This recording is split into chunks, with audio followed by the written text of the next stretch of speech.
Kyle, Kelly, and Ken are meeting at a coffee shop. Only 3 options are available at the moment: cappuccino with almond milk, iced lemon tea, and a classic latte. Each friend orders a different beverage.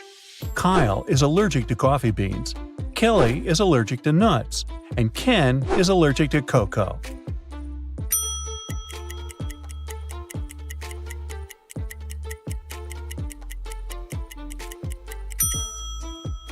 Kyle must be allergic to both latte and cappuccino, so he ordered the tea option. Kelly ordered a latte because she can't drink almond milk, and Ken took the cappuccino.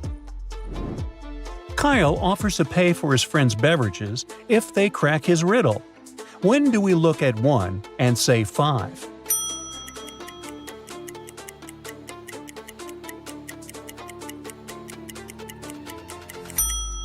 In a clock. When the minute hand points to 1, it means 5. Kelly tells her friends about the recent college exam.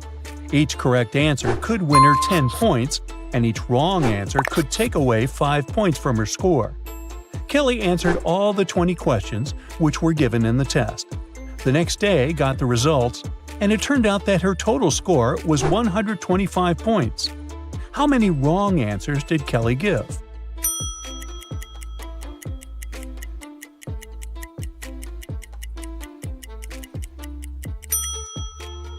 If all the 20 questions had been answered correctly, Kelly would have scored a total of 200 points. Since she only got 125 points, she lost 75 points. Now what she has to do is subtract 15 points from 200 for every wrong answer.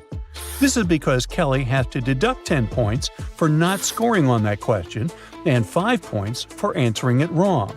Therefore, Kelly answered 5 questions wrong. Ken tells Kelly and Kyle a funny story. He was going on vacation for a month, but before that, Ken went to a bank and asked for a $500 trip loan. The bank officer told Ken, "Your loan can only be approved if you leave some valuable pledge at the bank." Ken left his only car, the worth of which totals $80,000. The bank officer laughed at Ken and approved the trip loan right away.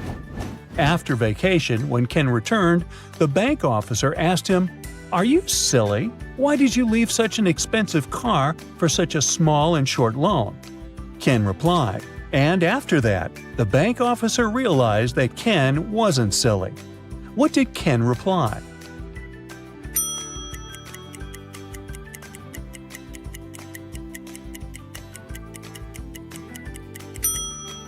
Ken said that he took the loan to keep his expensive car safe, and he also saved money on parking. Kelly and Kyle order similar noodles, but still there are 3 differences between them. Can you spot them?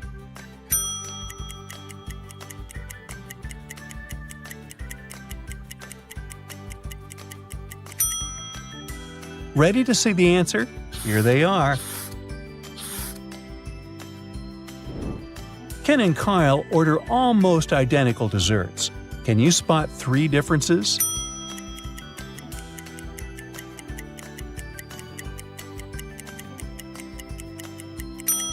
Over here. The next day, Kelly wins a dancing contest and gets a gold cup. She brings it to the college dorm and puts it on a shelf in her room. Later that day, she leaves for the gym. When Kelly comes back, she sees that the statue is gone. It means that one of her roommates is a thief. Kelly questions them, but they swear to have nothing to do with the theft. Shannon says, "I've been partying all day. I only returned 5 minutes ago." Mary says, "Why would I steal from you? I'm super rich. I can afford to buy a castle of gold." And Brittany says, "Ew, I'm allergic to tasteless home decor. I didn't steal it." Who's lying?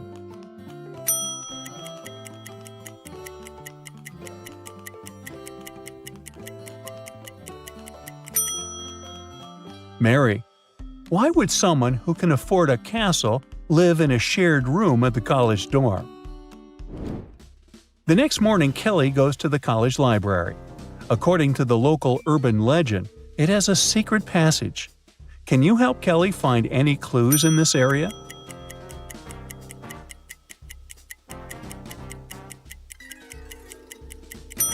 The windows are locked, but this curtain is moving. Seems like the hidden door is nearby and a draft is blowing through it. Kelly succeeds in opening the secret door and goes downstairs. She finds herself in the middle of a creepy abandoned library section. Suddenly, she sees 3 prisoners in 3 cells. Each of them is tied differently. Can you guess who has more chances to escape?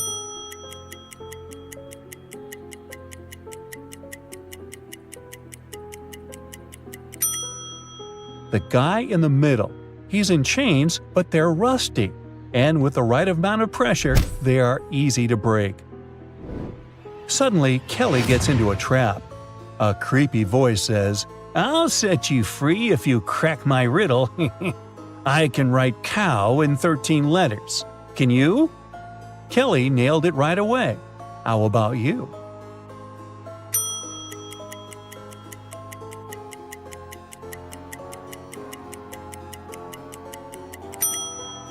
Ready to learn the correct answer? C-O-W. Kelly escapes and returns to the dorm. Oh no, someone has used up her shampoo. Kelly wants to find out who did it and interrogates 3 suspects. Brittany says, "My natural blonde hair is very sensitive. I only use organic chamomile shampoo, so I didn't take yours." Shannon says, "I was too busy getting ready for exams, so I didn't wash my hair for a week." And Nina says, "I think it was Shannon. I heard her admiring the smell of your shampoo the other day." Who's lying?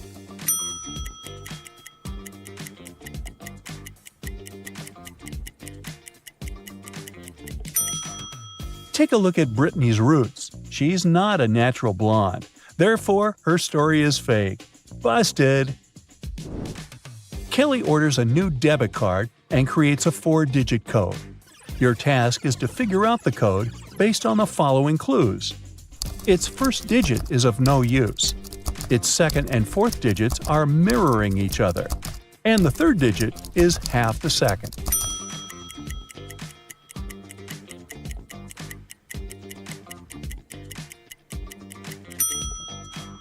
The code is 0848. 0 at the start of the number is of no use. The second and fourth digit is the mirror image of each other. The number 8 is the only digit that is the mirror image of itself. And the third digit is half the second, so it's 4. Kelly goes to a park and gets lost. Thankfully, she meets a forester and asks for help. He replies, "I can show the way out, but first you gotta crack my riddle. So listen carefully. It comprises roots that nobody sees, much taller than those trees. Up and up it goes. Still, it never grows. What is it?"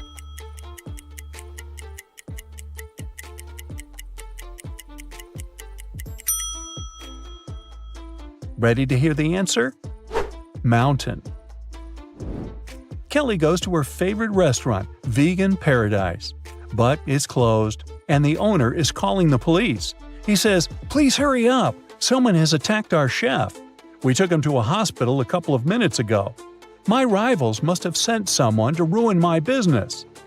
Police officers arrive at the restaurant and find out that 3 people have been in the staff area during the accident. The first cook was cutting onions when the attack happened. He says that tears have blurred his vision and he couldn't see anything. The second cook was peeling shrimp during the accident. He says he's been listening to music through his earphones, so he didn't hear anything. The third person, a waitress, claims she's been serving beverages outside. Who's lying?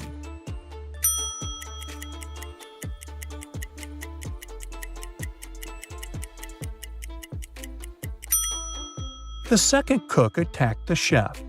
Because there can't be shrimp in a vegan restaurant.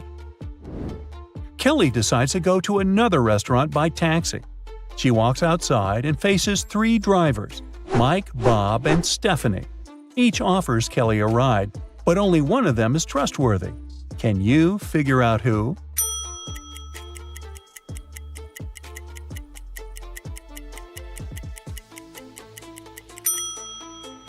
Mike is wearing a gold bracelet with the name Mia. It doesn't fit his big wrist, so it must be stolen. And Stephanie's car lacks one wheel. Therefore, Bob is the best option. Kelly is having lunch at a cafe. At some point, she goes to the bathroom and leaves her phone on the table. Then she comes back and finds out that her phone is missing. Kelly spots a man leaving the place and runs after him. She stops him when the man is about to sit in a car and asks him to return the gadget. But the man claims to know nothing about the phone. He says, "I've just given my friends a lift to work," and he points at two men walking toward an office building. After hearing that story, Kelly calls the police immediately. Why?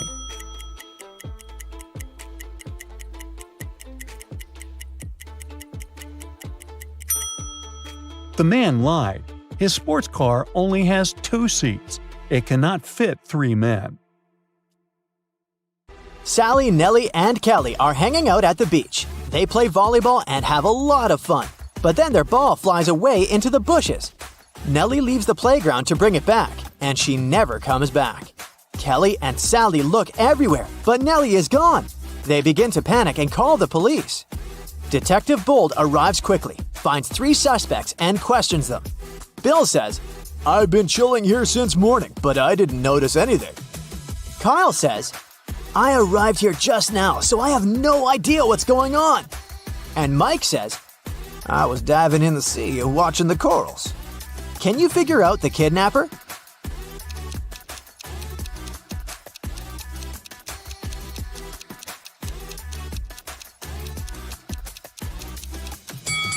It's Kyle. He's wearing the same cap as Nellie. It seems too small for his head. That's because Kyle kidnapped Nellie and stole her cap. Sally returns to the apartment building where she lives. Wow, there's a basket with a cute little kitten on her porch. Sally takes 2 pictures to send them to her friends. Can you spot 3 differences between them?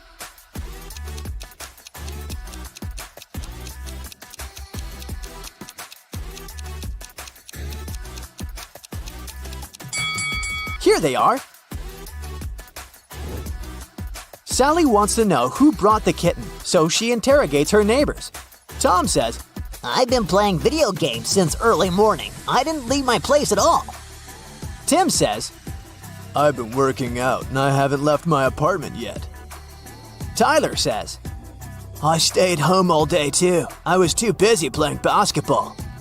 Who's lying?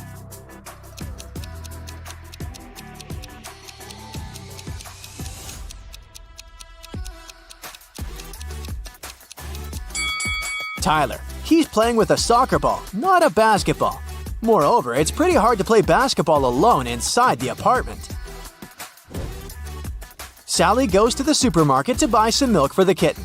Only these 3 packs of milk are left on the shelf. Can you help Sally choose the best option?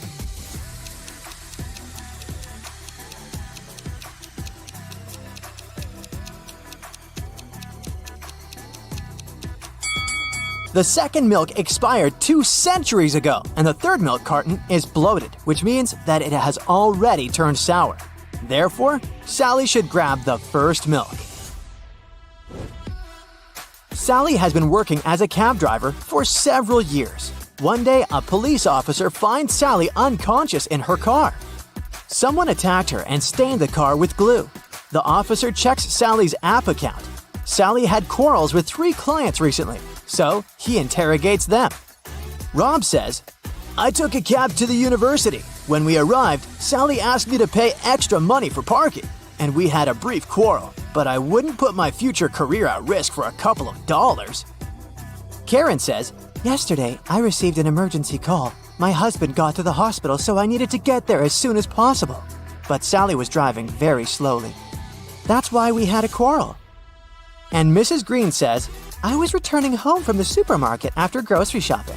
Sally asked for extra money for helping me with the bags. I didn't like it." After hearing their stories, the officer knows for sure who's guilty. What about you?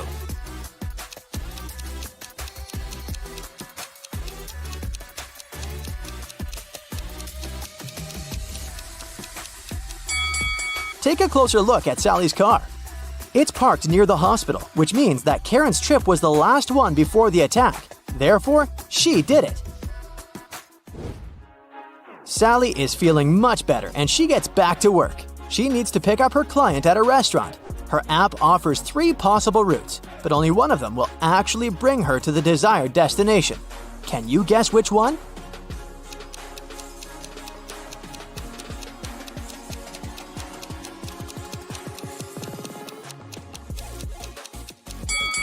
Sally should choose the second route.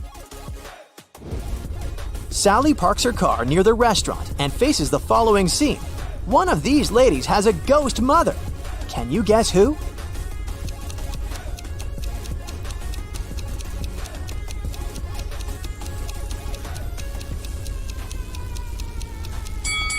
The second lady is a ghost mother. Take a look at her mother's face.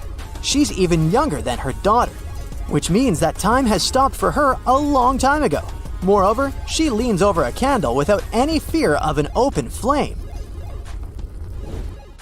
Sally wants to visit her boyfriend Ken at his office, but the front door is locked. Can you help Sally figure out the 5-digit code?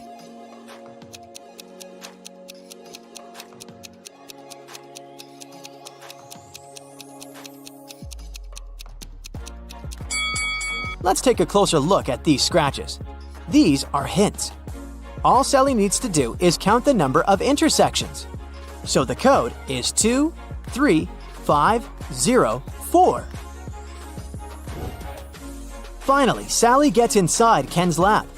He shows her a spaceship from another galaxy.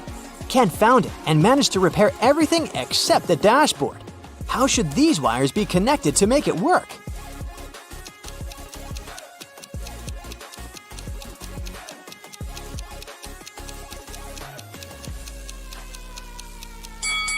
Here, we see unfamiliar symbols from another galaxy. Our task is to determine which word each symbol corresponds to. These dots are put in the same places as the tails of some letters. This way, we can find a match for each word and connect the wires. Suddenly, Sally gets sick. She has a headache and a sore throat. Ken only has 4 pills that are identical to each other. They don't have any cover or instructions. So there's no way he can identify which pill serves that purpose. The only thing he knows is that 2 of these 4 pills will cure the throat and the remaining 2 will help with the headache. Sally should take 1 of each kind to heal. What should she do?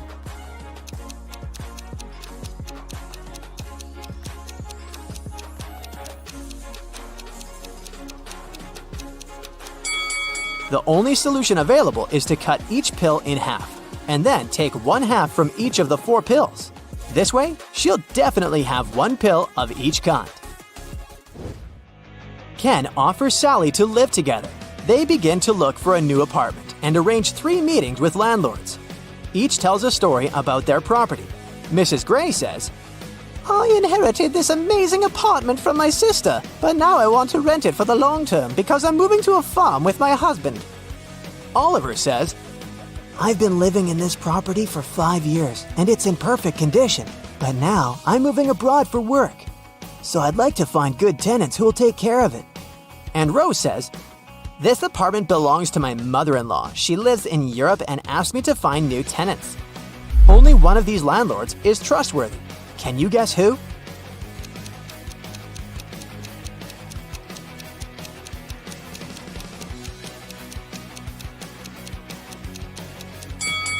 There's an advertisement near Mrs. Gray's apartment. This property is for sale. Therefore, she probably lied about the long-term lease. And now, let's take a closer look at Oliver's ceiling. It's leaking. Therefore, his apartment is not in perfect condition. Liar! Sally's kitten ran away. She's been looking for her pet all day long. Suddenly, Sally meets her neighbor holding her kitten. He says, I'll give your pet back only if you crack my riddle. I'm the last thing you take off when you go to bed. What am I?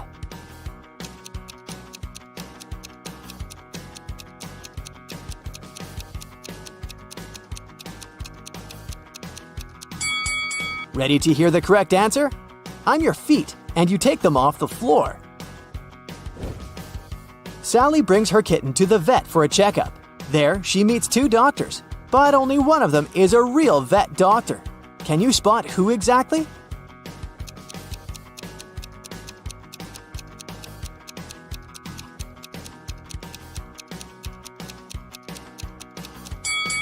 Real doctors usually wear gloves at work, but the guy on the left doesn't wear any, although he's holding a dog. Sally wants to get a job in a magic shop. The owner gives her a test assignment to find a love potion on this shelf. Sally is very confused because the recipes are too complicated. Luckily, Sally's possible future coworker, Glenda, agrees to give Sally a hint. She provides her with a bunch of recipes, and now Sally needs to figure out the correct one by herself.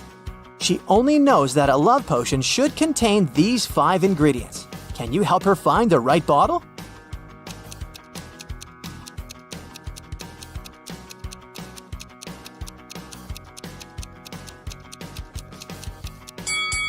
Only the third bottle has all the required ingredients, so Sally should grab it.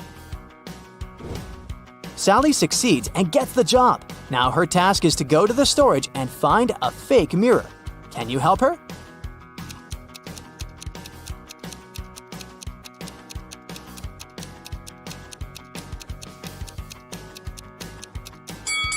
Only the second mirror shows the correct reflection, so the remaining 2 are fake.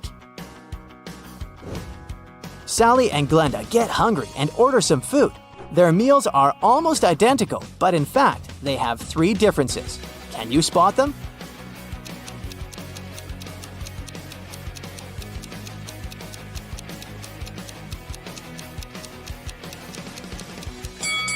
Here they are. Loki is hiking in a chanted forest. Suddenly, he gets into a magic trap. A wicked wizard, whose name is Olaf, offers him a deal. I'll set you free if you manage to crack all my riddles. First of all, organize these objects in order of invention. Olaf shows Loki a wheel, a lighter, a vase, a bow, and a light bulb. Can you help him put them into the correct positions?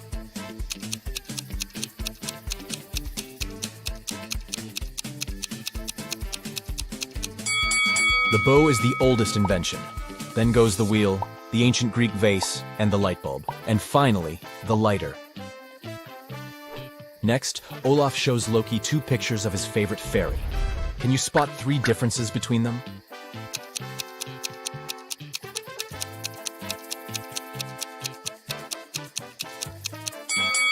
Here they are. The next task for Loki is to guess a word. Even when it passes in front of the sun, it doesn't cast a shadow. What is it?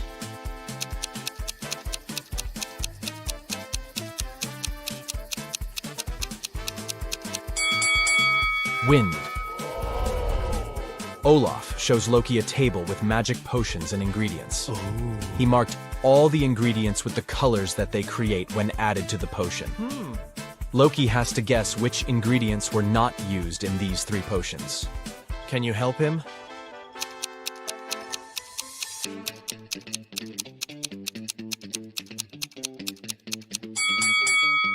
We need red and yellow for the orange potion.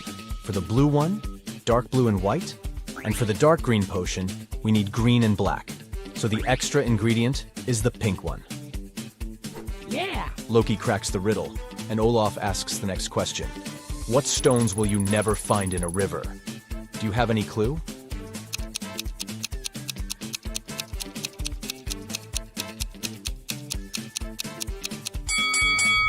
Dry stones. The next task for Loki is to serve the wizard's girlfriends. Roxanne says, I don't want my cocktail to have any yellow fruits or berries. Sabrina says, I want my drink to have an ingredient that starts from the first letter of my name. And Cassandra says, I don't want any green or red ingredients in my drink. There are 3 cocktails in the fridge at the moment. Can you help Loki distribute the drinks among the ladies?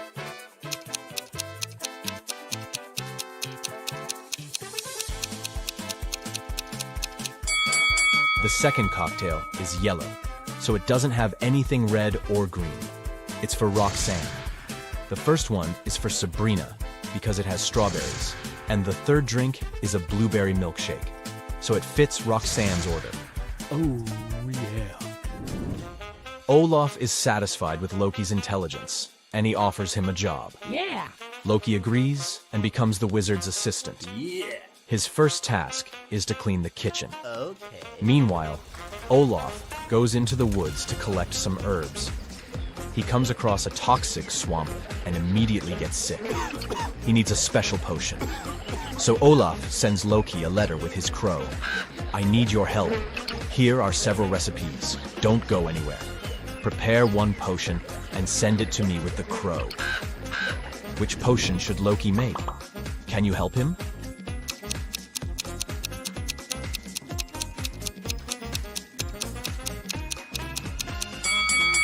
Olaf says that Loki shouldn't go out, which means he can only use the ingredients that they have in the house. So Loki can't cook the first and the third potion. As for the second one, all the necessary ingredients are in her kitchen. Olaf gets better, but he still needs to stay in bed. So he sends Loki to the pet shop. The task is to buy a new cat. Olaf wants it to look like the cat that lived with him before. It must have green eyes and a one-color tail.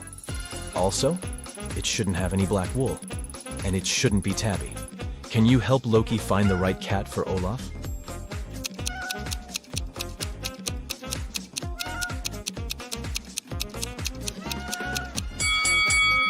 Only this cutie meets all the requirements. The next day, Olaf sends Loki to a wild beach to collect some rare magic seaweeds. Suddenly, Loki sees a group of beautiful ladies standing on the shore. He wants to approach. But the ladies notice Loki and begin to move in the opposite direction. Loki runs after them on the sand along the water, but he can't catch up. Then Loki looks around and realizes that he was chasing fairies. How did he know?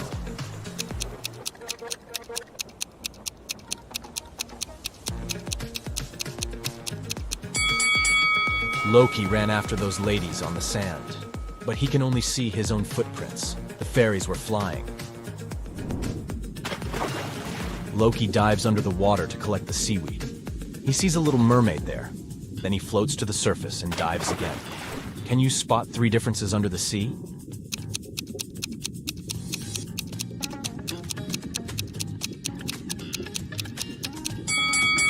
Here they are. Olaf's daughter, Salma, is a talented young witch. She likes getting into trouble. And this time, she was put in jail. Loki comes to the police station to rescue her. He pays bail, and the police officer is going to release Salma. One of these ladies is about to be free. Can you guess who?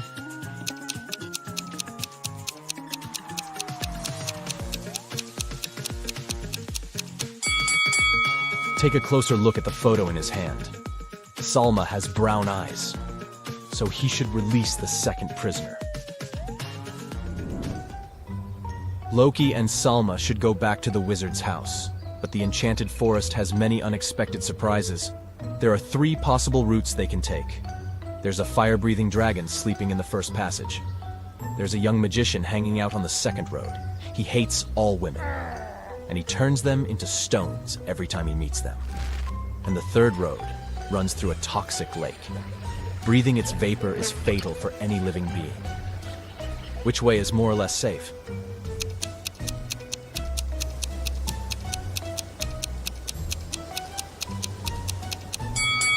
The guys can take the second route. Salma isn't just a woman, she's a witch, so she can deflect the black magic. The guys keep on walking and see an amusement park. The owner is very upset. Someone has stolen many tickets from the register. Loki offers to investigate this case. First of all, he looks through the footage. He's sure that the thief is still in the park. He questions three suspects. Billy says, I rode the carousel and I got very sick, so I wouldn't ride anything else, even for free. Miles says, I'm celebrating my 17th birthday today. My friends and I rode the roller coaster 3 times, and now it's time to go home. And Jessica says, I only visit the Ferris wheel. It's my favorite.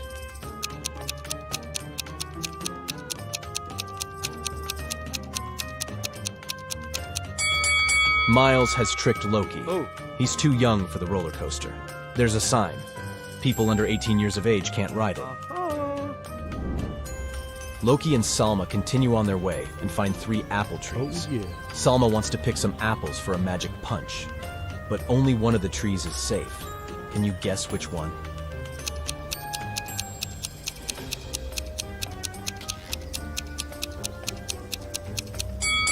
All the footsteps are leading to the first tree, but not a single animal walked away from it, so it probably has some hidden danger.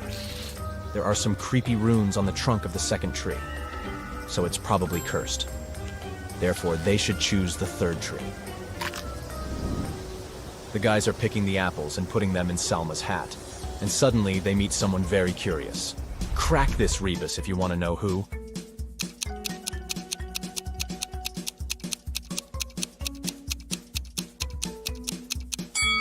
A bear. The guys run away from the bear and hide in a cave. Luckily, Salma managed to collect 14 apples before the escape because they met 7 hungry gnomes inside the cave. They demand payment for the shelter. How can Salma divide the fruits among the gnomes so that each gnome could get an equal amount of oranges?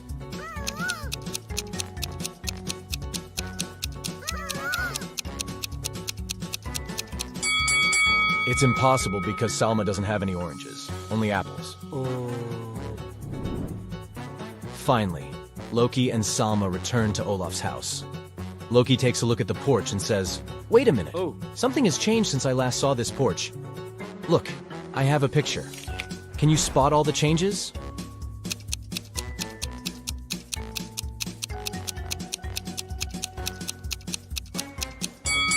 The runes at the door are now reflected. The plant from this pot is gone. The curtains have changed color, and the number of candles is different. Loki enters the house and finds Olaf unconscious on the floor. Someone put a sleeping spell on him and stole his magic tools. Loki interrogates 3 suspects among Olaf's neighbors. Cassandra says, "I just got home from a pumpkin festival. Everyone can verify my words." Ambrose says, "I've been retreating and meditating in my basement for a week. I have no idea who did it." And Roxane says, "It wasn't me, but I guess it was Cassandra. She's just jealous that Olaf decided to date me." Who did it?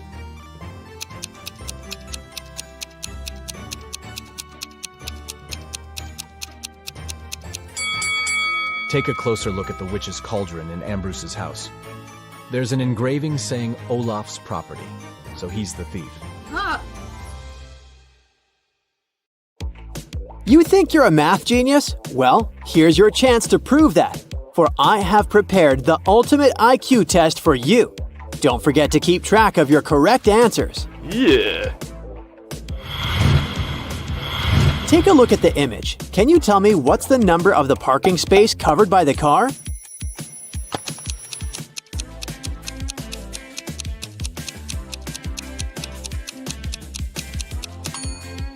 Well, this math question actually requires no math whatsoever. If you flip the image upside down, you'll see that what you're dealing with is a simple number sequence. So, the correct answer is 87. I am an odd number. Take away 1 letter and I become even. What number am I?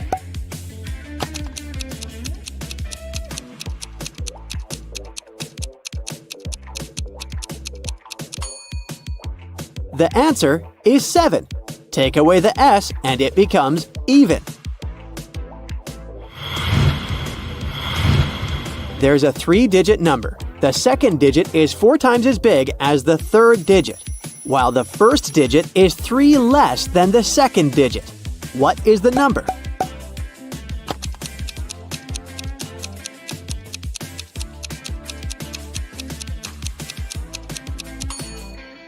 The correct answer is 141. Sally is 54 years old and her mother is 80. Can you tell me how many years ago Sally's mother was 3 times Sally's age?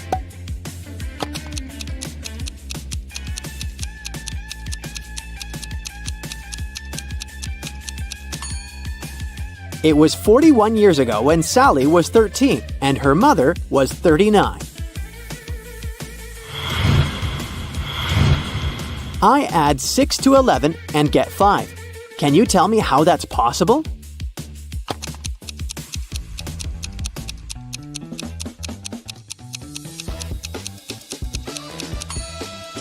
Well, you'll need to use your critical thinking skills to solve this rather than your math knowledge and shift your perspective.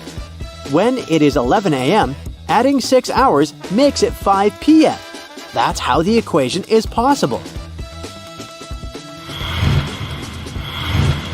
What is the smallest number that is increased by 12 when it's flipped and turned upside down?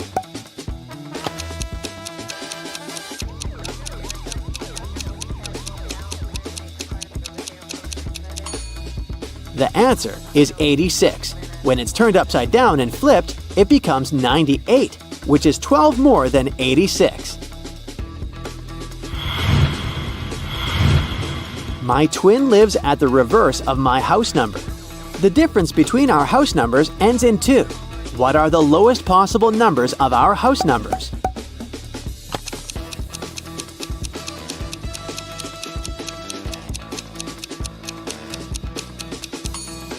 I never said these math riddles were going to be easy to solve.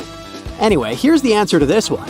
The lowest possible numbers for the houses are 19 and 91.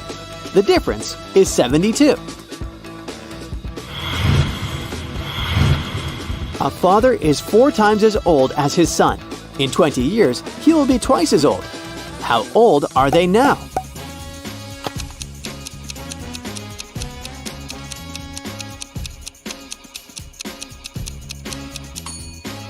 The father is 40 years old and the son is 10 years old. What 3 positive numbers give the same answer when multiplied and added together?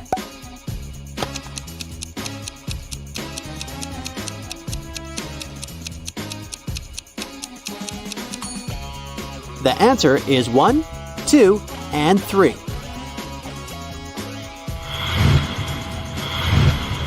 You have a 3-gallon bottle and a 5-gallon bottle. How can you measure exactly 4 gallons of water?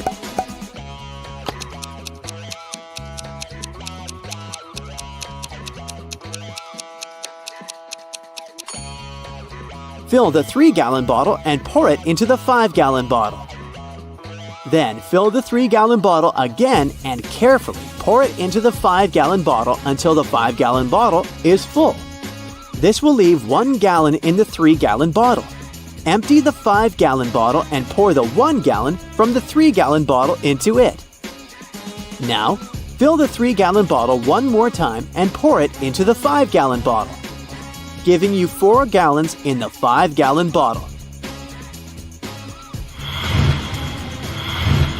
How can a chef use an 11-minute hourglass and a 7-minute hourglass to time vegetables that must be cooked for 15 minutes consequently?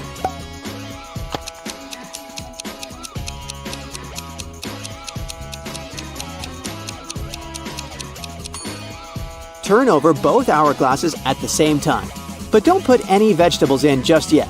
When the 7-minute hourglass runs out, put in the vegetables immediately. There will be 4 minutes left on the 11-minute hourglass. When that runs out, just flip it back over for another 11 minutes. That gives you the 4 minutes plus the 11 minutes, which makes 15 minutes.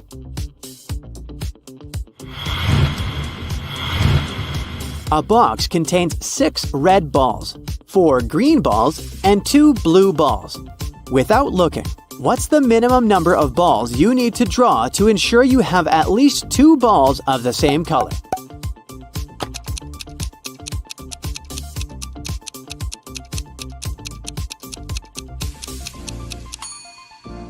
The answer is 4. Here's why. Because even if the worst-case scenario happens, which is you'll draw 1 ball of each color, the next ball you'll pick will match one of the colors drawn previously.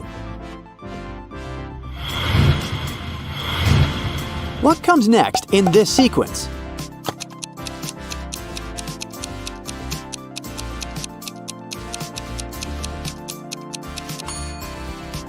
You see, each number in this sequence is generated by taking a square of a natural number, aka 1, 2, 3, 4, and 5, and then adding that natural number itself. For example, the first number in the sequence is the square of 1 plus 1. The second is the square of 2 plus 2, and so on. According to that formula, the next number in this sequence will be 30. You have a set of scales and 8 balls. One of the balls is slightly heavier than the rest, but you don't know which one. You can use the scales only twice. How can you find the heavier ball?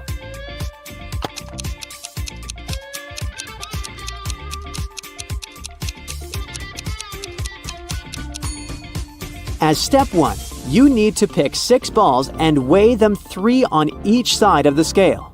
If the balls balance each other, then weigh the remaining 2 balls, and the heavier one will tilt the balance on its side. But if the balls do not balance each other, then the heavier ball should be one of the 3 balls on the side the balance tilts. From these 3 balls, discard one of them and choose the other 2 to weigh. If the 2 balls balance each other, then the heavier one is the discarded 3rd ball. If not, the heavier one will tilt the balance on its side. Take a look at this table. According to it, what will 7 plus 3 make?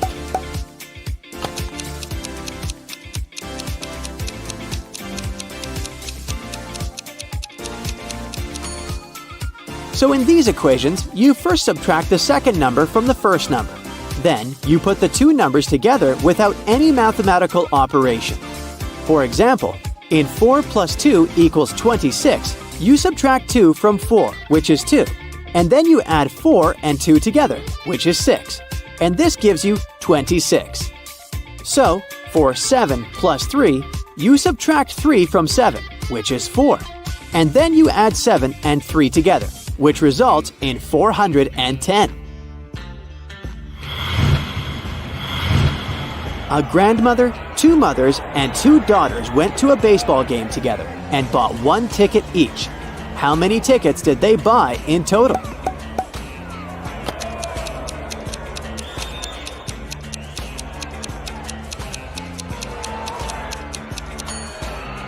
They bought 3 tickets.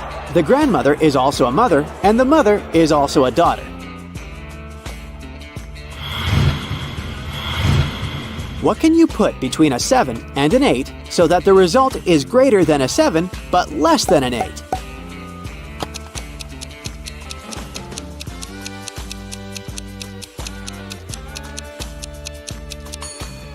A decimal, because even 7.8 is greater than 7 but less than 8. If 7 people meet each other and each person shakes hands only once with each other, how many handshakes will there be in total?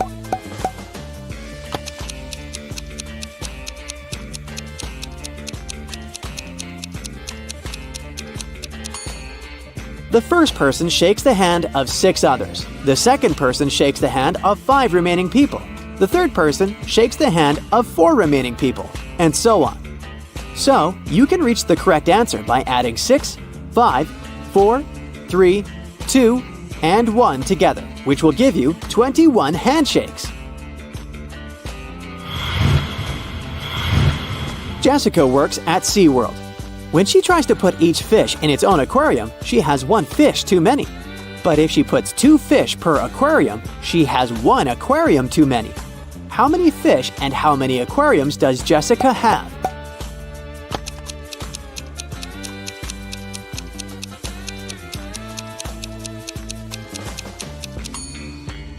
She has 3 aquariums and 4 fish. David is the owner of a clothing store, and he has come up with his own method of pricing items. According to it, a vest costs $20, socks cost $25, a tie costs $15, and a blouse costs $30. Using the same method, how much would a pair of underwear cost?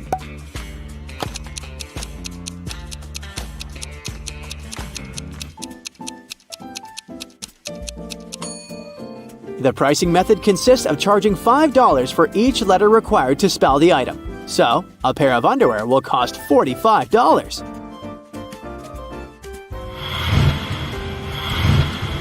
Let's check your results.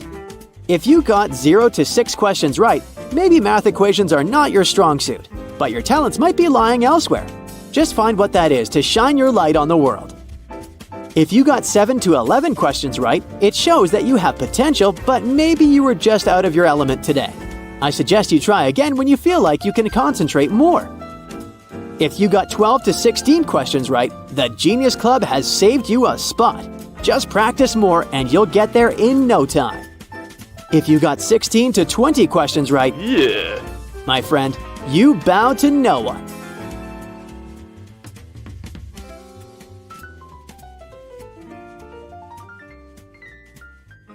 Elsa was 17 years old the day before yesterday. Next year, she'll turn 20. How come?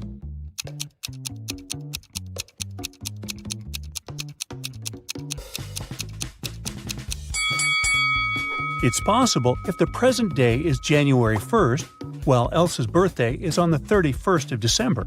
The day before yesterday, on December 30, she was still 17 years old. Yesterday, on the 31st of December, she turned 18. Thus, this year, Elsa turns 19 and next year 20. Elsa and her sister Helga explore an old attic in their parents' house. It's very dark and dirty. After that, they go downstairs to have some lunch. Helga's face is all covered with dust, while Elsa's face is super clean. But still, only Elsa goes to the bathroom to wash her face. Why?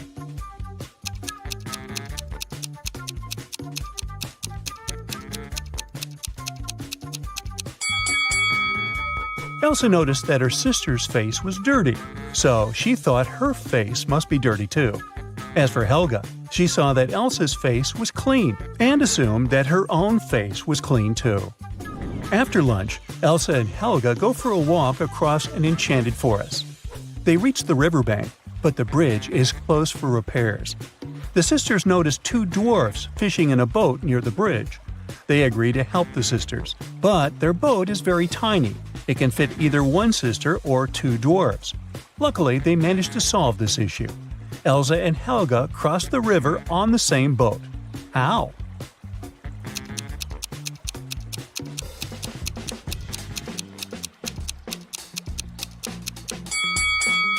Well, first of all, one of the dwarfs brought his fellow on the opposite bank. Then he headed back for the sisters alone. Helga got into the boat and crossed the river. She gave the second dwarf the boat, and he returned to the opposite bank. He picked his fellow dwarf and brought him to Helga. Then one of the dwarfs swam to Elsa and passed the boat to her. She crossed the river and joined Helga, and finally, the second dwarf returned to his fellow. Helga and Elsa keep on walking and get lost in the forest. There are 3 roads to the nearest town. The first route is filled with mutant plants which feed on humans. The second path leads through an ice cave with a hungry dragon frozen inside a huge ice cube. The third route leads through a village of fairies. Their magic makes humans lose their minds. Which way is safe?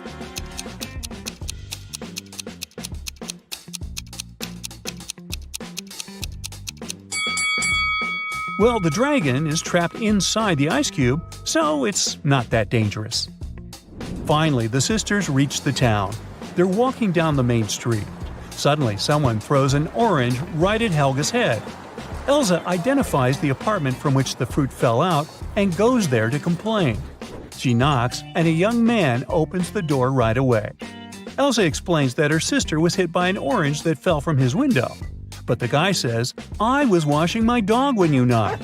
Only me and my pet live here, so you confused the floors." But Elsa didn't believe him. Why?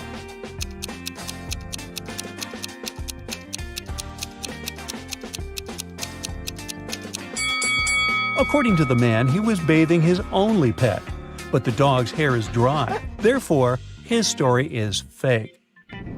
Elsa and Helga enter the local home decor shop. Helga takes a picture of her sister standing in front of the mirror. Can you spot anything odd in this photo?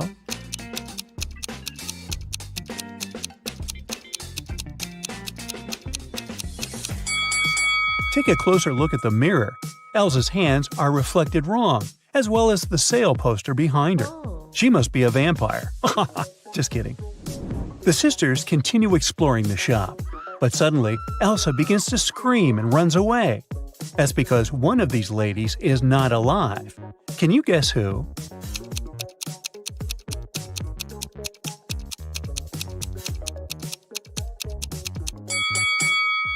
The first woman is an ordinary human. There's a mirror behind her. The third lady has a painting of herself in the background. And the second lady, who's looking over her shoulder, is a phantom. Her reflection in the mirror doesn't match the reality. Elsa decides to hide in a building nearby. Surprise! It's a pet shop. Elsa wanders around it and spots one weird detail. Can you see it too?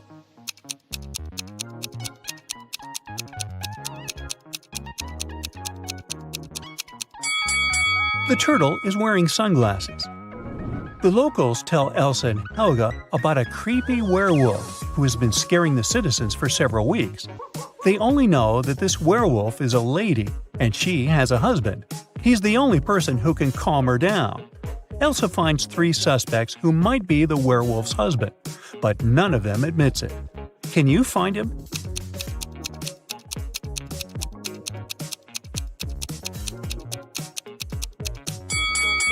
He's the second guy. There are suspicious brownish hairs on his clothes, although his own hair is blonde. The next day, Helga has a birthday party. Elsa goes to the bakery to purchase a cake for her. She's late, so she rushes over and bumps into a waiter. Elsa hits her head and forgets what cake Helga asked her to buy. She remembers just 3 things. It shouldn't have any green elements, the cake frosting shouldn't include more than 1 color, and it must have at least 1 berry. Can you help Elsa find the correct cake?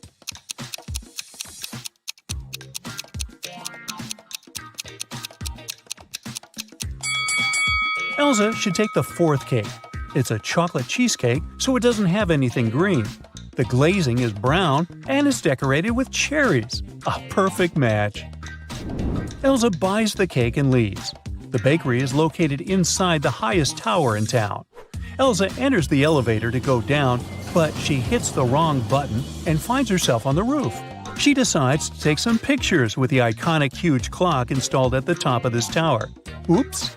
Elsa drops her phone from the roof. She decides to leave, but someone has already locked the door, and the elevator won't work, so she's trapped on the roof. Luckily, Elsa can still change the time of the clock. What time should Elsa set on the clock to make someone notice and rescue her?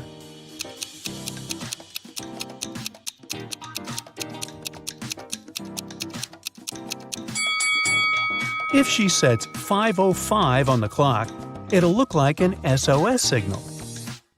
Finally, Elsa escapes from the tower and heads to the parking lot. Here's her car.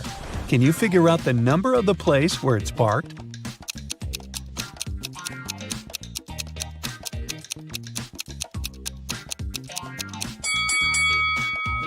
'87. Elsa arrives home.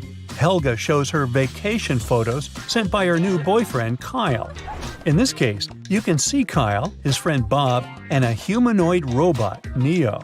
Neo is standing next to Bob. A person wearing the yellow mask is not a man. What color is Kyle's mask?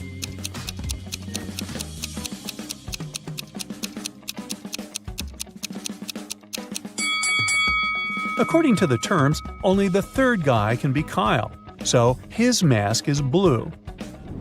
The birthday party is going well. It's almost midnight, so Elsa goes to the kitchen and adds candles on the birthday cake.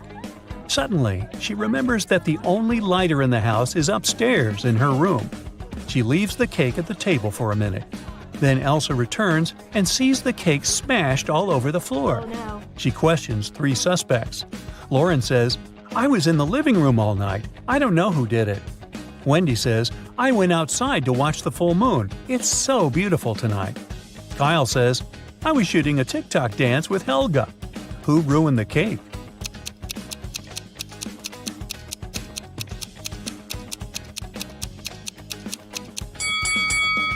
Wendy. Take a look out the window. The moon is not full. Busted! The next morning, Helga wakes up earlier than Elsa and checks her feed. Breaking news: a legendary thief ran away from a nearby prison and now creeps around the town. He's a talented shapeshifter, so no one knows for sure what he might look like. Suddenly, Helga hears someone ringing on the door. She opens and faces two guys who introduce themselves. Bob is a gardener from a nearby park, and Peter is a garbage man. Both guys want to use a bathroom, so they ask Helga to let them in. But only one of them is safe to invite over. Can you guess who?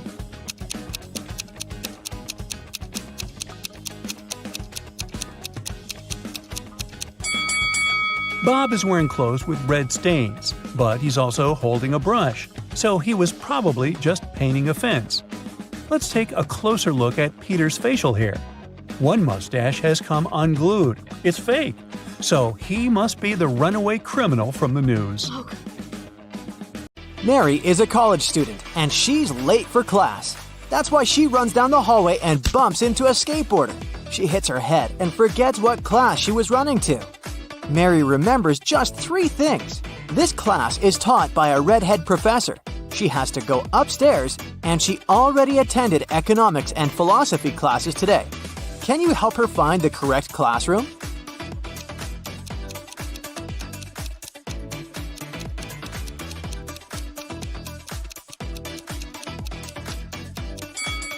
There are 4 redhead professors in this college, but we can exclude those whose classrooms are on the ground floor.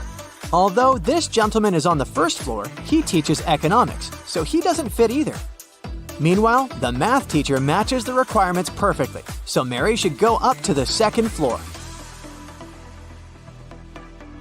Mary's walking down the street after classes. Suddenly, a car stops in front of her and someone kidnaps her. Mary wakes up in a dusty basement. The door is not locked, but it's guarded by a creepy guy. She looks around and finds 3 pills: red, green, and blue. Each pill will give her one specific superpower for 10 seconds. The red pill gives the power of super speed. The blue pill will make her invisible. And the green one will make Mary fly. Which pill should she choose to escape?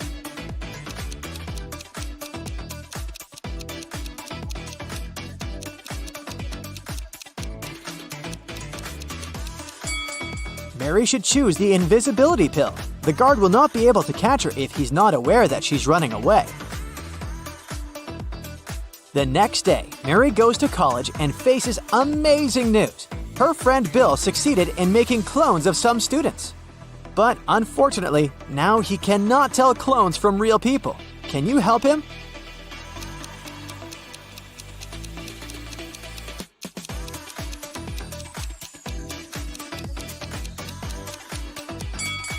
Let's take a closer look at the second lady's eyes and the third lady's ears.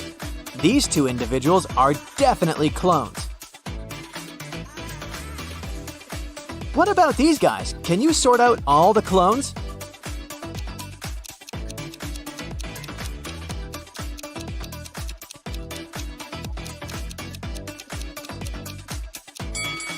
Both of the palms of the second guy are right, and the third one has weird wires in his arm, so only the first guy is a human. Let's see if you can spot clones here.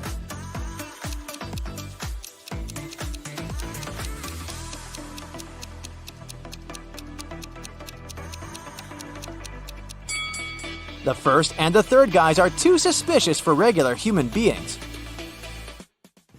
Mary is visiting her granny, who lives on a farm and grows vegetables. But Granny is very upset because someone stole the largest pumpkin from her garden the other night. She suspects one of her neighbors. Mary decides to question them. Olivia says, "My pumpkins are way better than your granny's. Why would I steal from her?" Sam says, I was on a business trip the other night, so I didn't see anything.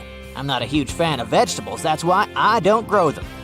And Tom says, "Your granny is bothering me with small talk all the time, so I avoid visiting her farm at all costs." "Can you help Mary spot the thief?"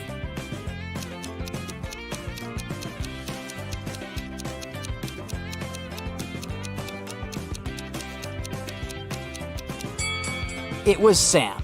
He has a scarecrow with a big pumpkin head. Granny goes to sleep early, and Mary decides to watch TV. Breaking news! A dangerous criminal ran away from a nearby prison and now creeps around the village. Suddenly, Mary hears someone knocking on the door. She opens and faces two ladies who introduce themselves as Mary's neighbors. Both ladies are baking cakes separately. Sarah is asking for a cup of sugar, and Sheila would like to borrow a cup of milk. But only one of them is safe to invite over. Can you guess who?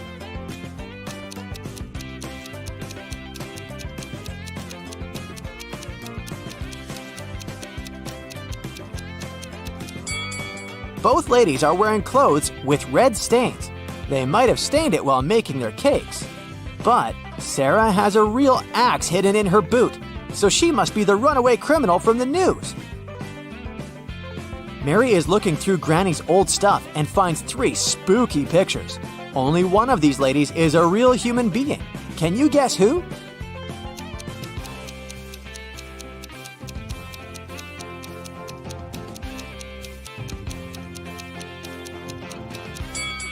The first lady is a real mermaid. Take a closer look at her neck. She has gills and she breathes underwater, so we can exclude her.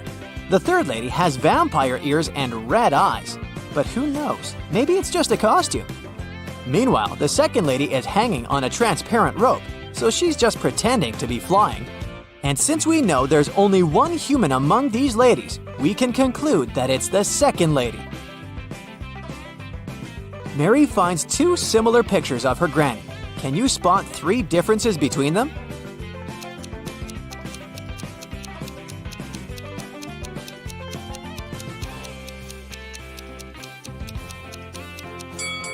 Here they are!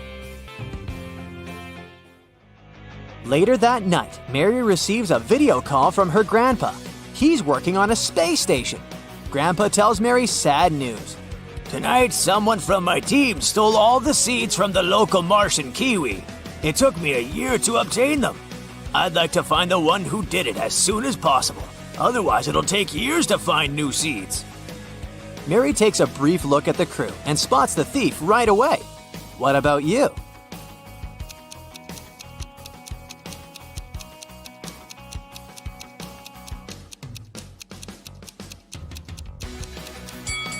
In her user picture, Lily doesn't have any moles on her face. Seems like these spots are the kiwi seeds that she's decided to hide in plain sight. Mary goes to the local shopping mall and sees these 3 guys. One of them is going on a date tonight. Can you guess who?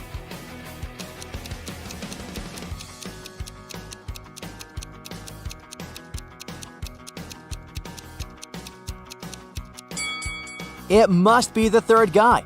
He's hiding a small wrapped gift, probably for his date. Mary enters a clothing store, looks around, and spots 4 odd details. Have you noticed them too?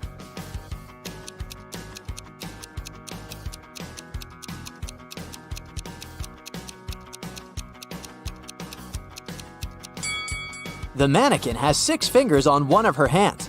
The ceiling fan is not connected to any wires, but it works. The lady is eating ice cream near the cashmere sweaters, but there's a sign at the entrance forbidding customers from entering with food, and the sales lady is walking barefoot. Mary continues her shopping and finds something very curious. It has a head and a tail that will never meet. Having too many of them is always a treat. What is it?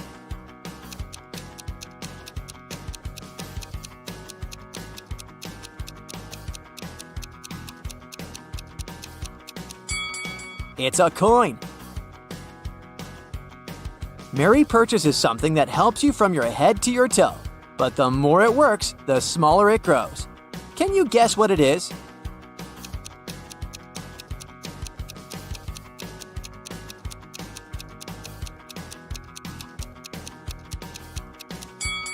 It's a bar of soap. Mary gets out of the shopping mall and walks to the parking lot. She approaches her car and sees that someone had written a couple of words on her windshield. Mary finds 3 suspects and questions them. Chelsea says, I'm sorry, but I didn't see anything. I was too busy with my shopping bags. Peter says, I've just parked my car nearby. Your windshield was already signed when I arrived there. and Alice says, "Wow, lady, you're still very lucky. Take a look at my car. Someone scratched it while I was in the supermarket." Who's guilty?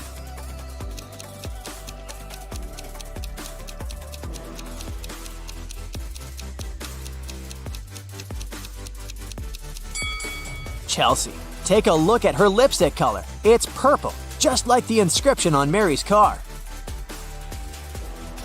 Mary wants to take her car to the nearest car wash. Chelsea offers to pay for the cleaning if Mary manages to crack her riddle. The more you take, the more you leave behind. What am I?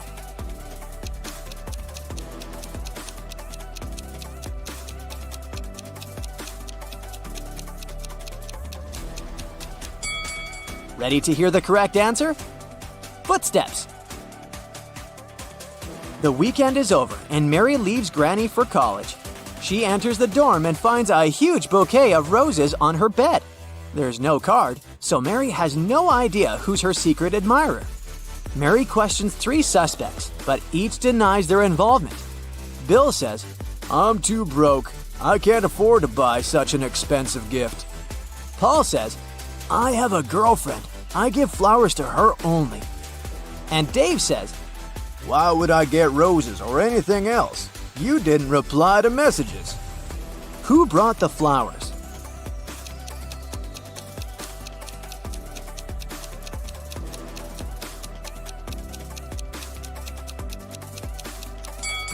Bill. He has a few rose petals left under his bed. Mary goes to the local library.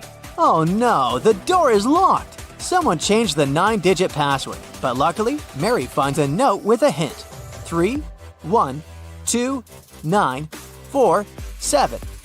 Can you help her figure out the new code to open the door?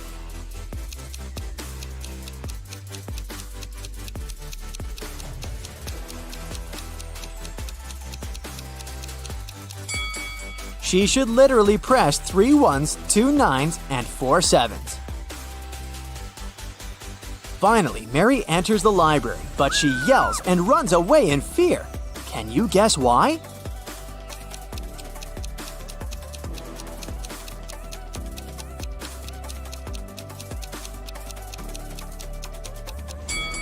Take a look at the flower pots. There's a greenish snake crawling around one of the plants.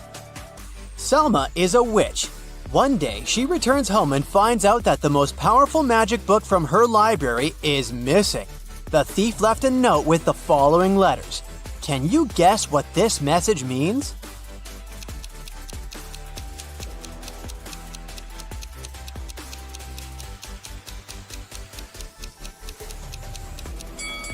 Salma should read this book from left to right. This way, the message reads like, "Your book is in a swamp cabin. Come at midnight and pick it up." Salma calls her sister Alma, and they go to the swamp cabin together. The house is empty, so they decide to explore the attic. Salma finds a dusty book and reads a couple of words out loud. Suddenly, Alma turns into a frog. Thankfully, every spell in this book has a canceling potion. But unfortunately, some parts of this book are written in weird language. Only one of these 3 potions will help. The trick is to find a recipe that contains the maximum number of words similar to the text on the left. Can you help Salma?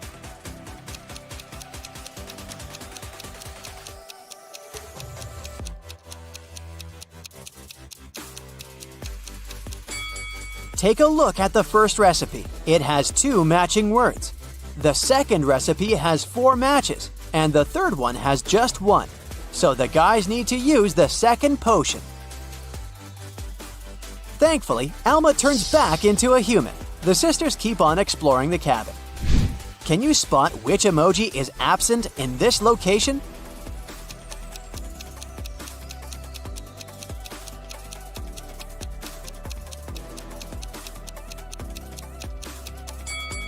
This one. What about this room? Can you sort the adjacent emoji out?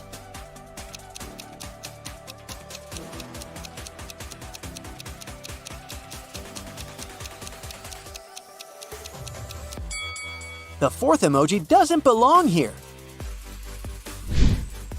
Suddenly, a wicked wizard arrives at the cabin and says, Hello, Salma. I'm ready to return your book if you manage to solve my riddle. When do we see 2 but call 10 instead?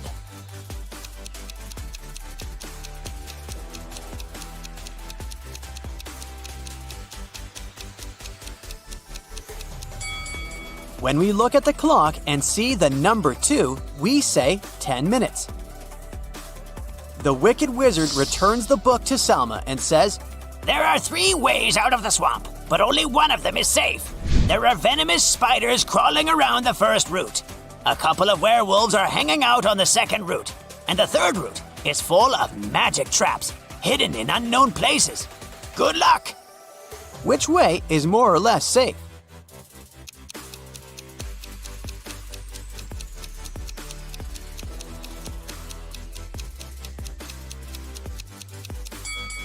Salma and Alma should choose the second route.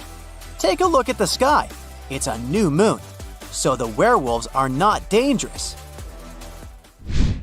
The next day, Salma goes to the magic school. She meets a new student, Sebastian, and falls in love at first sight. Salma gets so nervous in his company that she can't even talk. She decides to put a love note into his backpack. Now her task is to remember which backpack belongs to Sebastian. Here's what she remembers for sure. If it's red, it doesn't have any buttons. If it's blue, it doesn't have a handle. Also, it's not standing next to the last backpack in line. Can you help Salma find Sebastian's backpack?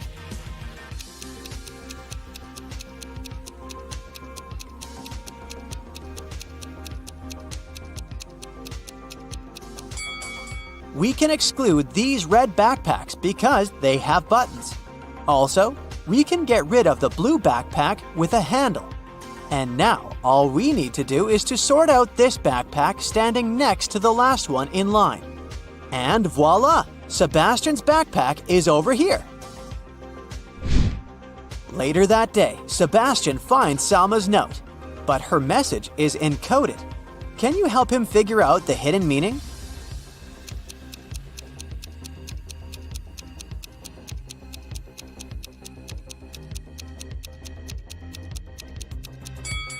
Too good for me.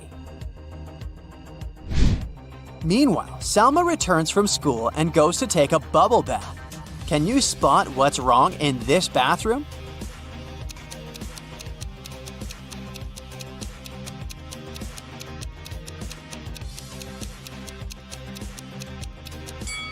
Take a closer look at her bathtub.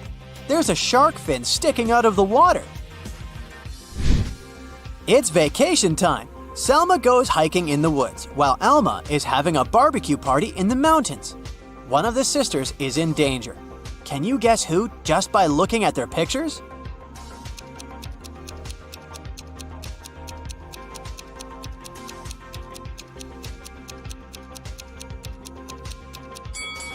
Although Alma's tent is dirty and old, it's still pretty useful. Meanwhile, Alma is making a barbecue right next to a jar of gasoline, so she's in more danger. It starts raining. Selma decides to leave the forest and check into the local hotel. The manager says, Welcome. We only have 4 empty rooms left. You can check them out and choose.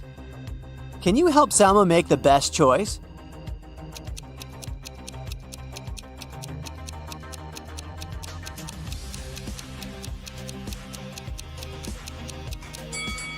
The window in the first room is not safe. There are cracks in the glass.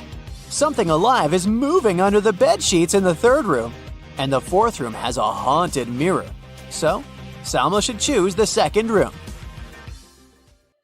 Salma walks around the hotel and comes across a spooky wedding ceremony. One of these people is a werewolf. Can you guess who?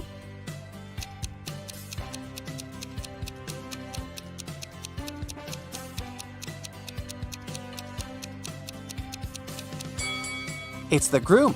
Take a closer look at his outfit. It's hiding a wolf tail. The hotel security gets an emergency alert. There's a woman with fake documents among the hotel guests. The guard finds 3 suspects. Can you spot whose passport is fake?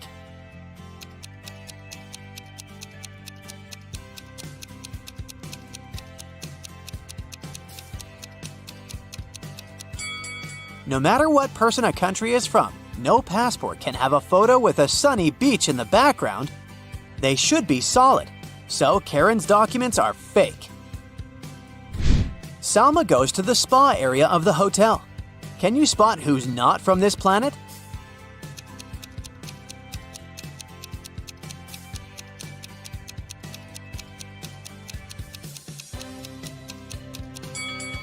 These 2 ladies seem completely fine, but there's a bandage on this lady's arm.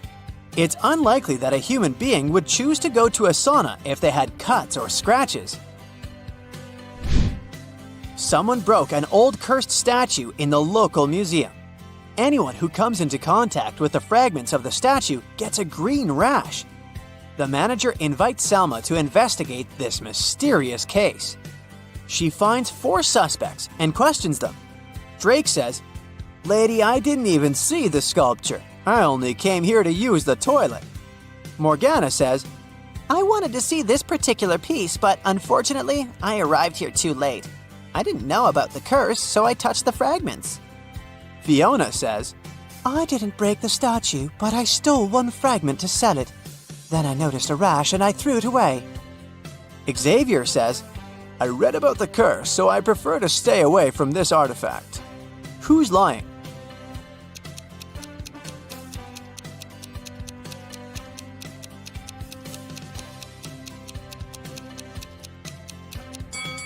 It's okay for Morgana and Fiona to have a rash. They both touched the cursed sculpture. But why did Drake get a rash? Salma goes to a magic store to purchase some ingredients for her rituals. The sales lady offers a 50% discount if Salma cracks her riddle. I never was there. I'm always to be. You have never ever seen me, nor ever you will. Yet I am the confidence of everyone. Who am I?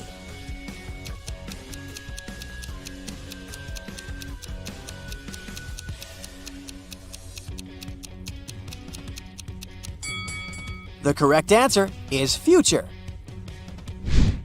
Salma invites a couple of friends for dinner. Someone suggests playing cards, but for some reason, Salma is facing bad luck all night. Can you guess why she's losing?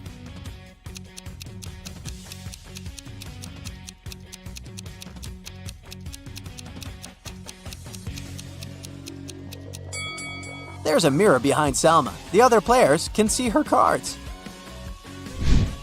After the party, Salma notices that her antique gold candlesticks are missing.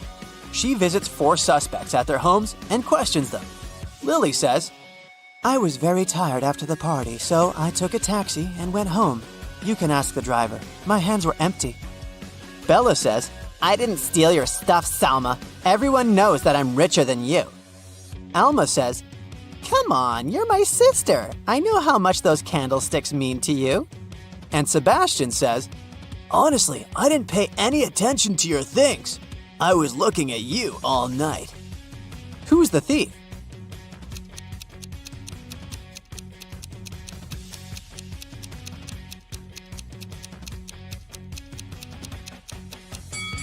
Bella's dog is digging the ground in her backyard.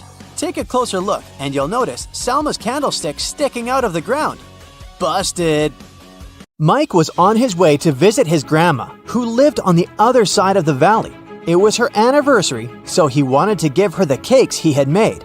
Between Mike's house and her house, the guy had to cross 5 bridges. And as it was in the land of make-believe, there was a troll under every bridge. Each troll insisted that Mike pay a troll toll. Before the guy could cross their bridge, he had to give them half of the cakes he was carrying. But since they were kind trolls, each of them gave Mike back an entire cake.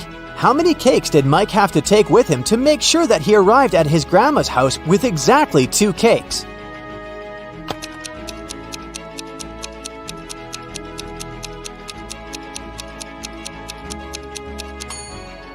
Mike needs to take 2 cakes. At each bridge, he's required to give half of his cakes, and he receives one back, which leaves him with 2 cakes after every bridge. Last week, the local primary school was visited by a school inspector who was there to make sure that teachers were performing well in the respective classes. He was very impressed with one particular teacher. The inspector noticed that each time she asked a question, every child in the class raised their hand, eager to answer it.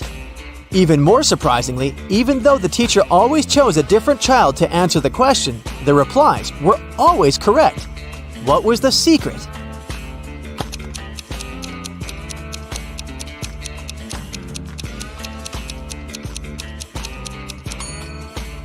All the children were instructed to raise their hands whenever a question was asked. It didn't matter whether they knew the answer or not. If they did not know the answer, however, they had to raise their left hand. If they knew the answer, they would raise their right hand. The class teacher would choose a different child each time, but always only the ones who had their right hand raised. Mr. Brown opened a newspaper in the morning and saw a headline, "Workers want to make less money." He was confused until he read the article. What was going on?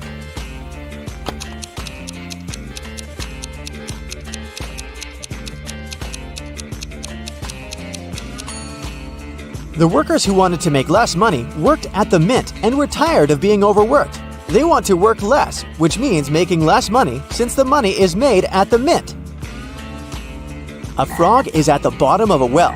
To get out of it, it needs to climb 30 feet. Each morning, the frog jumps 3 feet up the path, but each night, as it sleeps, it slips 2 feet back down.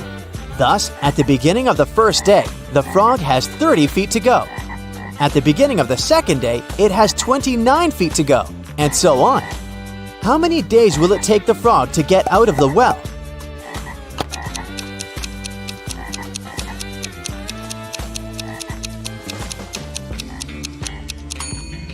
It'll take 28 days for the frog to get out. In other words, it'll get out on the morning of the 28th day. This is because at the beginning of the 28th day, the frog has 3 feet left to travel. And since the frog jumps 3 feet forward each morning, it will jump out of the well on this day. A man worked for a high-security institution. One day, he went into work only to find that he could not log into his computer terminal. His password wouldn't work. Then he remembered that all the passwords were reset every month for security purposes. So he went to his boss and said, "Hey boss, my password is out of date." The boss answered, "Yeah, that's right. The password is different, but if you listen carefully, you'll be able to guess the new one. It has the same number of letters as your old password, but only 4 of the letters are the same." The man answered, "Thanks, boss," went back to his computer and correctly logged into his station. What was his new password? You'll get an extra smart bonus if you guess what his old password was. I'll give you a hint. The man's password is 9 letters long, and it can be more than one word.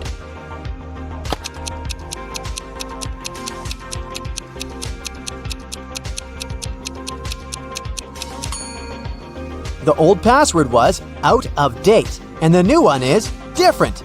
The man said, "My password is out of date," and the boss told him the new one when he said, "The password is different." Many years ago, one guy was captured by an evil witch who kept him in her house. There was a cellar door in the house, and the witch warned the guy to never open it because he was not ready to see what was behind it. Can you guess what was on the other side of the door that the witch didn't want the guy to see?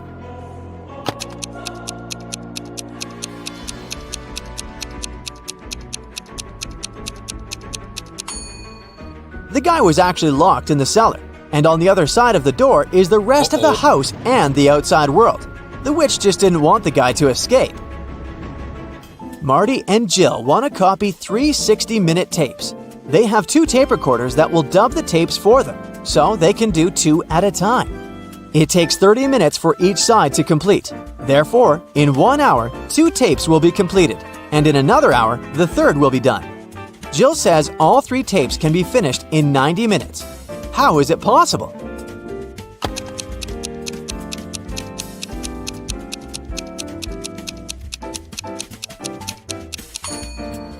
Jill will rotate the 3 tapes. Let's call them tapes 1, 2, and 3, with sides A and B. In the first 30 minutes, they will work with 1A and 2A. In the second 30 minutes, they will record 1B and 3A. Tape 1 is now done. Finally, in the last 30 minutes, they will tape 2B and 3B. Let's say you have 2 jugs. One of them holds exactly 3 gallons, and the other holds 5 gallons. With the help of just these 2 jugs and a fire hose, how can you measure out exactly 4 gallons of water?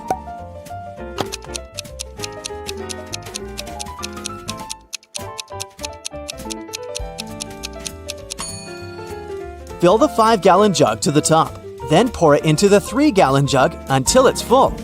You now have 2 gallons of water remaining in the 5-gallon jug. Pour out the water from the 3-gallon jug, and then pour the 2 gallons from the 5-gallon jug into the 3-gallon one. Finally, fill the 5-gallon jug to the top and pour it into the 3-gallon jug until it's full. There was only space left for 1 more gallon in the 3-gallon jug, so you now have exactly 4 gallons in the 5-gallon jug.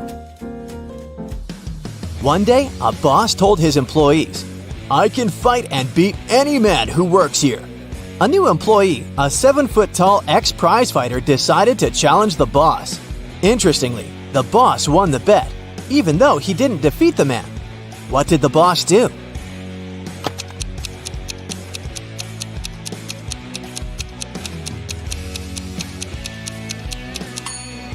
It's simple. Not to lose face, he fired the new employee on the spot so that he didn't work in the company anymore. Now let's check how attentive you are. Look at this note. Can you find a mistake here?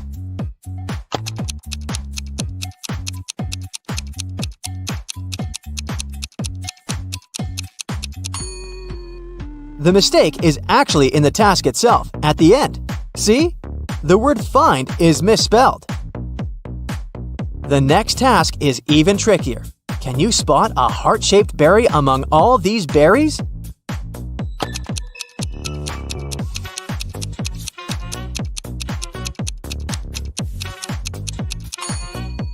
Right, here it is. Wow, that was tricky. Look at this watch. What's wrong with it?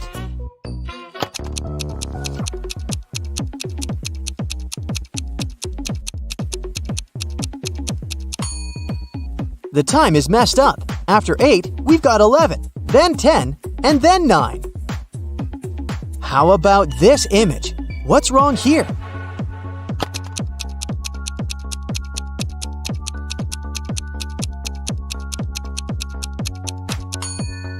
Actually, there's 2 mistakes here. The prices with the numbers 3 and 18 are placed upside down. This situation can't exist in reality. Why?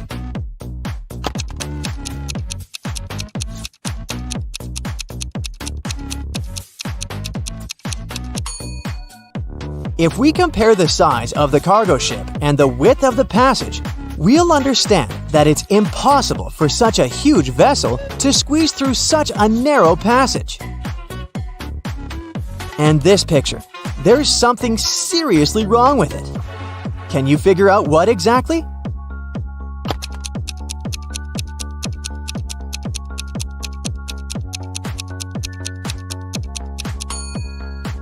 Look at the calendar, September 31, but this date doesn't exist.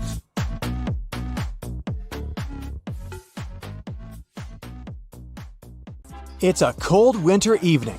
Amber goes to her friend Mara's house and sees clear signs of a robbery.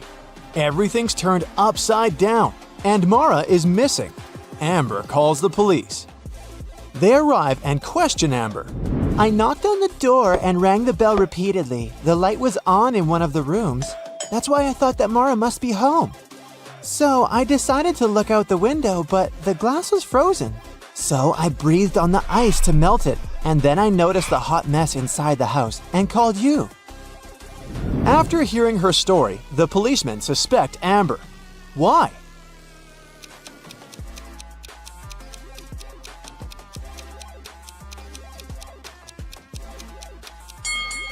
Both sides of the glass would have been frozen, so Amber couldn't have a chance to see through the window clearly. Therefore, her story is fake. Nina enters the local museum and sees a beautiful statue, but unfortunately, its shadow is missing. Can you find it among these options?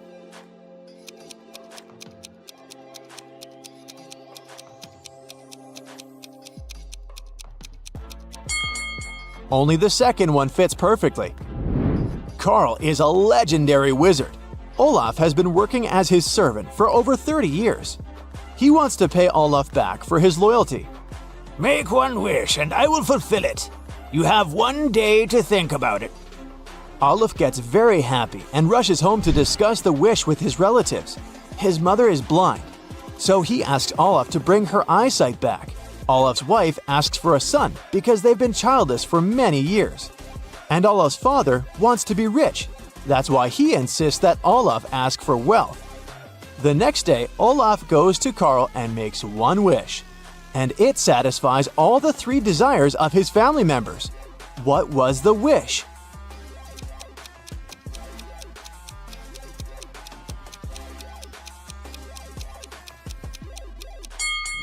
Olaf said, "My mother wants to see her grandson swinging on a swing of gold." 4 cars come to a 4-way stop, all coming from different directions. They can't decide who got there first, so they all enter the intersection at the same time. But they don't crash into each other. How is this possible?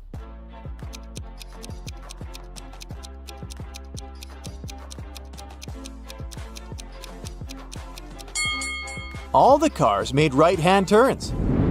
A frog falls at the bottom of a 30-foot well. Each morning, the frog climbs 3 feet up, but each night, it slips 2 feet down during sleep. So, at the beginning of the first day, the frog has 30 feet to go. At the beginning of the second day, it has 29 feet to go, and so on. How many days does the frog need to escape from the well?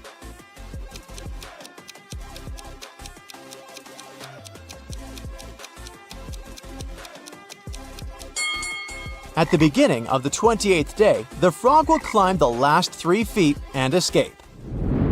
Rick and Nick are twins who live on a farm together.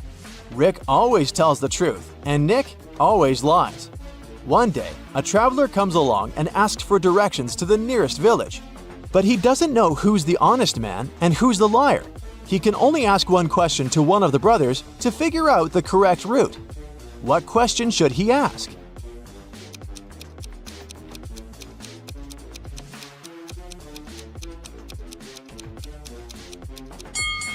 The traveler should ask any brother the following question. If I ask your brother which way leads to the nearby village, what would he say? In this case, whatever direction the traveler gets, it will be the opposite of the correct path. Can you find a copy of this key in this variety?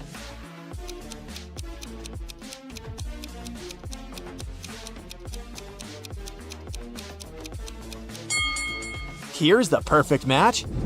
Ava, Brooke, and Chloe are fashion models. They participate in a fashion show.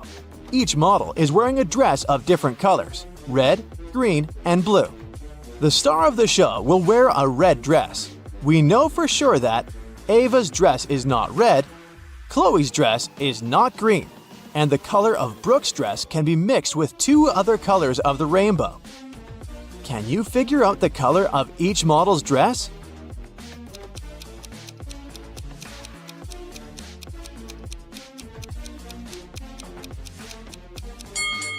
Let's start with Brooke. Her dress color can be mixed with 2 other colors of the rainbow. Only the green dress matches this condition because it's a mix of yellow and blue. Therefore, we can conclude that Ava's dress is blue and Chloe's dress must be red. So the star of the show is Chloe. Mr. Thompson is a legendary chemist. Unfortunately, someone kidnapped him from his lab. The police arrive and examine the crime scene. They find no clear evidence except a piece of paper lying on Mr. Thompson's desk. He only wrote out these 5 elements: nickel, carbon, oxygen, lanthanum, and sulfur. The lab guard says that only 3 people visited the chemist that day: his sister Laura, his co-worker Nicholas, and his wife Tessa. The police arrest the criminal immediately. Can you guess who?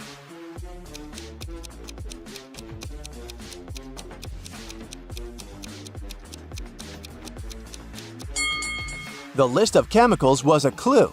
Their abbreviations sound like the name Nicholas. Billy wakes up in a dusty, abandoned basement. Suddenly, a creepy voice announces, If you manage to open the combination lock, you're free to go. But if you don't, you'll stay here forever. I left a clue for you in this room. "Can you help Billy crack the code?"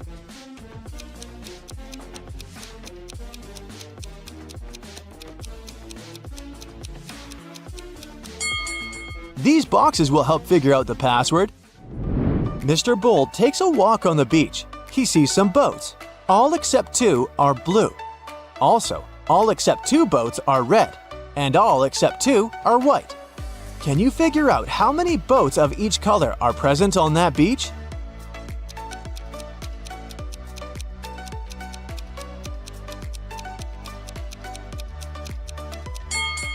Let's focus on the first 2 statements. We can fairly assume that 2 boats are not red and 2 boats are not blue. Now, one of those boats that are not red can be blue. Similarly, one of the non-blue boats can be red. If we remember the third statement, that all except 2 boats are white, we can conclude there's only 1 red, 1 blue, and 1 white boat on the beach. Can you figure out what's wrong with this picture?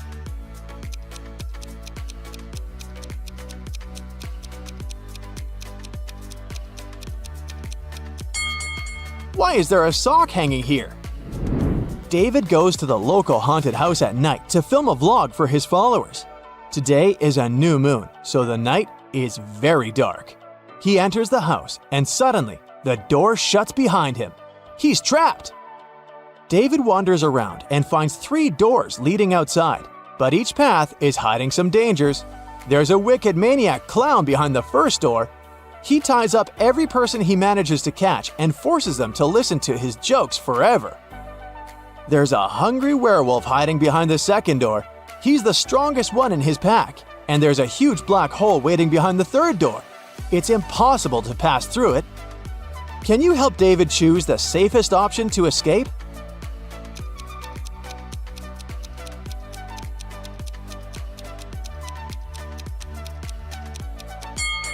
He should choose the second door.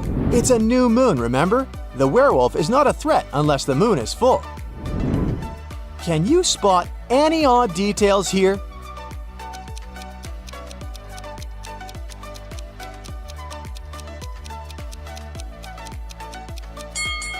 Hello! What about this picture? Can you see anything weird?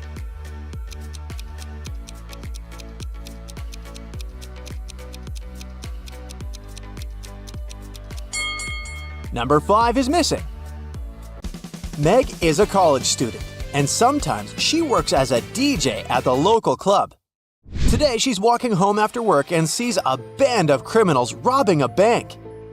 They notice her and decide to get rid of the witness. They grab Meg and take her to their secret hideout.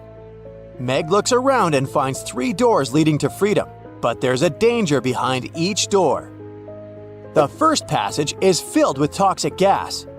There's a hungry wild wolf behind the second door, and a magic song is played behind the third door. It's cursed and makes people go crazy in a second. Which door is safe?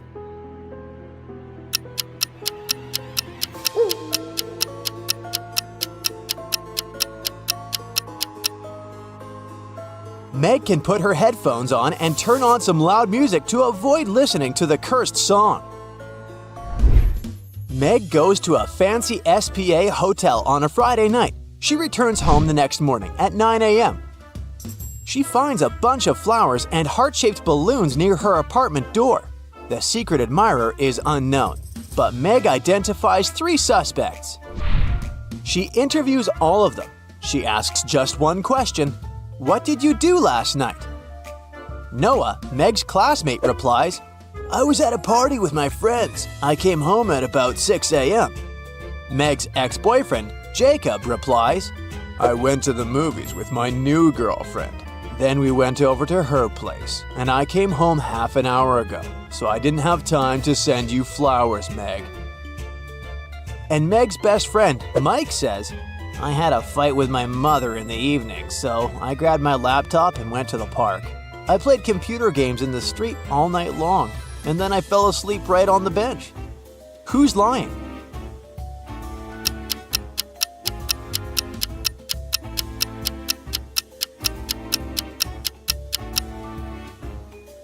Mike.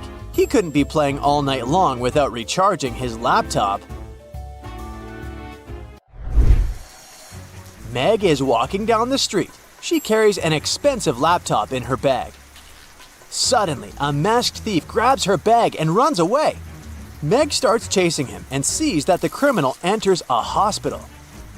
Meg follows him. Oh no, there are hundreds of rooms here. Luckily, it's raining and the criminal leaves footprints on the hospital floor. Meg follows them and gets into a room. There are 3 people here, all covered with bandages from head to toe. Can you help Meg spot the thief?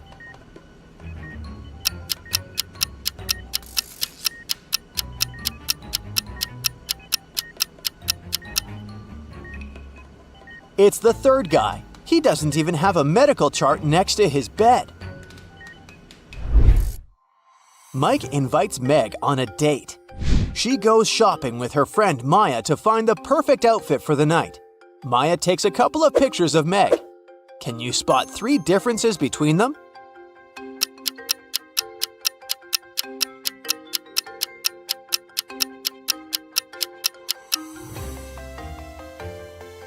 Here they are. After shopping, Meg and Maya decide to visit a beauty salon, but it turns out that one of these hairstylists is an imposter. Can you guess who?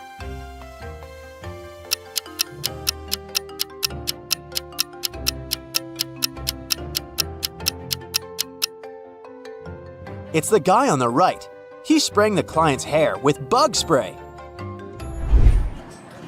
Mike and Meg go on a date, but one of the guests in the restaurant is not a real human being. Can you guess who?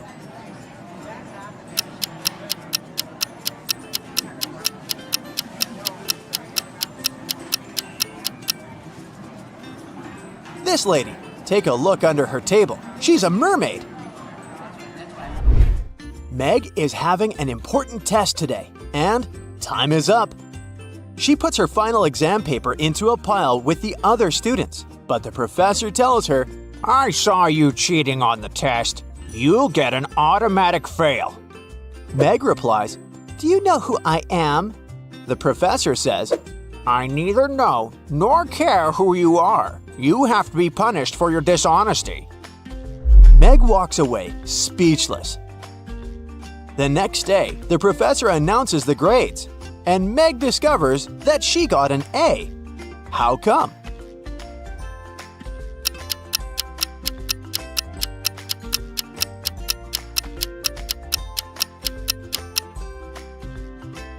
The professor indeed didn't know who Meg was. That's why he graded her paper just like everyone else's. Meg and Mike realize they can't live without each other. The next day, they start looking for an apartment. They go to 3 agencies. Each agency shows them one apartment. The guy likes them all, but they heard many bad rumors about realtors. That's why they take a closer look at the documents. Which apartment should they choose?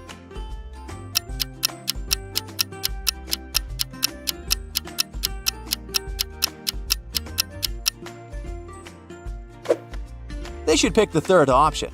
The first apartment is on the 5th floor, but that's impossible. The building only has 2 stories.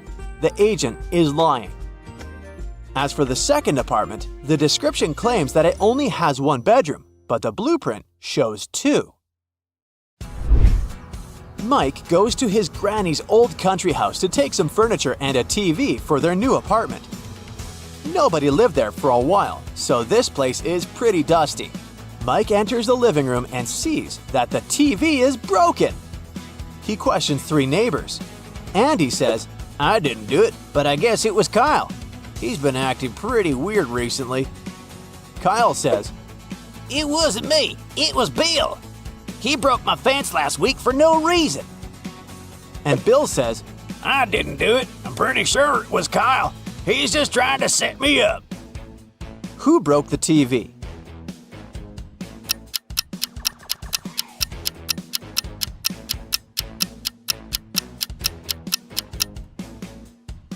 Let's take a look at the TV screen. It was pierced with a garden fork. Kyle is holding a garden fork in his hands, but it only has 3 prongs, while there are 4 holes in the screen. Meanwhile, Andy's holding a 4-tined pitchfork in his garage. Busted! Meg loves art, so she's visiting an art exhibition to find something special for their interior. The art dealer says that this rare work was painted in the Middle Ages. Meg takes a closer look and says, You're a liar! This piece is fake! how did she know?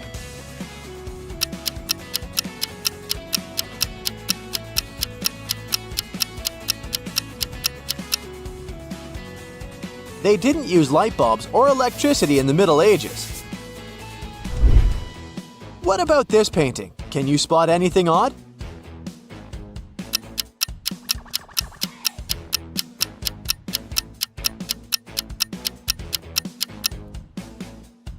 They didn't have smartphones in the Viking era. Let's see if you can spot a mistake in this painting.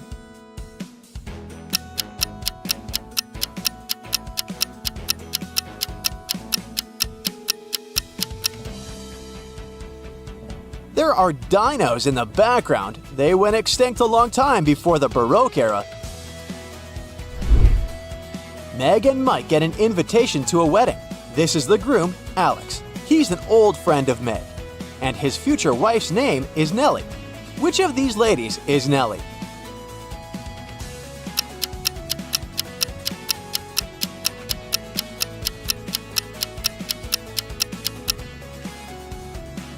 It's the third lady. She's wearing a name bracelet. Meg and Mike return home from the wedding. Unfortunately, someone robbed their apartment. The police arrive quickly and examine the crime scene. They question 3 neighbors who live on the guy's floor. Tilda says, I was watching my favorite show in my headphones all day long. I don't know what happened. Steven says, I was riding a bicycle in the park all day. I returned a couple of hours ago and went to the shower. Your door looked as usual.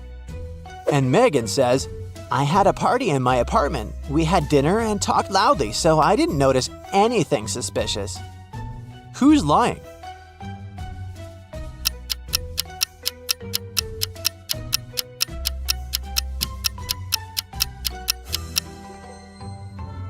Steven. His leg is in a cast, so his story about the bike must be fake. Mike has just returned from a supermarket, but unfortunately, someone changed the 5-number code on the combination lock. So he can't get into the apartment building. Can you help him crack the code?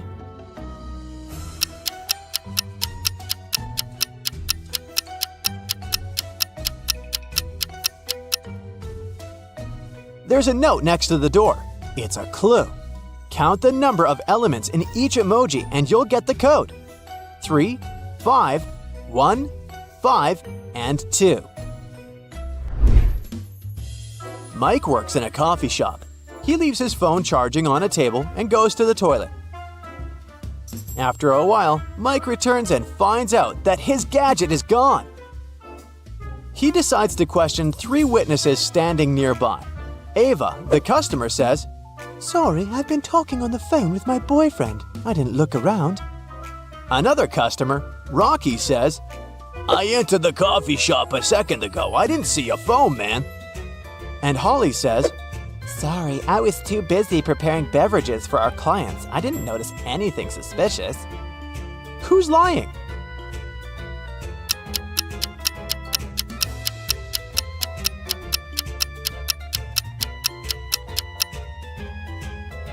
Rocky. He was standing in the line before Mike even left for the toilet, so his story's a lie. Mike and Meg are walking in the park, late at night. Everything seems so romantic, but suddenly, the guys notice something really creepy and run away. What scared them so much?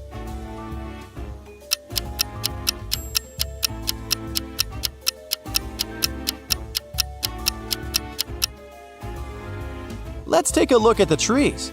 The wind is blowing from left to right, but the flowers sway from right to left as well as the clouds. It must be a ghost.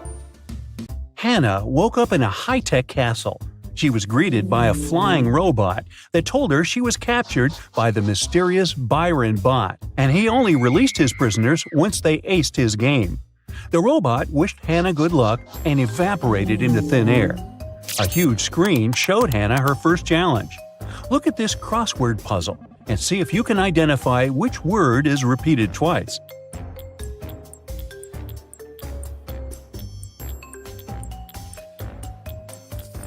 It's the word taste. Way to go! You helped Hannah advance to the next level. In the next chamber, there are 3 vault doors leading to different places. But apparently, each door holds a different type of danger. Behind the first door, there are hundreds of robot crabs that burn anything with their laser eyes. Behind the middle door, there's a weather simulator that runs throughout the daytime. It varies from earthquakes to tornadoes and huge waves. And the last door contains robotic cheetahs trained to harm any outside visitor. Which door should Hannah choose?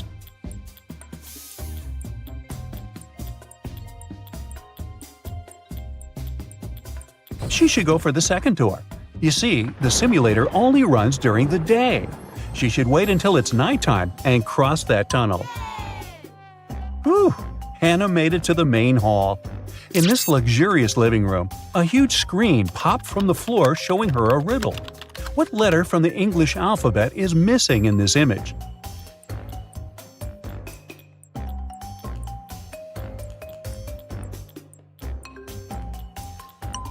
This one is tricky, but it's the letter U.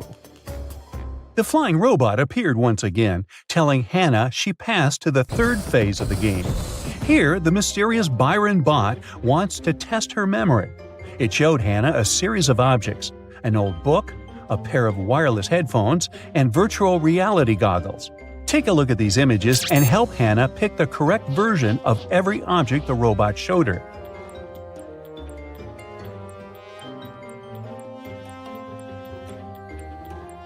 Yes, that was the book. These headphones look pretty much the same, but it's the one on the left.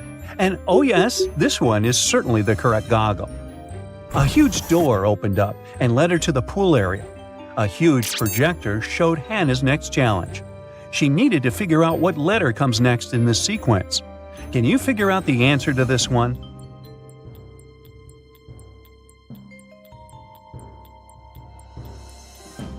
The answer is the letter E. Here's how this one works.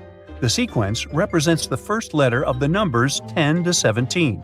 The number that should come next in the sequence is the number 18, which begins with the letter E.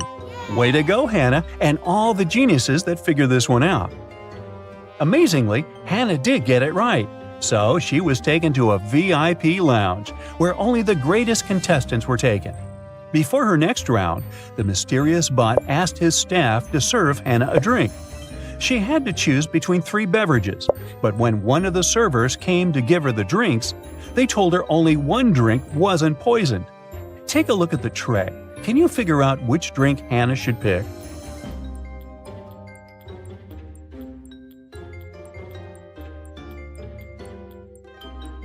Let's see. The first one is supposed to be a cappuccino, but it's green, so that's a no-no. The one in the middle has a red light sparkling at the bottom of the cup.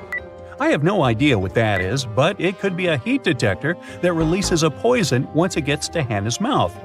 And the last one looks just like a normal soda, so she should go for that one. For her next challenge, Hannah had to figure out what number is next on this huge sequence. Can you help her out?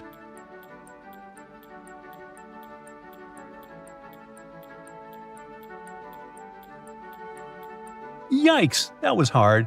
But the correct answer is 13112221. You should count aloud the first sequence that appears. The answer reveals itself that way. Whew! Finally, Hannah was able to finish all the challenges that the mysterious bot had in store for her, so he had no other option than to let her go. As she was running down the street, the flying robot appeared before her once again, except that this time it was another robot. Hannah was confused because they looked pretty similar. Take a look at both robots. Can you find their differences?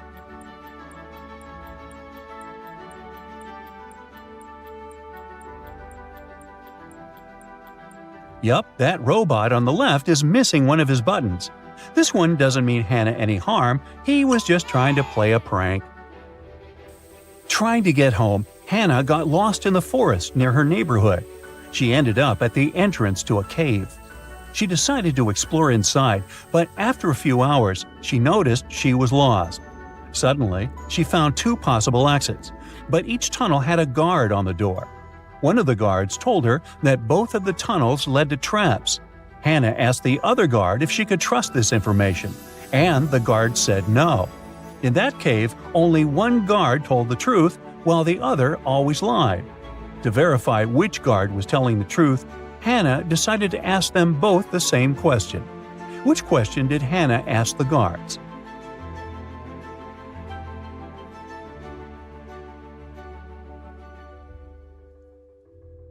Hannah asked, would the other guards say these tunnels lead to the exit? If they answered no, then Hannah would know she was safe to follow the tunnels and get out of the cave. The next day, Hannah showed up at school after missing class for quite some time. Her teacher was angry that she skipped a week's worth of school and wrote a math problem on the board for her to solve. She had to find the biggest number on the board in front of her entire class. Luckily, she got the answer correct. Take a look at the board. Do you know what Hannah answered?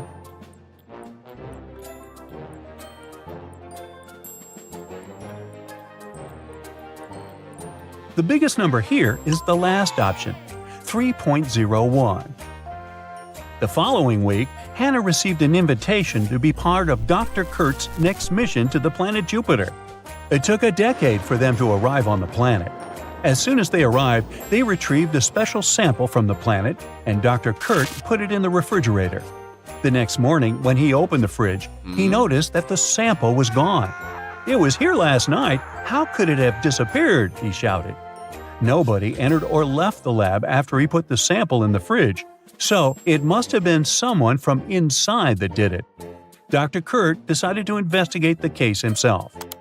Hannah said that she had spent the last 2 hours next to the microscope trying to figure out the genetic pattern of another sample they found on Mars. Rosie claimed that she spent the last hours in the napping room because she pulled an all-nighter the night before.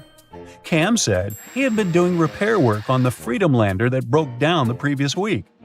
After interviewing them all, Dr. Kurt realized who took the samples. Can you figure it out too?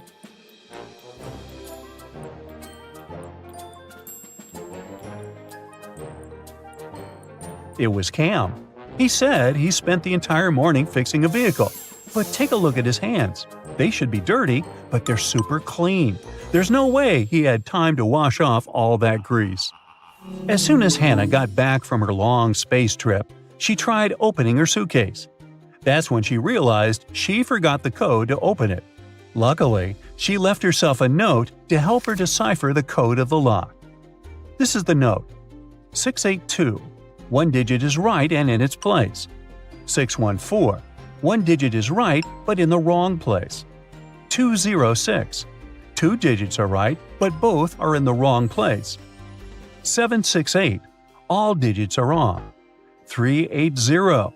One digit is right but in the wrong place. Can you figure out the 3-digit code?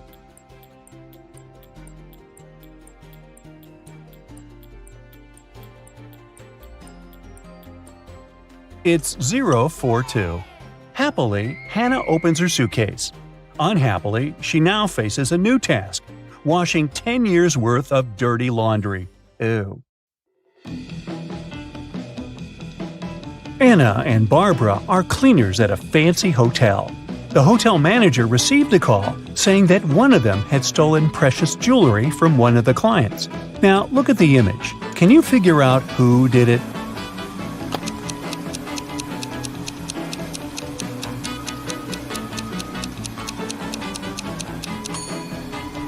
It was Anna. If you look closely, there's a shiny diamond inside that cleaning bucket. Uh-oh. Inside a high-security prison, 3 men were eager to escape. The first one was trying to break the cell bars. The second one was working out every day to get strong. The last one was quietly reading a book. One of these prisoners came from the future. Can you tell who?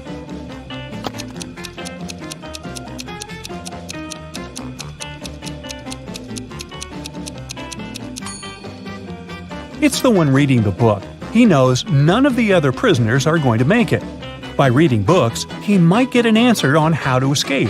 And even if that doesn't happen, at least reading will help him stay on track until he gets out of there. Ben and Paula were watching a Riddle channel at home. They got into a heated discussion about who would survive such a dangerous prank. Take a look at the image. Who do you think has the biggest chance at survival?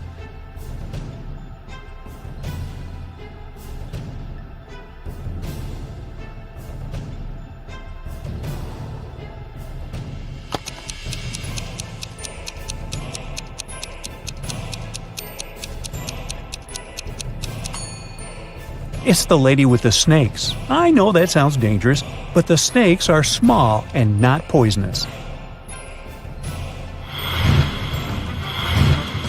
Dan enrolled in a photography class. For his latest assignment, he needed to take a landscape picture and present it to the class. But Dan didn't have time to do the assignment, so he decided to Photoshop an image and show it in class. The teachers and students immediately saw that the picture wasn't real. How could they tell?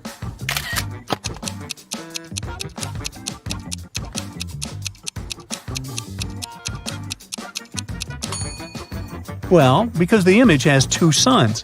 That's not natural. At least not on planet Earth. Maybe Tatooine.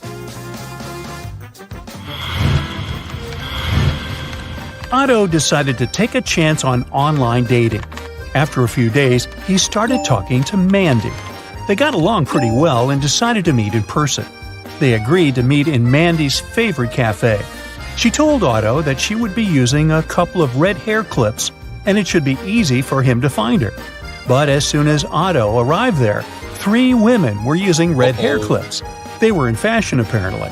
So take a look at the image. Can you help Otto find Mandy?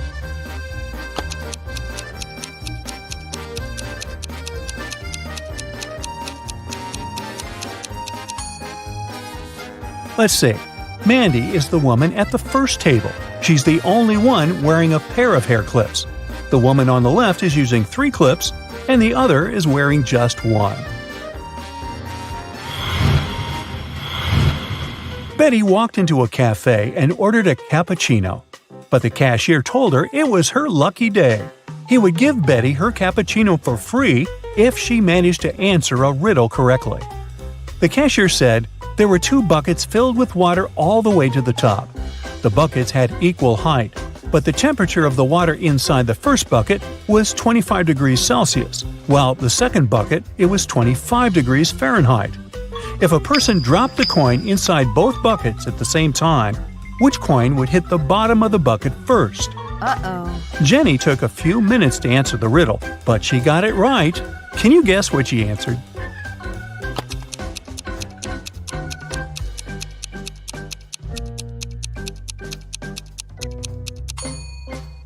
She said it would hit the bottom of the first bucket first.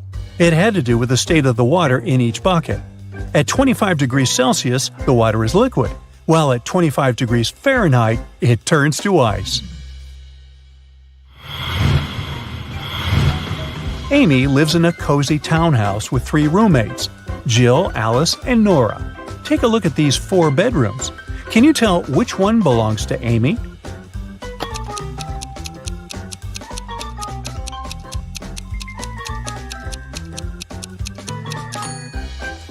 Let's go one by one, eh, Sherlock?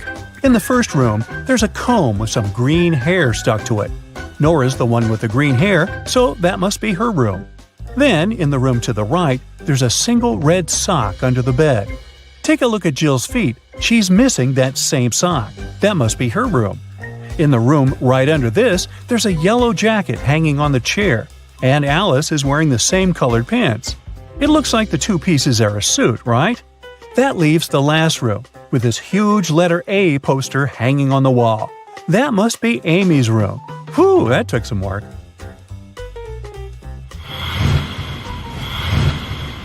Annie was locked inside a room with 4 doors. On each door, there was a symbol of a creature hidden behind it. On the first door, there was a small dragon. On the second, there was a couple of vampires. On the third door, there was a mummy. And on the last door, there was a werewolf. One of the doors would open in 1 minute, but Annie didn't know which one. She had 3 different items she could use to protect herself: an axe, a torch, or an aspen stake. She needed to choose one that would help her fight any of the monsters. Which one should she choose?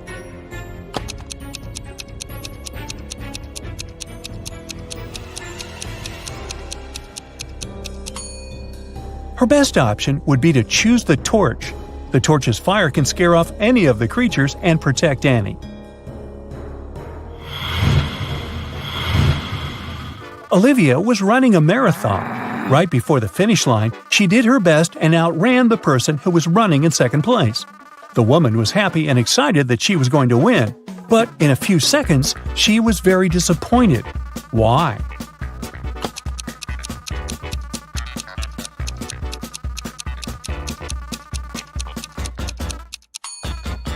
Because Olivia finished in second place when she wanted to finish first.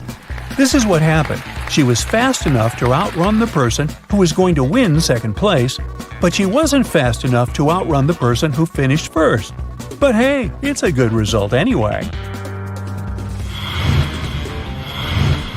Cheryl ran into her house extremely worried. She told the police officer she took off as soon as she heard the news. She was at her parents' house in another town and wanted to know what had happened to her husband while she was away. The officer said that someone had hurt Mr. Brown and that he ended up in the hospital. He said Mr. Brown was going to be okay, but he still needed to find out who had done this to him. The police officer had questioned 3 suspects so far.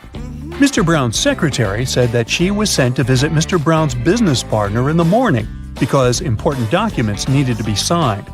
The house cook said he hadn't left the kitchen the entire day, since Mr. Brown had asked him to prepare a meal for him and his wife.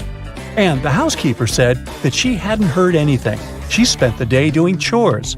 The officer realized who the culprit was in no time. Can you figure out who did it too?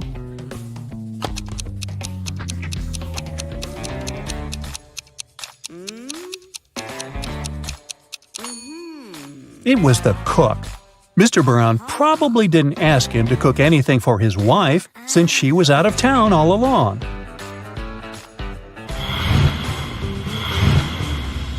These are Julia and Maria. They are both very attractive young women who have no trouble finding boyfriends. Today is Valentine's Day, and they're both going out with their loved ones. One of them is currently dating 3 people, though, so she's probably going to run from date to date. Just by looking at this image, can you tell which one it is?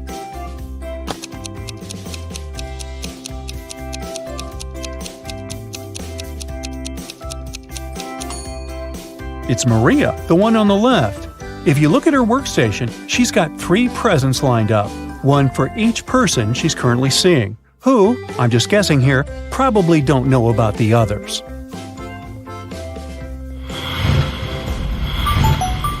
Police officer Dave received a call late one night. A famous chemist went missing from his lab. After searching the lab thoroughly, Dave found a note with random numbers scribbled on it. The note read 26 3 58, 28 27 57 6. It took Dave a while to figure out the hidden message. The clue was on the periodic table. Can you figure it out?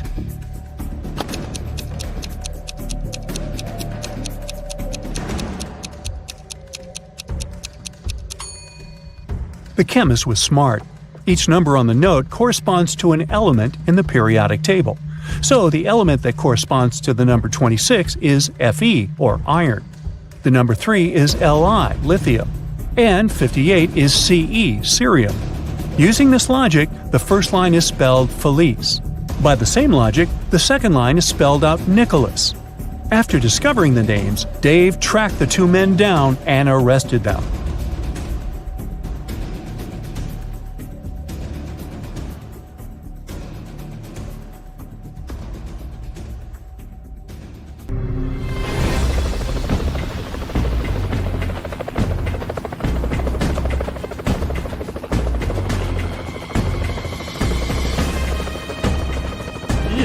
Wake up! Wake up! Your brain workout is here. Put aside everything you need to do. It can wait.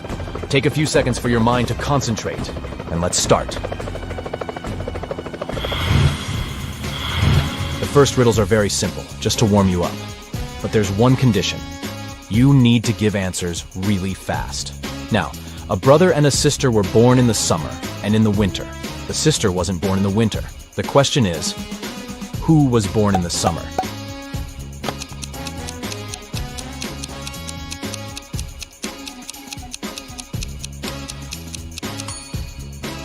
The sister. But that was not my answer, duh.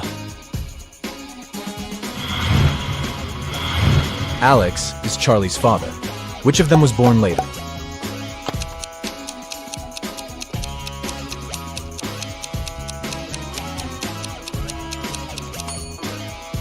Charlie. He's the son, after all. The giraffe is taller than the lion, but shorter than the palm. Which animal is the tallest?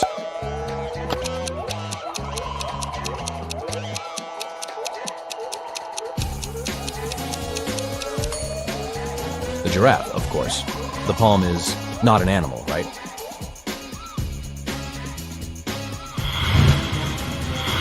If you have a cube with each of its edges 2 inches long, how many total square inches are all its 8 sides?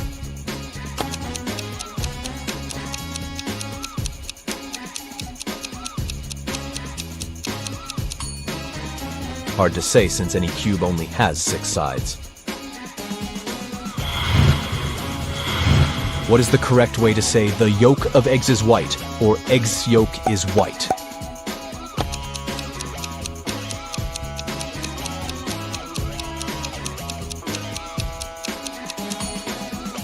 Neither way is correct since the yolk is yellow.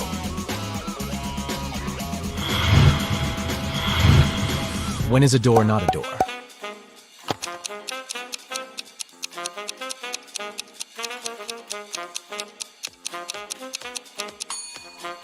When it's a jar. Huh, you must agree this is a good one. What can't fit even in the largest pot on Earth?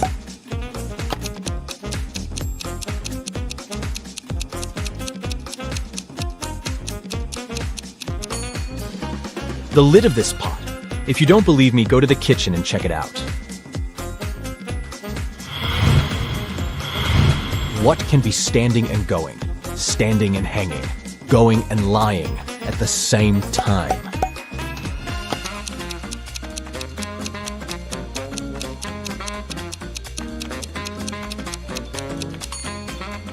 A clock.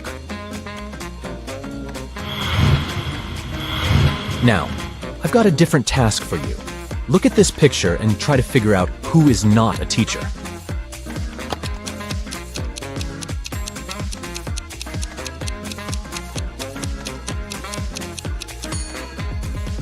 Well, the lady on the left might not exactly fit the image of your average teacher. But she knows the students' names. Plus, she checks their grades on the phone and has a badge with her name. The second woman indeed looks like a grumpy teacher, but she is not. She's likely just someone's angry relative, scolding the students and holding the first thing she grabbed from the desk. Now your task is to answer these questions very, very fast. Let's see how quick your reaction is. What gets wet while drying?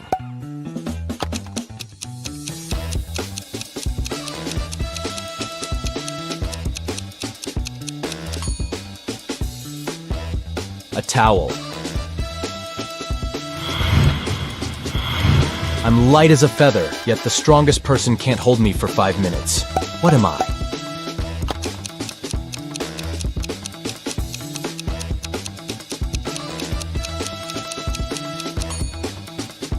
One's breath. Where does today come before yesterday?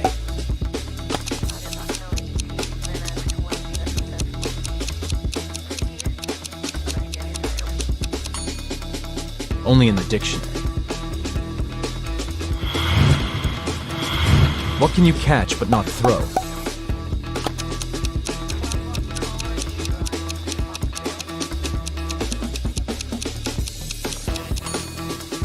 Ugh, a cold. Take care, guys. What has a head and a tail but no body?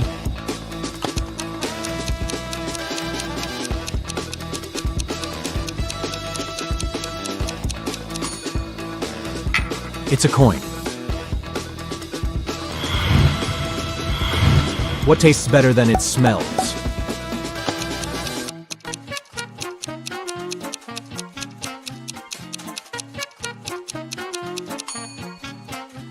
Of course it's your tongue. What is 3/7 chicken, 2/3 cat, and 2/4 goat?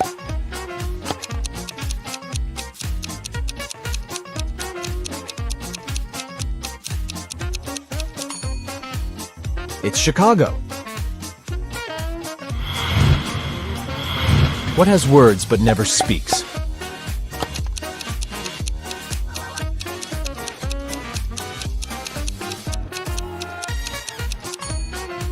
I'm talking about a book. Andrew had been sick for a week, so he asked his friend Jesse to take his books out of his locker at college. But instead of simply telling Jesse the 3-number combination he needed to open the locker, Andrew asked him to look for a small note under his locker. After school, Jesse went to Andrew's locker and pulled the paper out. This is what was written on the paper: 24, 24, 22, 9, 9, 9, 9, 22, 24, 22, 9, 9. Thinking this would be easy, but a little tedious, Jesse entered every arrangement of 24, 22, and 9 he could think of, but the lock didn't open. Realizing there was something behind these numbers that he wasn't noticing, Jesse sat down for a few minutes to think it out. After some time, Jesse went to the locker, entered a combination, and the locker opened. What was the combination?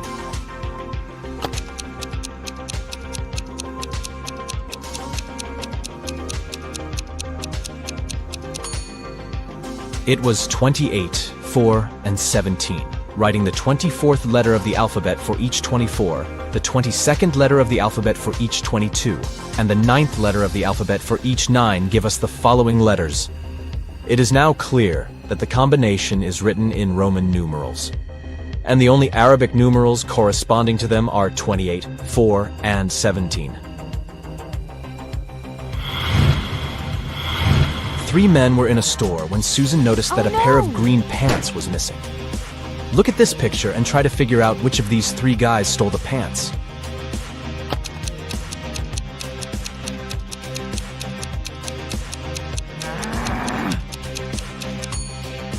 It's the man on the right.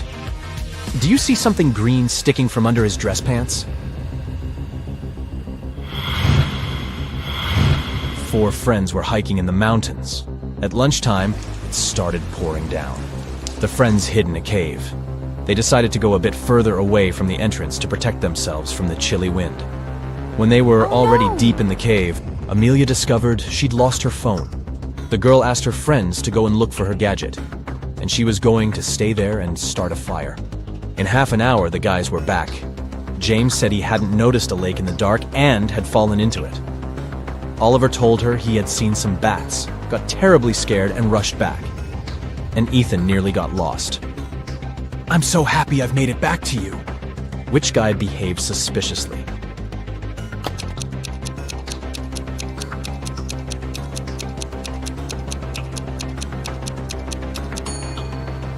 Ethan lied. James was soaked through after falling into the water. But why was Ethan's hair wet? It looks as if he was outside in the rain, but decided not to tell his friends about it. Jackson was going to marry the love of his life, Liza. But one day before the wedding, his fiancée disappeared. Her room was a mess. On her bed, Jackson found a note with several hastily written numbers: 5509710. Jackson knew 3 other guys were in love with Liza. Jaden was a landscape designer and often sent Liza beautiful flowers. Luke owned a gas station and usually tanked up the girl's car for free. And Asher was a hairstylist and helped Liza with her hair. All of these guys wouldn't be above taking the girl away to prevent her from marrying Jackson. But just one of them was actually guilty. Who?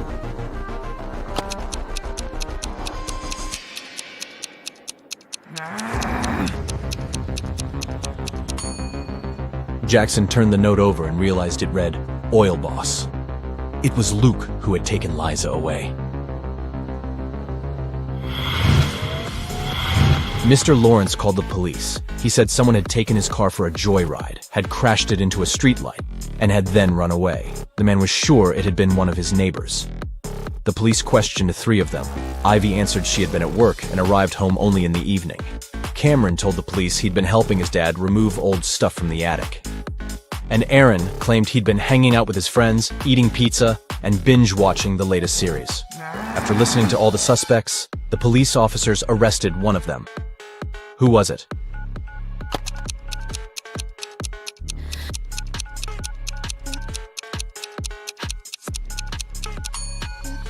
It was Cameron. There's no attic in his house. He invented the whole story. Claire was the best student in her class. She was also friendly and kind. Her classmates loved how she always found a way to help them with tests. The end-of-the-year math exam, though, was tough.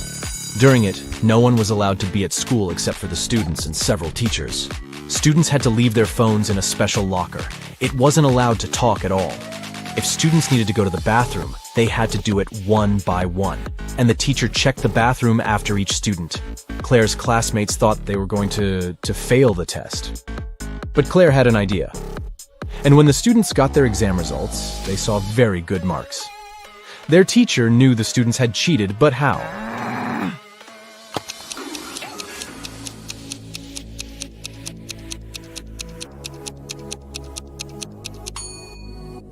Claire was the first to go to the bathroom. She wrote the correct answers on the steamy mirror with her finger, and her classmates read the answers by breathing on the mirror.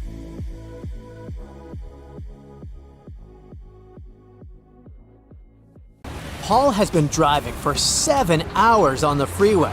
Suddenly, his tire bursts. He calls for help, but the service worker says it will cost him $300. Paul gets angry. He's thirsty, hungry, and doesn't have any money. He's still sitting in the car when suddenly a miracle happens. 3 doors appear out of nowhere. Wow. Each door has a sign above showing where they lead. There's a bunch of delicious food behind the first door: burgers, spaghetti, lobster, and pizza. The second door hides all sorts of beverages, from energy drinks to sodas and iced teas. And finally, there's $1 million in cash behind the third door. Which door should Paul open first?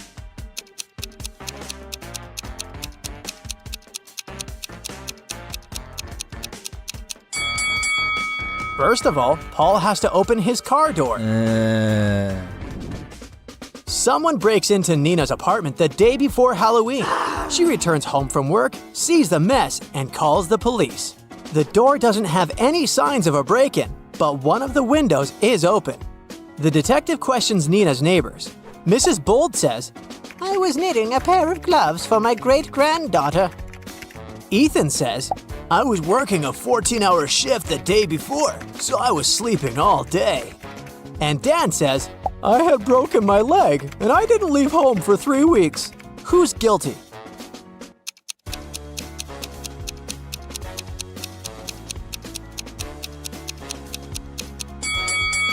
It's Ethan. He was the only one able to climb into a window. Mia is hiking in the forest and gets lost. She comes across a witch's house. The witch offers to teleport Mia home, but there's a twist. 5 doors appear in front of Mia. The witch says, Only one of them will take you home. And you only have one chance to choose the right door. The door you need is black. It's not next to the leftmost or the rightmost door. It's not the door in the middle either. which door should Mia choose?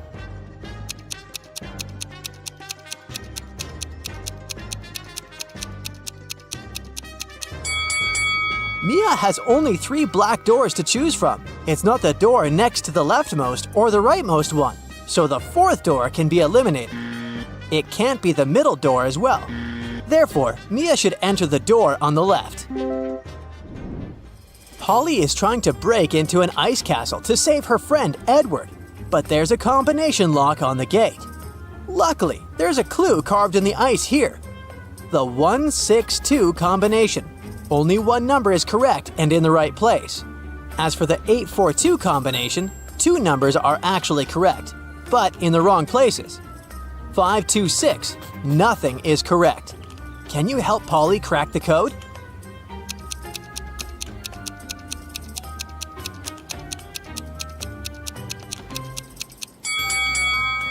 The passcode is 184. First, we exclude 2 and 6 because in the 3rd combination, no number is correct. In 842, 2 numbers are correct. So now we can conclude that the code contains 8 and 4. The last number must be 1, and since 1 is in its place, we can easily figure out where 8 and 4 should go. Yes! Anna wakes up in a dark dungeon without remembering what happened. Oh, God. She looks around and sees a metal door. Unfortunately, it's locked, and it requires not just 1 password, but 4. Anna has just 1 attempt to make it right. Gladly, next to the door, there's a sign with 4 words: apple, bread, chair, and dress. Can you guess the passwords for each keyhole?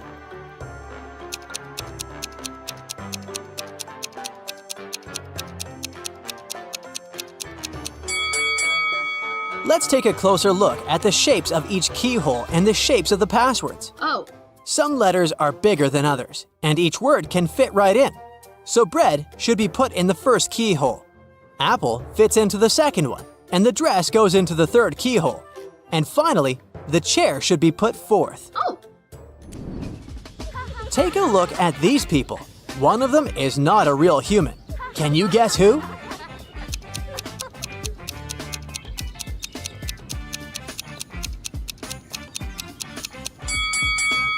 It's the lady on the left, who eats a main course with a dessert spoon.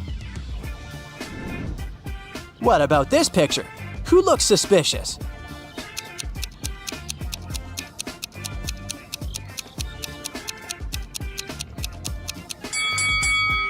This guy. There's no reason to wear a warm coat. Can you spot a guest from another planet in this cafe?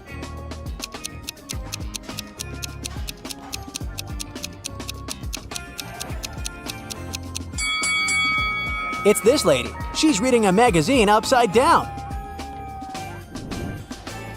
Leo opens a new art gallery.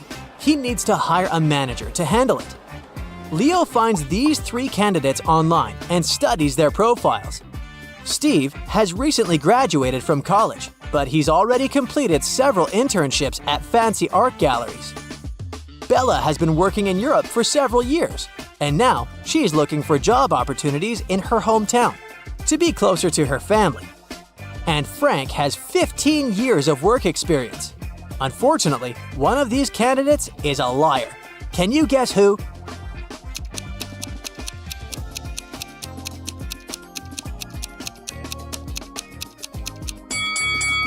Take a look at Leo's calendar. It's 2023 now. According to Frank's birthday, he should be around 22 years old at the moment. Therefore, he can barely have a 15-year work experience. Rick works for a large financial company. He gets outside the office and goes to the parking lot to go to a business meeting. but he doesn't find his Mercedes in the parking lot. He immediately calls the police. The police officers soon find Rick's car and start to chase the criminal, but he leaves the car and escapes to the park. The police search the arena and find 3 suspects. What are you doing here? Nick says, "I'm jogging here." Mike says, I'm just waiting for a taxi to pick me up. and Peter says, I'm just walking and enjoying nature. "Who stole the car?"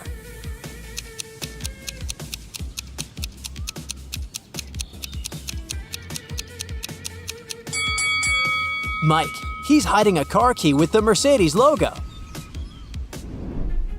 Kelly wakes up in a haunted hallway. To get outside, she needs to enter one of these 3 doors.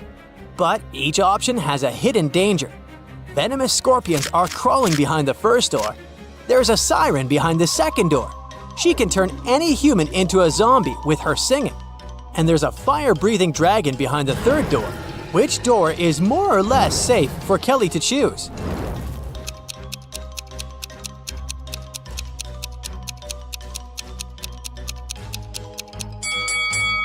Kelly can put on her soundproof headphones and walk through the second door. Yes! Mary goes to a jazz club after work. It's almost empty, but there's one handsome gentleman sitting in a chair next to a mirrored wall. Mary falls in love at first sight. She approaches him and introduces herself. Hello. But suddenly, Mary changes her mind. Why? Oh,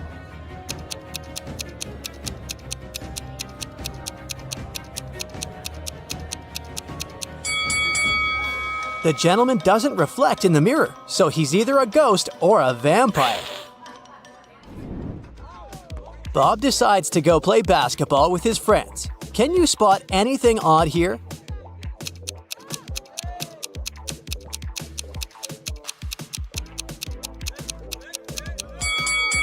There's no hoop.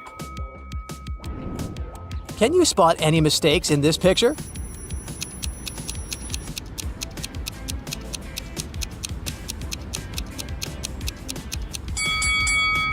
The ice cream cart lacks a wheel, and the lettering is wrong.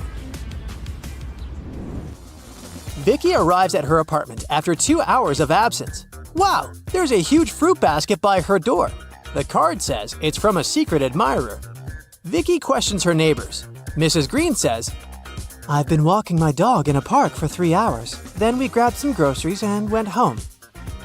Andrew says, I left my apartment about 5 minutes ago to do some laundry in the basement. I only have 1 set of bed linen, so I have to wash it regularly. The basket was already at your door, but I didn't see anyone. Jacqueline says, I was taking a bath.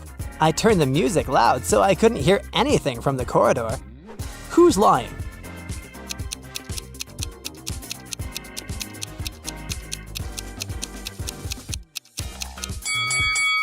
Andrew said he has only 1 bedding set, and it should be inside the washing machine at the moment. But take a look at his apartment. His bed sheets are still on the bed, so his story must be fake. Can you spot a guest from another planet?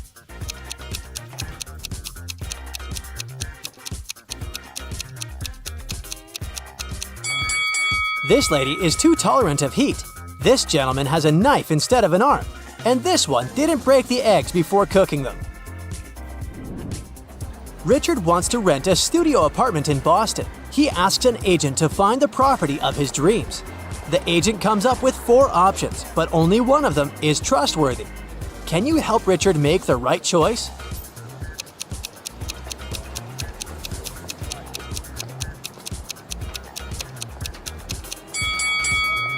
The first studio looks very classy and chic, but the ceiling is leaking. According to the description, the second apartment was built centuries ago, so it just can't look so high-tech and fancy. As for the fourth option, it's too overpriced for a property that is located next to a toxic factory. So Richard should pick the third studio. Although it looks pretty messy, he can easily fix it. Okay, here we go. One of these guys is a time traveler. Can you guess who?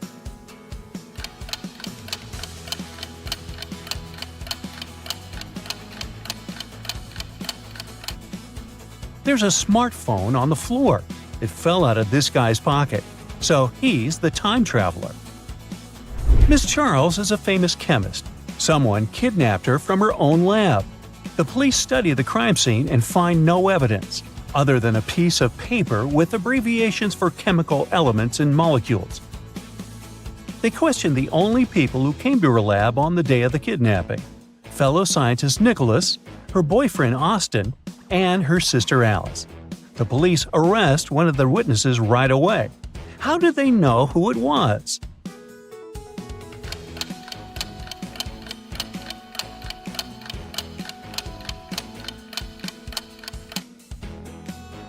There's a very obvious clue on the piece of paper. If you combine the abbreviations of the chemical substances, you'll get a name: OSTIN. George fell from a 100-foot ladder, but he didn't get hurt. How is this possible?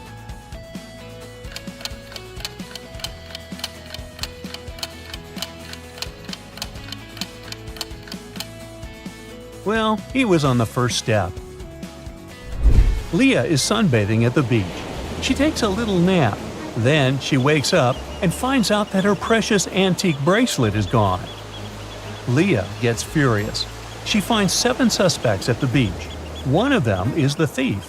Can you guess who?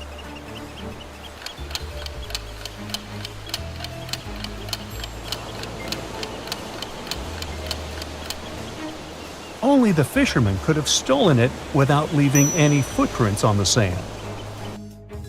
Shelley and Kelly are sisters. Shelley lives alone, while Kelly lives with her boyfriend. Can you guess who is who?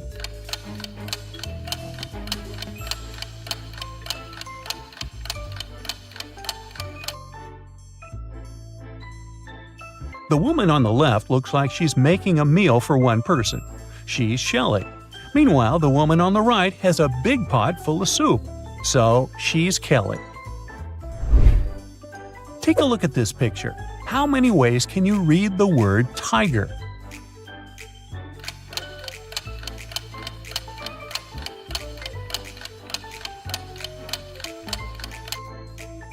Tiger can be read in 60 ways in the given picture. The easiest way to count is to start with the letter T in the center, and then move to the neighboring letter vertically or horizontally.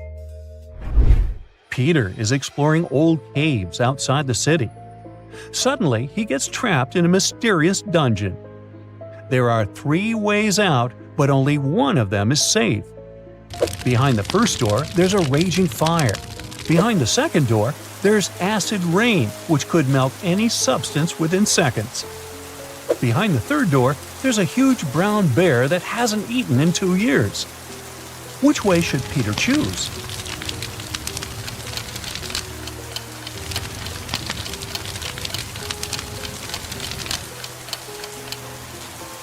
He should enter the third door.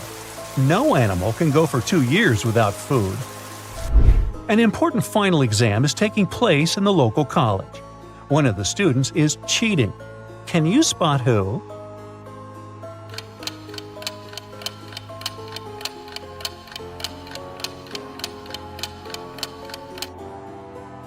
It's this guy. He has answers on his arm. Jules is making her way through the forest. She can see the river ahead, but before she reaches it, Jules needs to solve a problem with a pack of wolves. They're slowly surrounding Jules. She comes up with 3 ideas. Press against the tree and quickly climb it, use matches to make a fire on the ground and scare away the wolves, and the third idea is to splash water in different directions. What's the best course of action?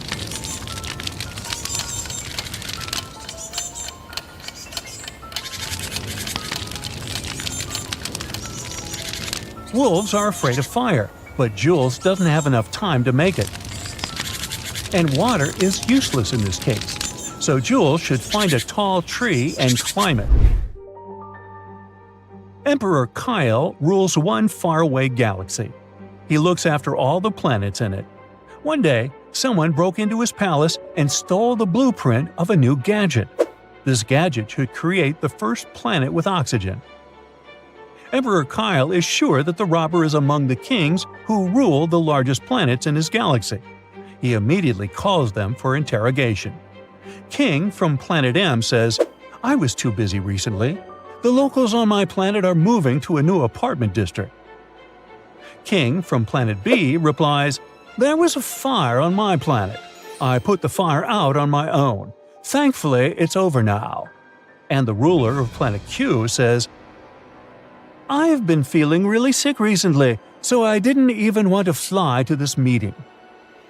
Who is lying?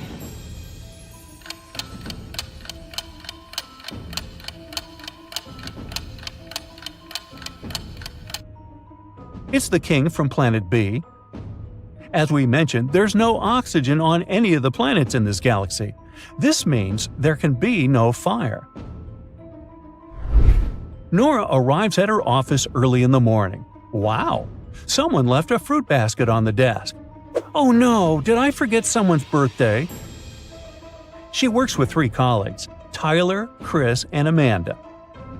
Nora checks their profiles to find out who's having a birthday today, but nobody. All the coworkers arrive later and Nora questions them. Tyler says, "I've nothing to do with this basket. I'm allergic to most fruits." Chris says, "Give me a break. I was partying all night, so I didn't have time to send silly gifts." And Amanda says, "Wow, I think it was Chris. He's totally crushing on you. He confessed to me last week." Who's lying?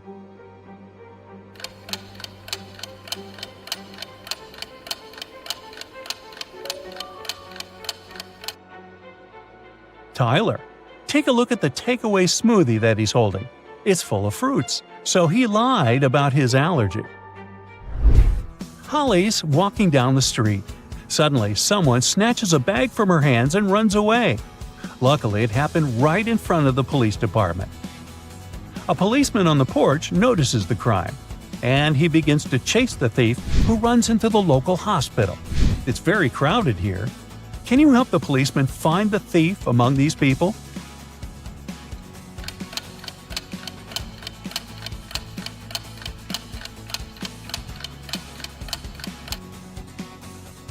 There's definitely something wrong with this guy. He's holding stuff that belongs to different doctors, a dentist, an ophthalmologist, and a surgeon. The thief tried too hard to pretend to be a doctor. Andrew and Rose are getting married. They're looking for the perfect place to celebrate. Their agent shows the guys 4 options. Can you help them choose the best one?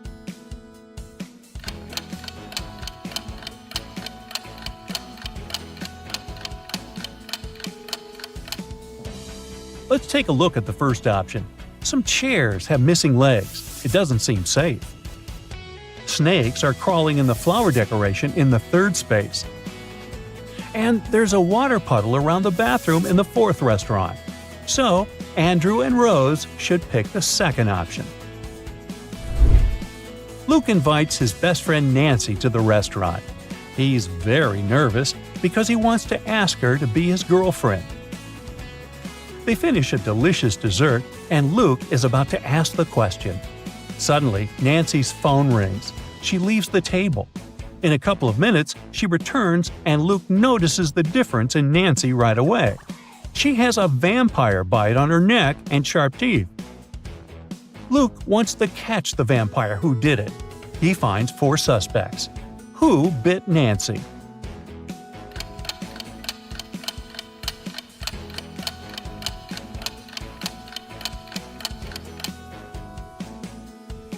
These 2 people have red lipstick on their faces. They were just kissing. And the chef is making a strawberry cake. So this guy is a vampire. Alex runs a small shoe repair shop. On Friday night at around 9 p.m., Alex leaves his office and goes to the parking lot. Oh no! Someone scratched his car. Alex questions 3 witnesses to figure out who did it. Sandra says, "I was heading to the coffee shop to get some espresso. I can't sleep. I have to get ready for my finals." Mike says, "I spent all day at the farmer's market. That was awesome. You should check it out too. It's held every Sunday." And Nina says, "My car is over here and it's fine. I don't know who scratched yours because I just arrived." One of them is lying. Can you guess who?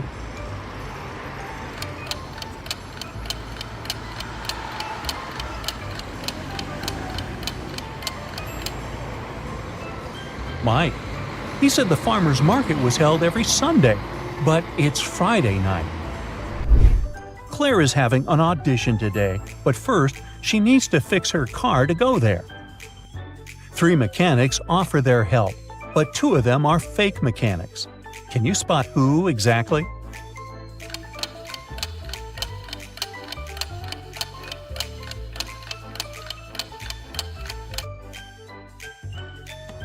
The second guy's watch looks pretty expensive. It's too risky to wear them while working. And the third guy's nails are too long for this job. Claire should pick the first guy. Frank is a private investigator. He receives a task to secretly check this office. Can you spot Frank?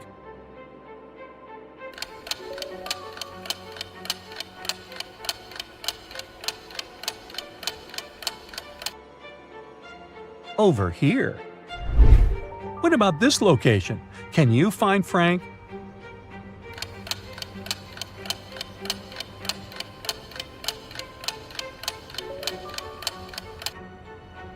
He's hiding in a trash bin. Dan and Jeff are best friends and travel bloggers. They plan an epic hiking trip, but Dan has to go to the hospital, and Jeff goes on the trip by himself. Dan gets better and decides to go find Jeff and surprise him. On the way, Dan meets the locals and questions them about Jeff. The farmer says, I didn't see any strangers on my land. I don't like uninvited guests. Then Dan knocks on a cabin in the woods. A cute old couple opens the door. They say, It's just the 2 of us. We haven't had any guests in our house for many years. And finally, Dan questions a tourist. I set up my camp here yesterday. I didn't see anybody who looks like Jeff. Who's lying?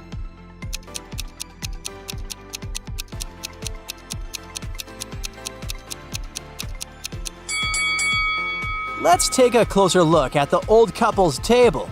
Why would they need to serve 3 teacups if they don't have any guests?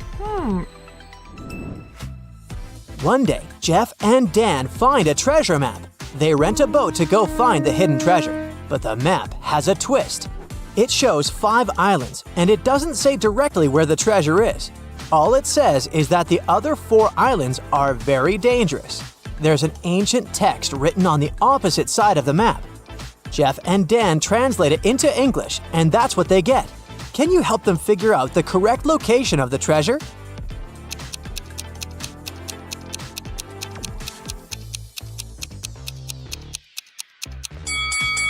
According to the poem, they should stay away from the island with no single plant. Also, they should avoid the island that's surrounded by sharks, the island with a mountain, and the heart-shaped island. So the only island left is this one. The treasure should be here. The guys come over to the island. Suddenly, they get surrounded by a crowd of crabs. Can you sort one odd crab out?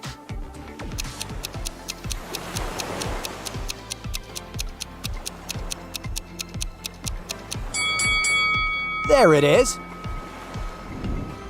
Jeff and Dan keep on walking and see this sign. There are 4 possible routes, but only one of them will actually lead them to the treasure. Can you figure out the correct way?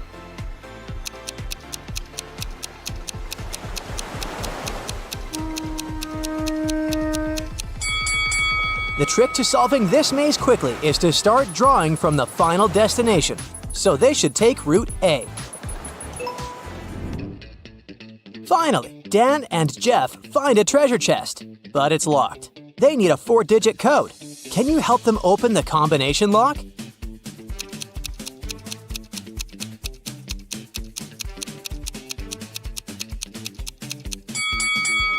Take a look at the images painted on the treasure chest. It's not just a decoration, it's a hint. To crack the code, we need to count the number of details in each icon. So the code is 8382. Dan and Jeff get back to the port with the treasure. They book the best room in the most expensive hotel. Then they decide to relax in the spa area and see two ladies taking baths. Can you guess who's not from this planet?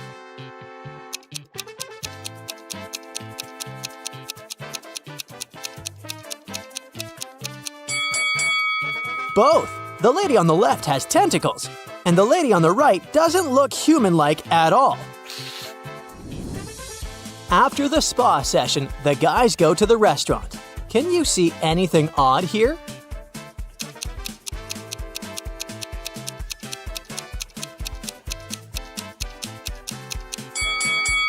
There's a rat in this guy's glass. After dinner, Dan and Jeff return to their room. Oh no, someone robbed them. The police officer arrives quickly and examines the crime scene, but he finds no signs of a break-in. He questions 3 suspects who had a key. The hotel manager says, I spent all day with my husband, and my shift started 15 minutes ago, so I don't know what happened here. The repairman says, I entered the room about an hour ago to replace burnt-out light bulbs. Everything looked fine. And the cleaner says, I cleaned the room in the morning before the check-in, and I've never entered it again. Who's lying?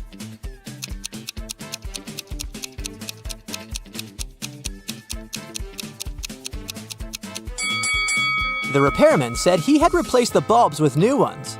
But this lamp still lacks a bulb. Seems like he was busy doing something else. Oh no. Dan and Jeff want to get their treasure back, so they search the repairman's apartment. Can you help them find it?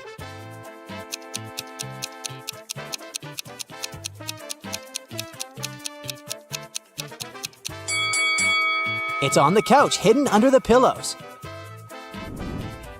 The treasure chest is okay, but the thief locked it and changed the code. The guys need to figure out a new 4-digit combination to open it. There are no hints in this apartment, only this shopping list. Can you figure out the code?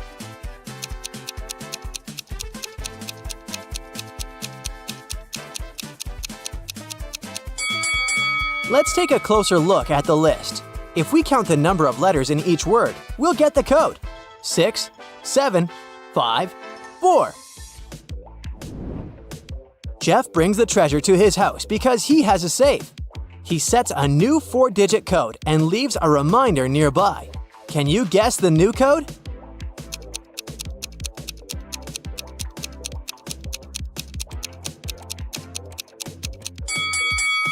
To solve this one, we need to turn the piece of paper upside down. This way, 0, 5, 8, 9 will turn into 6, 8, 5, 0. Jeff is chilling in his living room. Suddenly, the electricity goes out in the entire neighborhood. 1 hour later, Dan arrives at Jeff's place and finds him tied to a chair. 30 minutes ago, a masked man robbed my house and took the treasure. The police arrive at the crime scene right away. They identify 3 suspects and interview all of them. Jim says, I was washing my car. Rita says, I was making coffee. And Emma says, I was doing the laundry. Who's lying?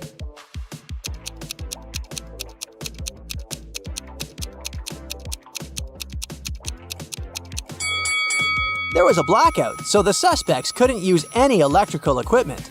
Jim washed his car with a sponge. Rita made coffee in the chesva. As for Emma, she couldn't use the washing machine. Therefore, her story is fake. Dan goes to a costume party, but the guard at the entrance refuses to let him in without a password. He says, all you need to figure it out is in this room. Dan looks around and solves this mystery. What about you?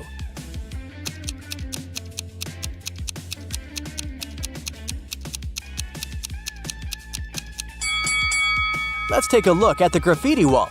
The 4th palm stands out because it's the only image of a left hand. Also, there are cosmic tattoos on each hand. Therefore, the secret password is the sun. Dan and Jeff are walking down the street and filming another vlog. Suddenly, a flower pot falls right down on Jeff's head. Dan helps Jeff get back on his feet and identifies the apartment from which the pot fell. They ring the bell. A young couple opens the door. Jeff was injured by the pot you threw away. But the couple says, That's impossible. You probably confused the floors. We returned from a long trip just a minute ago. but the guys didn't believe them. Why?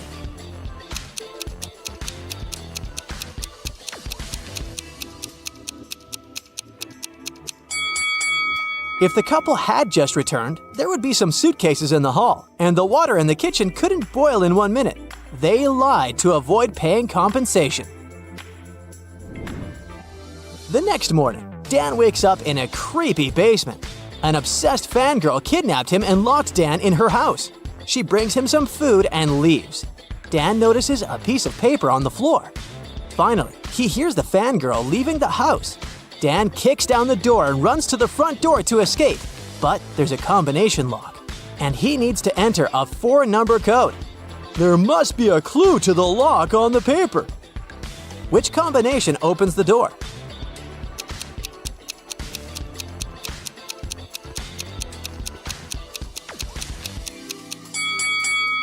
The number of fruits implies each digit in the code, and the color sequence on the paper implies the position of each digit. So Dan should enter 2, 3, 1, 4.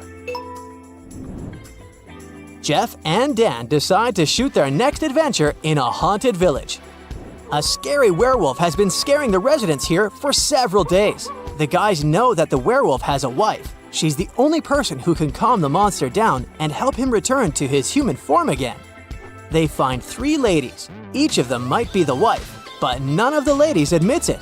Can you guess who the real werewolf's wife is?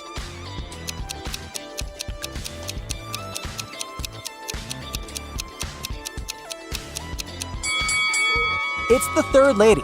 She has some brown wool on her clothes. Jeff takes a picture of an exotic parrot. Can you find the correct shadow of this bird?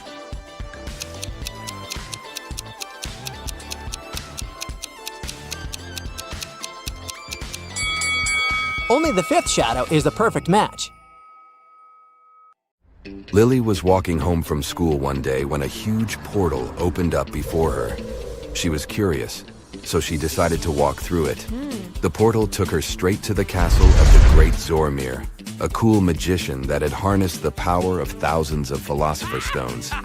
As soon as Lily crossed the portal, he closed it. He told the girl that she had been chosen to take part in a great quest and that she could only leave the castle if she agreed to play his game. She had to answer all of his riddles correctly, and only then he would let her go. For the first riddle, he showed her this image and asked her to figure out what word was hidden in this illusion. Can you help her out?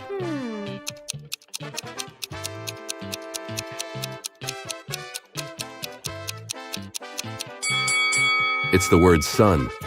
Way to go, both of you. Zormir liked to play with trickery and illusion, so for his next trick, he called a chef. The guy walked in with a cart filled with Spanish empanadas, and Lily's mouth started watering. He told Lily that she had to eat all of the empanadas, except one, and that she should choose wisely, because that special empanada was poisoned. Take a look at the image. Can you help Lee choose which one she shouldn't eat?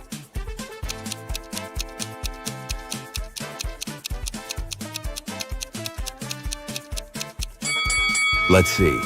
That one on the bottom left corner looks suspicious. It has a green fog coming out of it. It's probably from some heavy type of poison, isn't it? Oh my god! Whew! Lily got out of that one okay. Next, Zormir showed Lily a strange painting. He changed the image on the painting to show one of his illusions. Can you figure out which word is hidden here?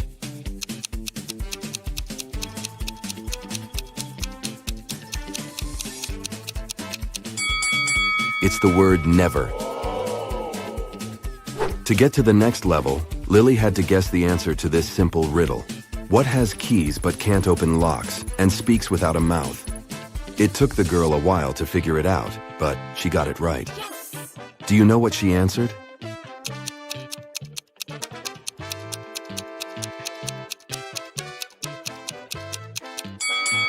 It's a piano. Lily was taken to an empty room in the castle. It had nothing except 4 doors. The great Zormir told Lily that she had to find a time machine behind one of these doors and left her a clue. Trust only one of the inscriptions and it will lead you to the treasure. On each door, there was a sign. The sign on the door A said, "It's behind B or C." The sign behind door B said, "It's behind A or D." Door C said, "It's in here." And door D claimed, "It isn't here." Can you guess which door Lily opened?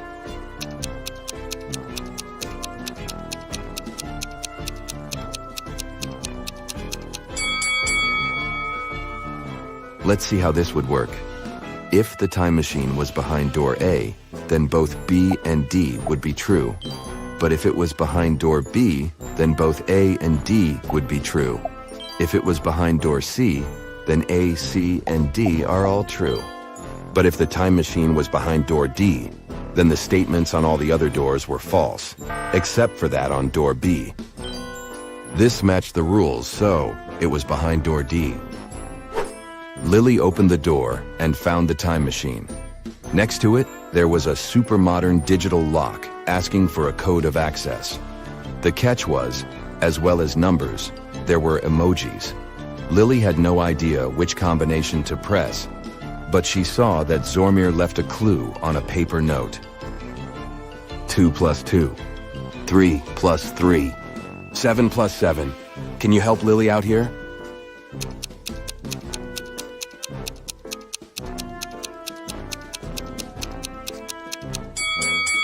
This is a tricky one.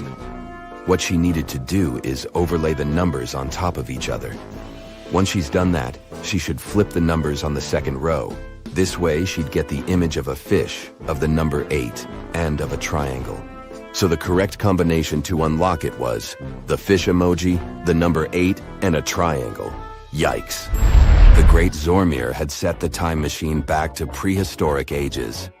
So Lily was zapped straight back to the ancient past. Take a look at the image. Can you spot the other time traveler in the picture?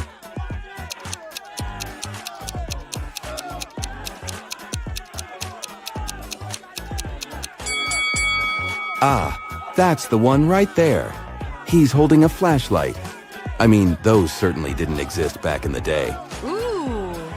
Lily went to talk to the other time traveler to see if he knew how she could get back to her normal timeline. He would only answer her question if she answered his riddle correctly. He asked her, "What has a heart that doesn't beat and a bank that doesn't hold a cent?"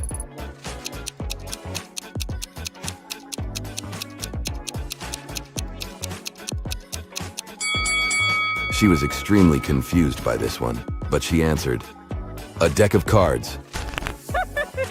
The guy was impressed and told Lily that to go back to her normal timeline, she had to figure out what was hidden in another of Zormir's illusions. Can you guess what word is hidden here?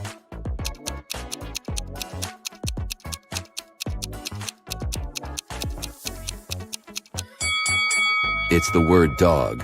Way to go. Yes! Lily got back to her normal timeline, but instead of going back to the castle, she found herself stranded on a deserted island. There was a note from Zormir saying, "The game is just getting started. You need to find the slang's witch and ask for her help." Take a look at the image. Can you find something that might help Lily find the witch?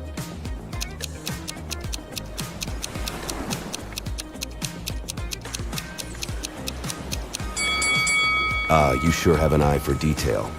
There are 4 pieces of torn paper that together form a map. The map leads the way to the witch's abode. Walking through the forest on her way to the witch's house, Lily runs into a bear. She has to make a quick decision. She can either run away from the bear as fast as she can, or she can raise her hands and walk steadily backward until the bear is out of sight. What is Lily's best option?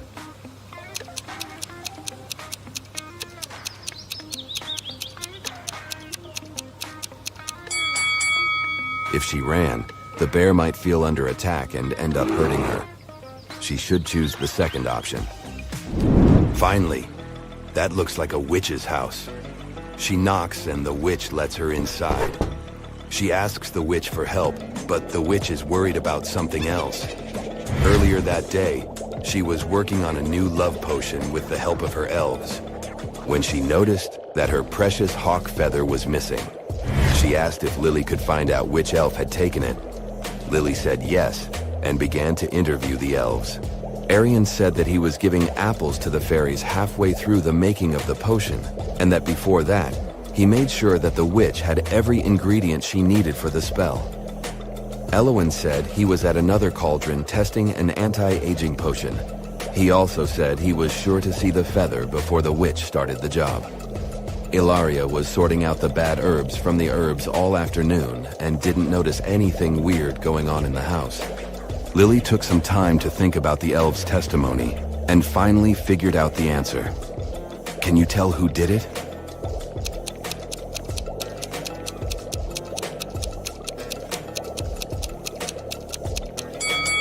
It wasn't any of the elves. Lily noticed that the feather had fallen down and was stuck in a crack on the floor.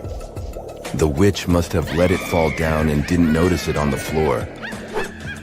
The witch was happy with Lily's help and told her she would help Lily run away from the Great Zormir.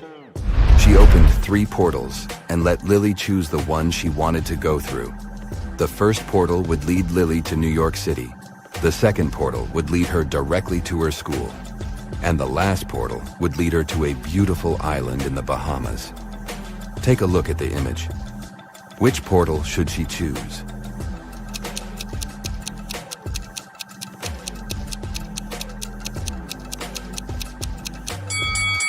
Well, it could be fun to visit New York City, but there's a huge snowstorm going on. And why would anyone want to go to an island surrounded by sharks? Lily should just go back to school. She skipped enough classes. You just entered a riddle-solving competition. The game show host shows you the first riddle you have to answer. Take a look at the image. Who do you think will be able to make it all the way across the line?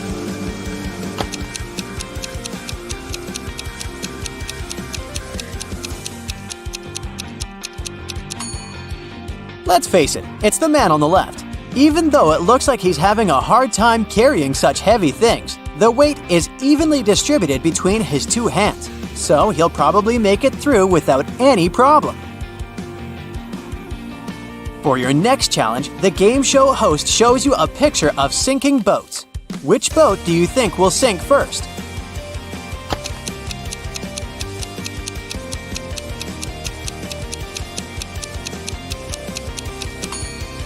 The first boat has 2 holes in it, but somehow it has way less water inside. The second boat only has 1 hole, but look at the amount of water that got inside. It's definitely the second boat that's going to sink first. Since you passed the first 2 rounds, the third one gets a bit harder. Ken was riding on his rollerblades when he fell down and hurt his head. He woke up in the hospital only to find that 3 Barbies were waiting for him. Take a look at the image. Can you figure out which Barbie is actually Ken's girlfriend?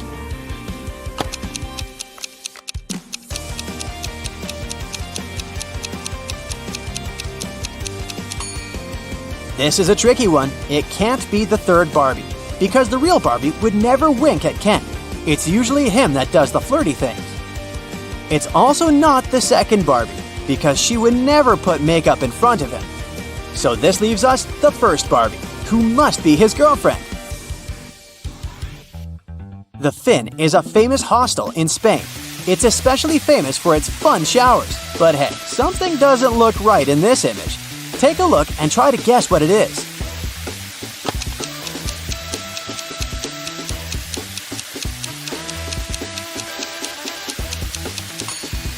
The woman on the right is squeezing a ketchup bottle instead of a shampoo bottle. That's definitely weird, huh? For the final rounds, the host picked out a few written riddles for you. The first one is, I speak without a mouth and hear without ears. Am I a microphone, a phone, or an echo? What would you say?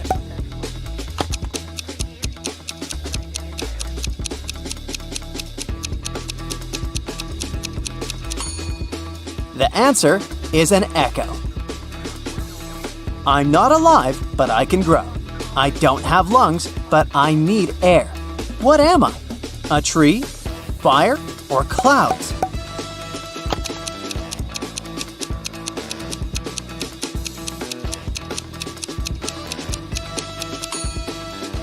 The correct answer is fire. Way to go if you chose that. Matthew works in the same company as Jean. He's had a crush on her for months and has been trying to impress her in any way he can think of.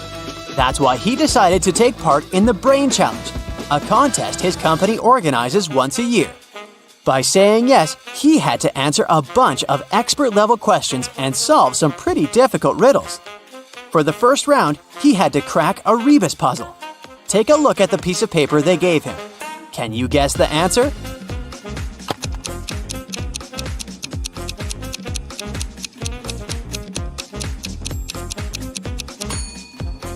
The answer was invisible string. Nice! For the next round, they took Matthew to a room full of random stuff. His task was to find a specific object. As a clue, they gave him a piece of paper that said, "What goes up when the rain goes down?" Look around and help him find the object.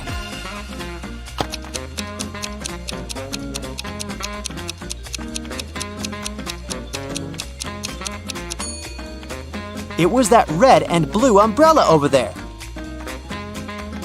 For the final round, Matthew had to solve an AI riddle. If he answered it correctly, he would win the contest's main prize and probably Jean's heart. The riddle said, "I have 1,000 needles, but I do not sew. What am I?" Can you guess what he answered?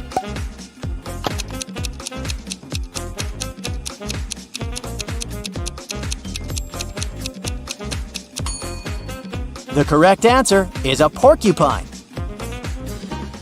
Alfred is a supermodel, and he just landed his dream job. The biggest magazine in the country invited him to be on the cover of their latest issue. On the day of the photo shoot, he arrived early in the studio. After finishing with hair and makeup, he looked in the mirror and screamed, "Oh no!" His skin was all red.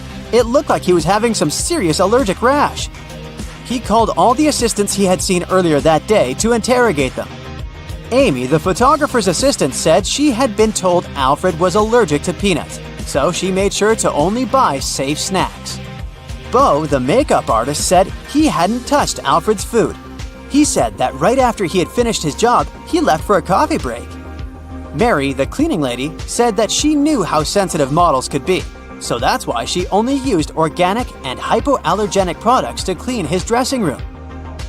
Alfred immediately knew who had contributed to his rash. Can you figure it out too?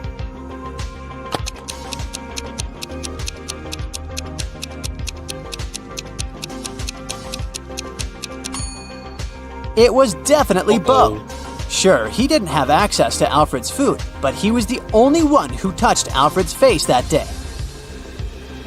Liv was recording a dance routine for her social media page when a huge portal opened up and swallowed her whole. The next thing she knew, she was stuck inside a big cavern. Out of the blue, a great genie appeared. He told her that she would only be allowed to leave if she figured a way out by herself. As soon as he disappeared, she saw that there were 3 buttons on the wall. There was a red, a yellow, and a green button. On the floor, there was a note that read, TDUPT RNOR EHEB SST.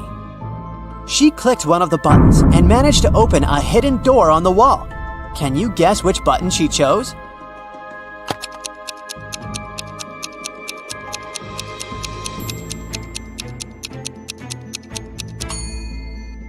The red button. She unscrambled the words on the note and discovered it read, "Press the red button." As soon as she pressed the button, Liv was transported into a virtual reality world. An artificial intelligence greeted her and showed her 3 doors. The AI told her that there was only one door that would lead her to freedom. It told her that behind the first door, there were hungry Pac-Men waiting for someone to walk inside. Behind the second door, there were cursed rollerblades. Once you put them on, you would never be able to take them off. Plus, they had a will of their own and ended up taking you to some pretty dark places. Behind the last door, there were flying, fuzzy creatures with laser eyes that burn anything they came into contact with. Which door do you think Liv should choose to escape?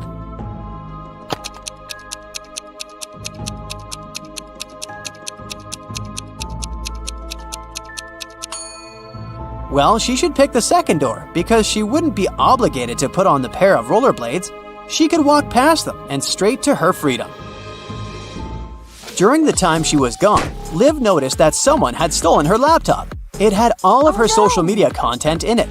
She figured it must have been one of her roommates, so she decided to take a look around the house to try to find it. Take a look at these images. The first room belongs to Jill. The second one belongs to Rachel, and the third one belongs to Amy. Can you figure out who stole Liv's laptop?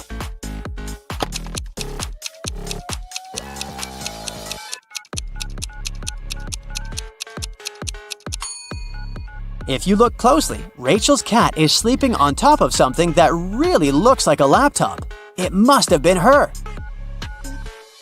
On a hot summer day, Marjorie decided to go to the public swimming pool. As soon as she arrived there, she ran into 3 close friends, Sarah, Raven, and Donna. One of these women just gave birth to triplets. Can you guess who?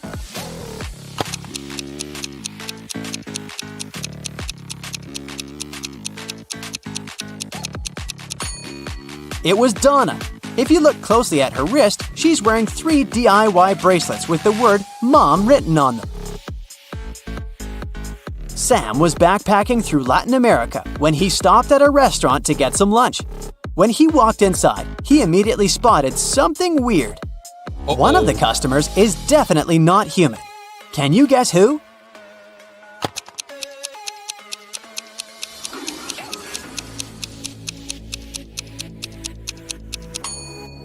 It's the guy on the counter. Look, he's charging his hand on the counter socket. He must be a robot or something.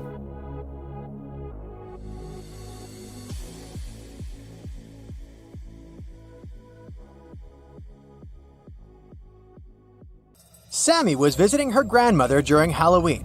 When her grandmother went to get groceries for their Halloween dinner, Sammy started hearing strange noises from the attic. He got curious and wanted to find out what was making them, so he climbed there. He noticed that a big wooden box was glowing.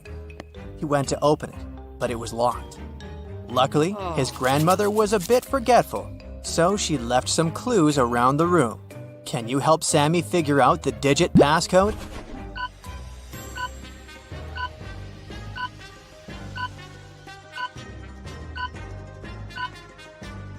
Take a look at these books stacked next to the box. Did you notice that these 4 books have numbers instead of titles on their covers? Those must be the numbers he needs to open the box. So the passcode is 4203. After Sammy opened the box, he started hearing the whispers again. They were coming from the strange book that was in the box. The book was saying, "Open me, but to do that you need to answer the riddle on my cover. In the sun, I dance and play, but in the dark, I fade away. I'm not alive, yet always near. What am I? Can you tell me, dear?"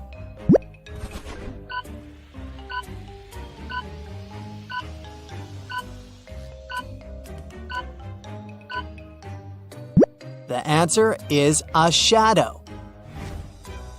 As soon as Sammy opened the book, it magically teleported him to a dark forest. He started panicking and running around frantically. That's when he spotted an owl sitting on a branch. The owl said, Lost friend, I can help you find your way out of this labyrinth of trees, but first, you have to hear my riddle. I'm not alive, but I can reflect your fear. Look into me, and I'll always be near. What am I must be crystal clear. "Do you know the answer?"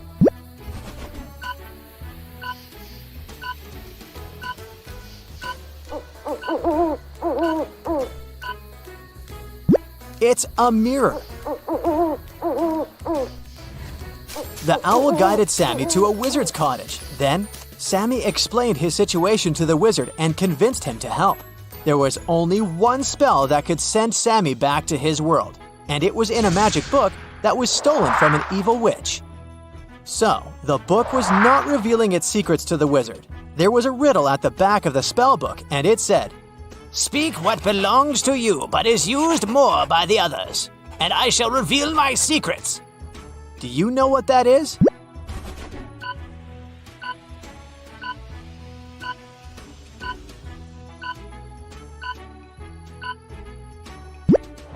It's your name.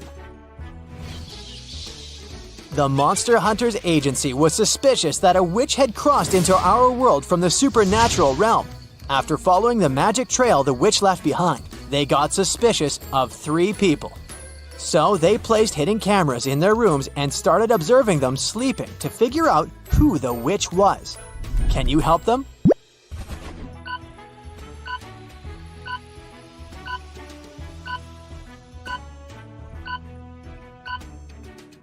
Okay, each of these people has something in their rooms that indicates they might be a witch. But take a look at the broom inside the First Lady's bed. But first of all, it's made of plastic. And it also has a label on it, which means it was bought from the store. The Third Lady is wearing a glowing amulet.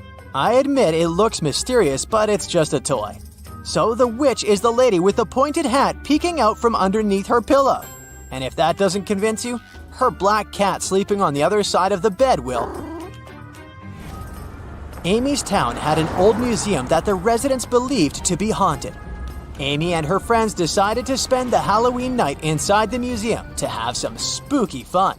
When the clock struck midnight, all the portraits hanging on the museum walls came to life. Then a portrait of a lady started screaming for some help. She told Amy that the former employees dared to make a fake version of her portrait, and she wanted Amy to destroy it. But once Amy saw the fake portrait, she spotted 3 differences from the original and assured the lady that it couldn't hold a candle to the original. Can you spot them too?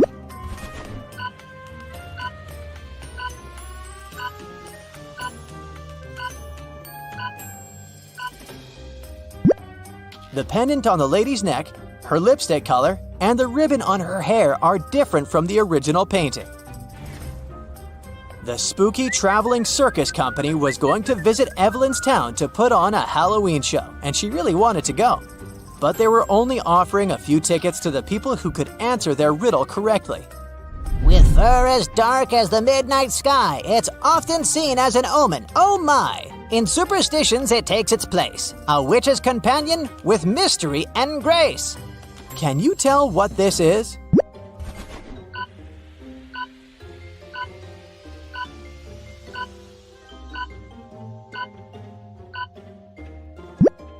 The answer is a black cat.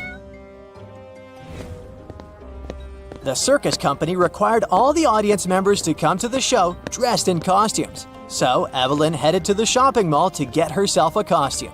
She found 3 options to choose from: a witch costume, a mermaid costume, and a Victorian-era vampire costume. Which one should she pick?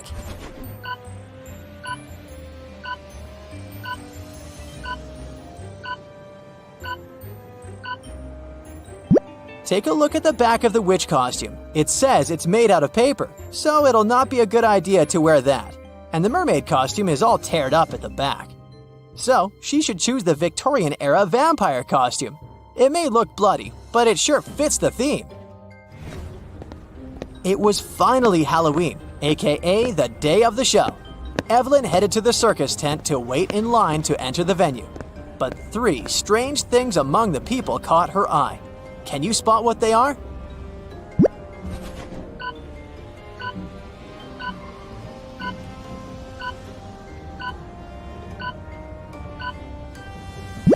Look at this guy waiting in the line. His feet are not touching the ground. He's floating.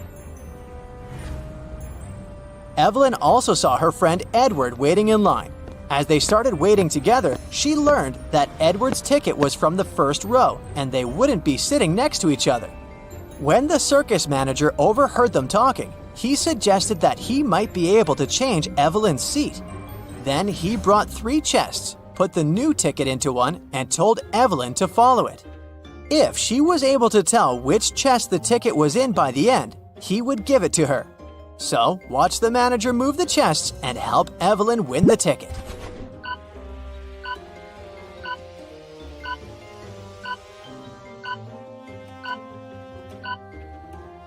ticket is in this one.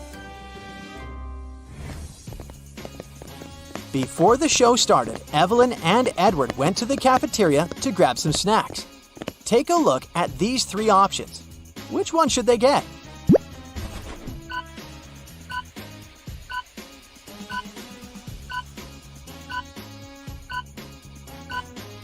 Take a look at the date that's written on the potato chips package. According to it, the chips expired in 1980, so that's a pass. And take a look at the small note below the ice cream. It says it's earwax flavored. Nobody wants to taste that, so they should pick the popcorn. The gooey thing on top of it is just caramel sauce. The show finally began. The first performer was a magician, and his first trick, he teleported from the right side of the stage to the left side. But Evelyn saw right through his illusion and figured out how he did it immediately. Can you?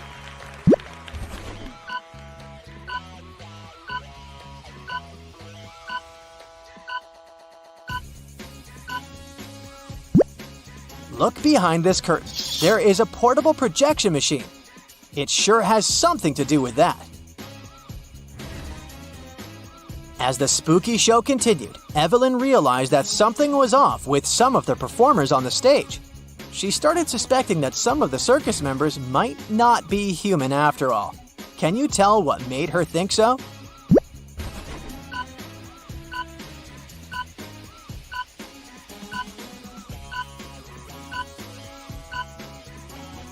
Take a look at the singer first. She has gills at the sides of her neck. Secondly, did you notice the yellow, long, sharp nails of the juggler? And lastly, the rope walker has a tail at the back. Once the show was finally over, the circus manager came to the stage and said, "Ladies and gentlemen, we've been lying to you. You see, we're actually creatures of the underworld and we came here to steal your souls. All the exits in our tent are magically sealed, so you can't escape. Only those who know our riddle correctly will be freed. I have a mouth, but I can't speak. I run, but I can't walk. What am I?" Can you help everyone escape?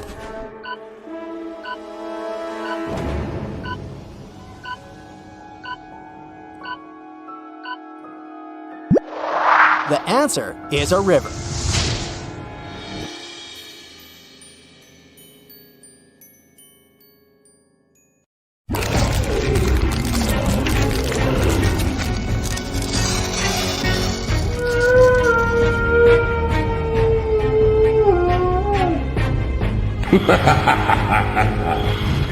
Leslie was driving at night to visit her parents, but unfortunately, her car broke down in the middle of nowhere. She decided to walk around to find some help and came across an eerie-looking house. As she started walking through the garden to reach the door, she suddenly got really scared and ran back to her car. Can you spot the three things that made her terrified?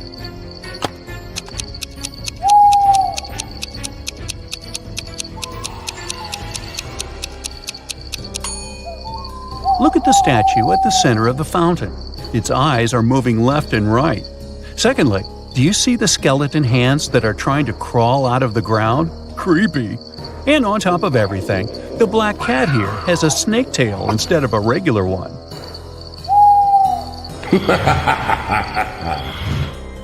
Mrs. Blair thought, what better way to scare her students than with a pop quiz on Halloween? But she decided to pay extra attention during the exam because everybody would be coming to school dressed in costumes, and that would make it easier for them to cheat. And she was right, because one of them was indeed trying to cheat. Can you tell who?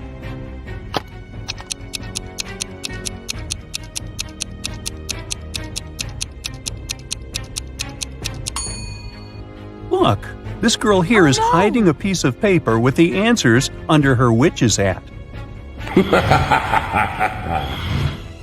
On Halloween night, Amanda was playing Truth or Dare with her friends. When it was her turn, they challenged her to enter the old mansion, which not a single soul in town dared to enter before. She accepted the challenge and went inside. But suddenly, the door behind her closed on its own and got locked. Then a skeleton butler greeted her and said, "You're not welcome here, but you can leave if you know my riddle." In the darkest night, I come to life. My eerie gaze causes no strife. What am I that lights the way when monsters and goblins come out to play? Can you help Amanda?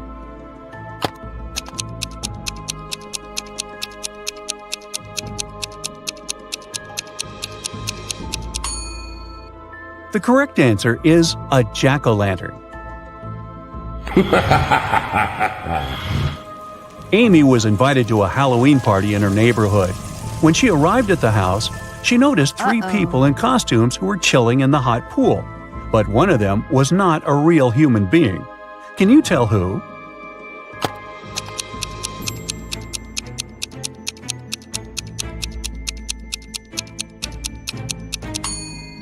Well, the first girl in the witch's costume and the second guy with fangs look scary, but they're only wearing makeup. But the girl who is in a mermaid costume is a real mermaid, because look at her neck. She has gills. It was Aurora's 21st birthday, and her witch aunts were finally going to accept her to their coven. However, there was one spell that she needed to complete as her final test, and it required a magical cauldron. The catch is one could only use this cauldron if they solved the riddle that was engraved on it, which said, "I'm a season of colors with leaves that fall. It's when cozy sweaters come out to warm you all. What am I, aspiring magician, do you know? Solve this riddle and your magical powers will grow." Can you help Aurora find the correct answer?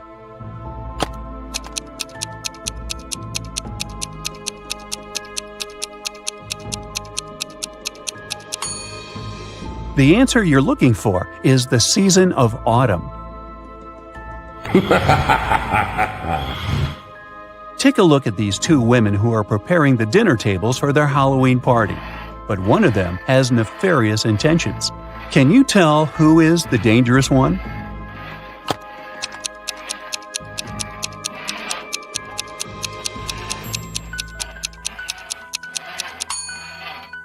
If you take a closer look, you'll see that the lady on the left is more spooky than scary.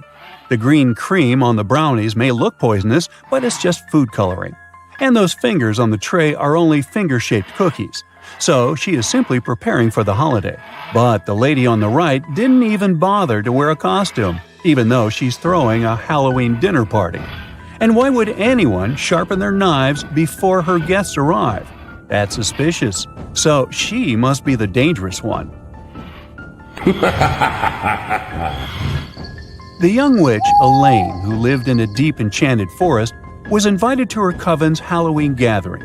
Unfortunately, her broom was broken, and the only other way she could get to her destination was through drinking the teleportation potion. However, she had never cast it before, and the three main ingredients for it were hidden with a riddle in her spell book. The first one was, "In the shadows I quietly grow, not a plant nor an animal you know. After rain I might start to bloom, often found in a forest gloom." Can you tell what the first ingredient is?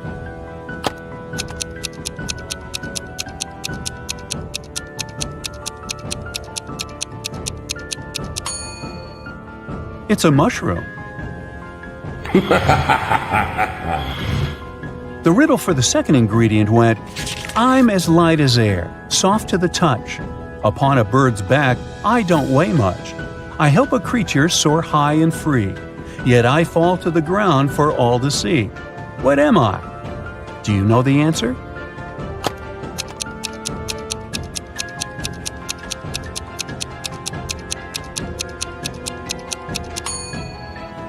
It's a feather. And the riddle for the third ingredient was this: "In darkness I weave my trap so discreet. With patience I wait for a tasty treat.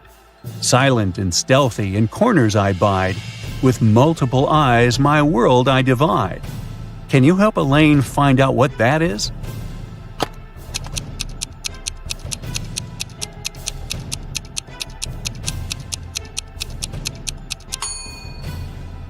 The answer is a spider. But now she needed to wander deeper into the woods to find those ingredients. Take a look around. Can you help her spot them?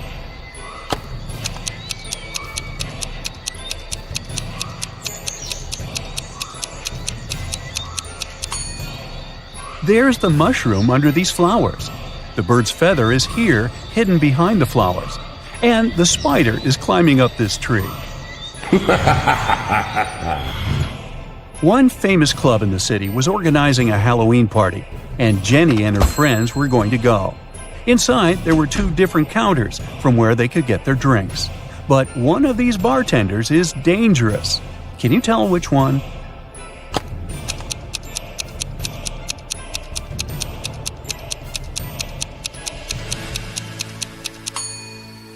This bartender is dressed as a vampire for Halloween, and he is simply putting on a fire show. On the other hand, the bartender who is polishing the glasses has a bottle of poison here among the bottles, so the girl should avoid him at all costs. James was attending a Halloween dinner party. He wanted to have something to eat, so he headed to the open buffet. Examine these 3 snack options closely. One of them will hurt his stomach. Can you tell which one that is?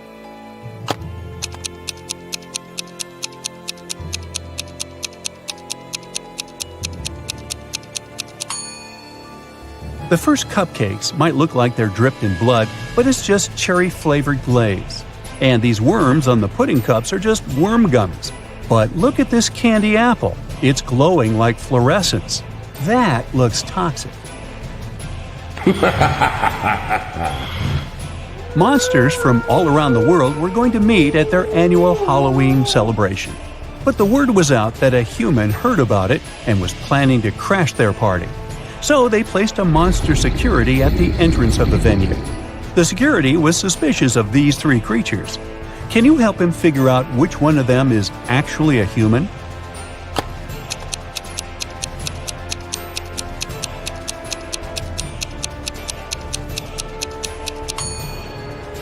Take a peek at the moon. It's not full. Then how come this werewolf is here? He shouldn't have turned into one, so he must be a human wearing a costume. Amy and her friends went to the Halloween parade that was visiting their town. There was a scary maze, and Amy decided to try it herself. However, after a while, she got lost and started to panic. But she didn't notice that there were hints around the maze that would guide her to the exit. Can you spot them?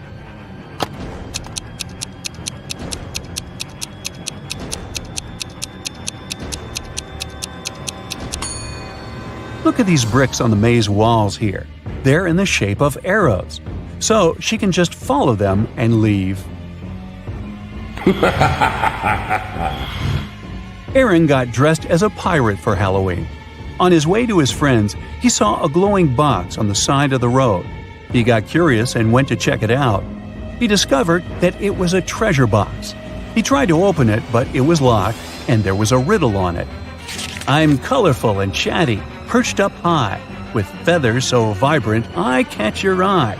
I can mimic your words both near and far, found in the jungle or as a pet. Can you tell what am I?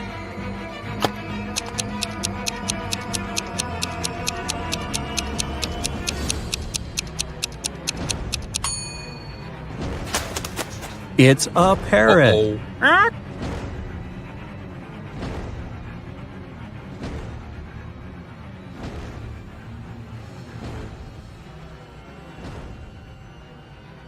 It's Lily's birthday, and Leah offered to treat her to a spa day.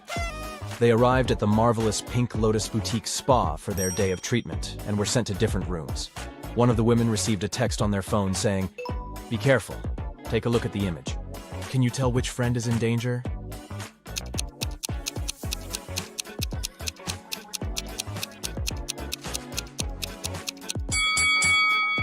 It's Lily.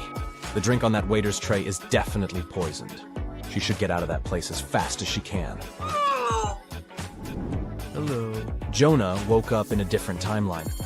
Normally, he was a straight A student, but in this reality, he was a pretty bad student. His teacher put him in detention to see if his grades would get any better. During detention time, he had to solve some puzzles. For each puzzle he solved, he got points that would help him raise his grade. His first task was to find the difference between both images. He only had a few seconds, though. Can you help?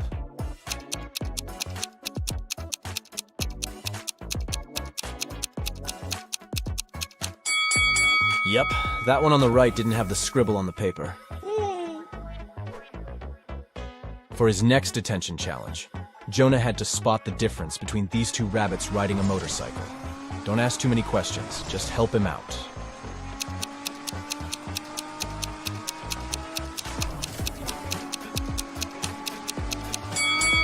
Yep, it was the helmet all along. Dana is a swimming champion preparing for her competition on Monday. 24 hours before the big day, she disappears. Nobody can find her. Her mother calls the police and asks them to investigate the crime, and they come up with 3 suspects. All of them are swimmers. Hannah says she hasn't spoken to Dana since their last practice. Ashley explains that she invited Dana for lunch on Saturday, but Dana refused because she was getting her hair done for the competition. And Melanie says that she spoke to Dana the night before. Dana told her that she was feeling anxious before the race. One of the swimmers is lying. Who is it?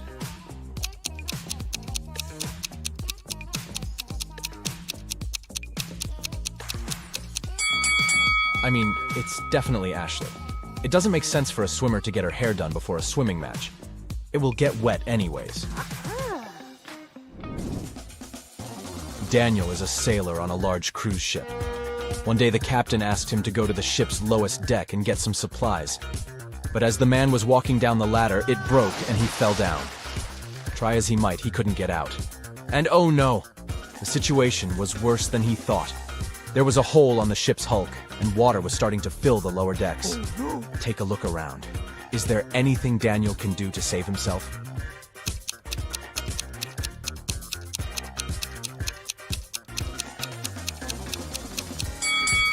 Yep, he could put on a life jacket and wait for the water to fill the lower deck. He will simply float upwards, and then he can climb up those stairs again. I mean, if that ship doesn't go all Titanic, right? Yeah! Amelie was exploring her grandmother's closet when she came across something spectacular. A time machine. She set the date back to the 16th century and pressed go. She spent the day exploring a local market, but people kept looking at her differently. One man came up to her and said he knew she was a time traveler. He locked her in his basement and said he was going to look for where she hid the time machine. Amelie was so frustrated she got caught and was afraid she might never go back to her real life. That's when she saw that the basement had an old piano. Do you have any clue how Amelie can use that piano to escape?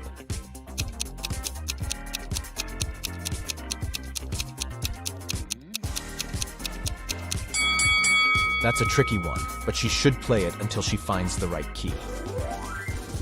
You decided you needed to go on an adventure, so you packed your backpack and went hiking the Appalachian Trail. The thing is, since this was your first hike ever, you planned poorly. Your water only lasted for a day, and you needed a refill. There are 4 sources of water before you: a pond, a lake, a juicy cactus, and a stream. Which one should you drink water from?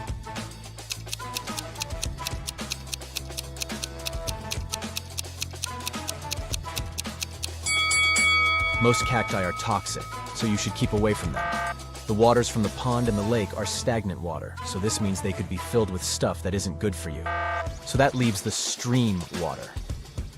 Way to go, you. Oh, yeah. It's getting rather late, and you realize you're lost in the middle of the forest. Your phone's GPS is not working, and you're standing at a fork in the road. You can choose between 4 roads leading north, south, west, or east. The path that heads north will lead you to a black hole. The road that leads south goes through a lake full of huge whale sharks. The one that leads east passes through a crater-sized hole.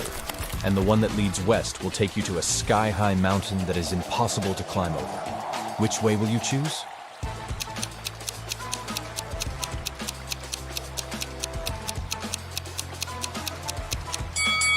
You should head south. Whale sharks pose no threat to people, and it's probably not true that they exist inside that lake. I mean, they are sea creatures. Harry has spent the last 2 weeks in Egypt exploring ancient pyramids. He's an archaeologist, and he was looking for some groundbreaking discoveries on the history of the mummies. Inside one of the pyramids, he found a secret chamber. Written on this chamber's walls was this: if one can answer correctly, an ancient secret will be revealed. And right below this, Harry found a riddle. The next answer that should escape your lips should be the creature wrapped up in cloth strips. Can you guess what Harry should answer?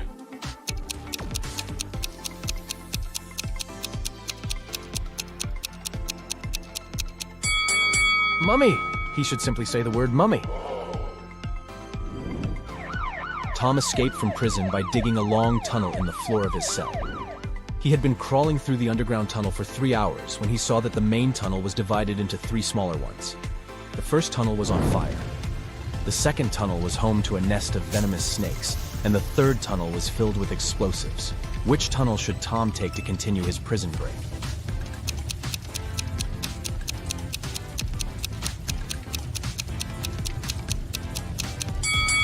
He should choose the tunnel with fire. He can put the fire out with the dust from the ground and make his way to freedom. Yeah! Sierra wanted to go to her favorite band's concert, but she didn't have enough money to buy the tickets. Her local radio station was putting on a contest, and the winner would get tickets to the show. All she had to do was answer their riddle correctly. She called the radio station, and they asked her, "Every night I'm told what to do, and each morning I do what I'm told. But I still can't escape your scold. What am I?" Sierra won the tickets. Can you guess what she answered?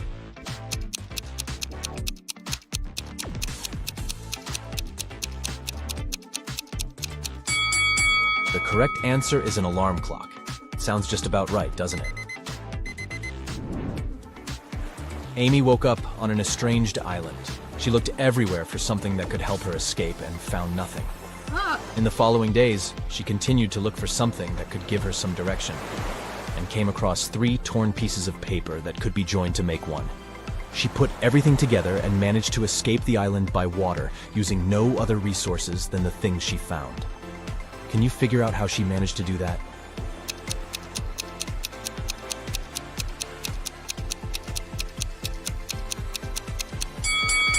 This one is tricky. Nothing was the name of the boat she found abandoned on the island. Ooh. Then she found torn pieces of paper that together made up a map. The map helped to guide her to the nearest inhabited island, and the boat helped her get out by water. Yes! Mirabelle walked into her father's deli and asked for a sandwich to go. When she looked to her right, she noticed something extremely out of the ordinary. Take a look at this image. Can you tell what it was?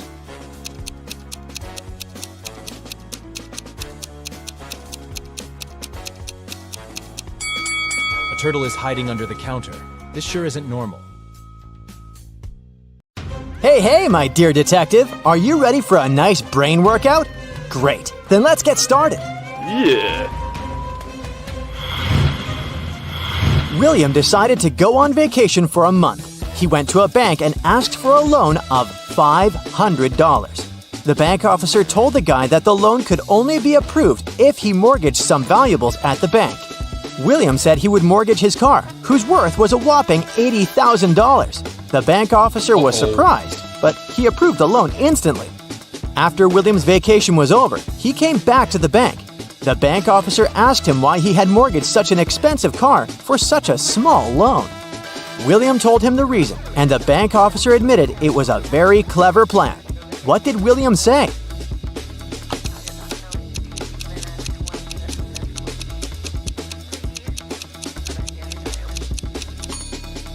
The guy said that he mortgaged his car to keep his expensive vehicle safe while he was away. Plus, he saved a lot of money on parking. Miranda is practicing her dance steps together with her friends. In a particular sequence, all of them form a row. At that point, Miranda is the 4th from either side of the row. Can you figure out how many girls are practicing together?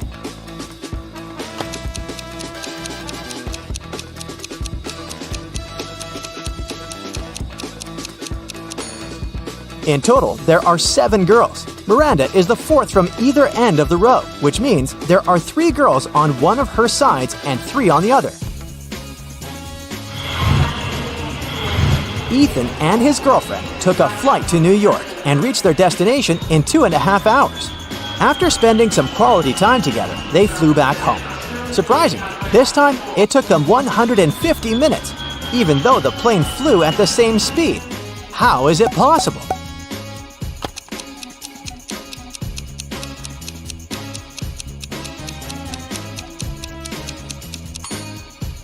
It's easy. 2.5 hours are the same as 150 minutes.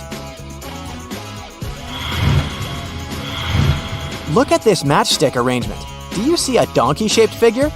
Your task is to move just one matchstick to change the direction of its movement.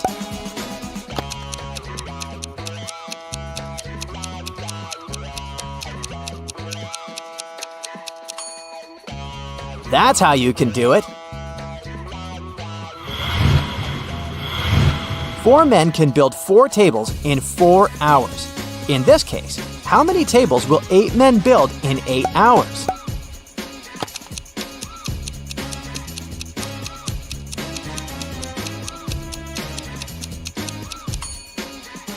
Was your first instinct to say 8 tables? Because that's what immediately came to my mind. But in fact, the correct answer is 16 tables. And it actually makes sense, because 8 men worked twice as long as 4 men. Look at these people attentively. Who do you think is in greater danger?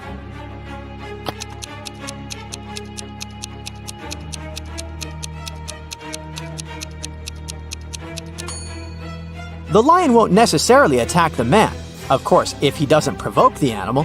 If the guy tries his best to look unthreatening, the lion might simply ignore him.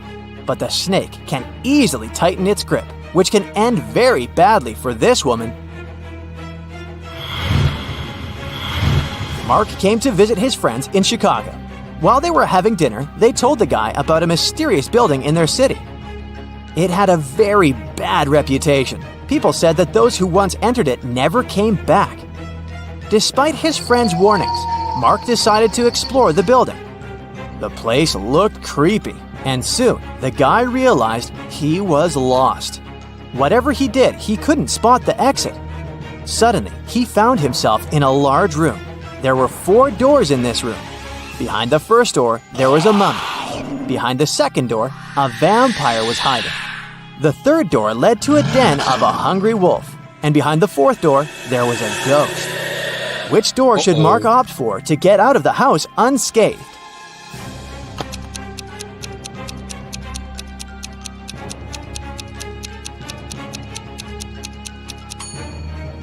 The mummy can potentially be very dangerous. The vampire behind the second door is also far from friendly. The wolf, especially hungry, can easily attack a person. At the same time, the ghost is relatively harmless. Mark should choose the fourth door. Now, look at this image. Can you figure out which man is the girl's husband?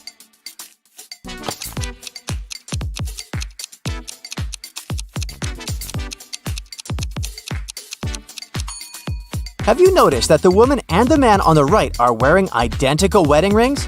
That's the clue we need. Marta got into a trap set by a powerful witch. The girl got locked in a jail cell, and the only thing that could help her escape was a special magic elixir. Marta found 3 jars. The liquid from the first one could turn her into a superwoman. The second jar contained the liquid that turned people into zombies, and if Marta drank the elixir from the third jar, she would turn into a vampire. The effect of each elixir could last for half an hour. Which of them should Marta drink?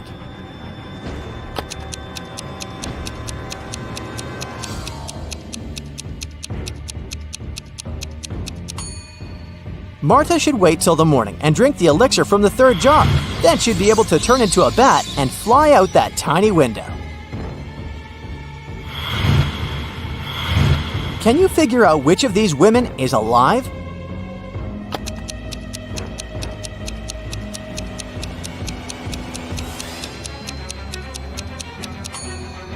It's the woman on the right. Unlike the lips of the other two girls, her lips are red and plump. Plus, her hair is still growing. If you watch a time lapse of them lying there, you can notice that the length of her hair is changing. Poor people have it, but rich people need it. If you eat it, you won't survive. What is it?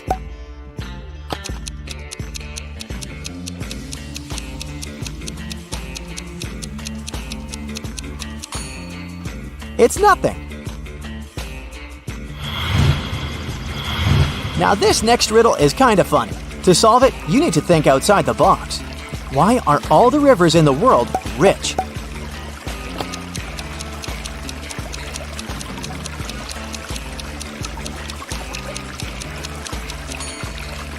They have two banks. Now, did you get it right? Imagine you're running a marathon, and right before the finish line, you pass by the person who's running the second. What place are you in now?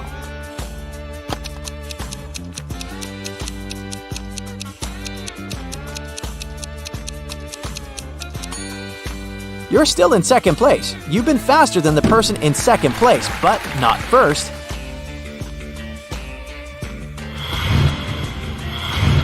I can sting without moving. I can poison without touching. I can bear the truth and the lies. You can't judge me by my size. What am I?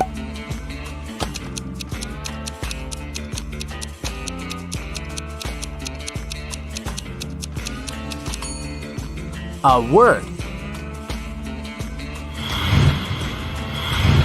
You measure its life in hours and minutes, and it serves you by expiring. It's quick when it's thin and slow when it's fat. Its biggest enemy is the wind. The longer it lives, the smaller it becomes. What is it?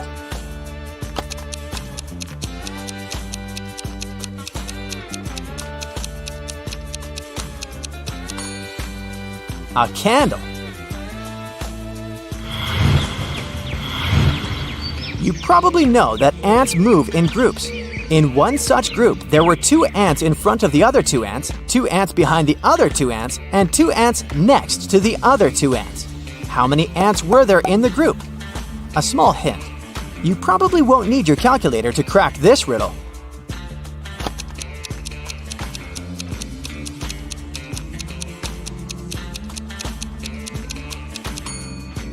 Even if it may seem there were a lot of ants in the group, in reality, there were just 4.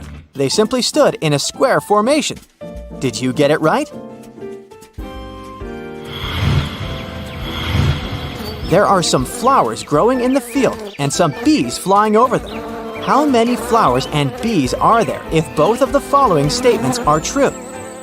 If all the bees land on all the flowers, 1 bee for a flower, 1 bee won't get a flower. If every 2 bees decide to share a flower, 1 flower will be left without a bee. How fast will you be able to find the answer?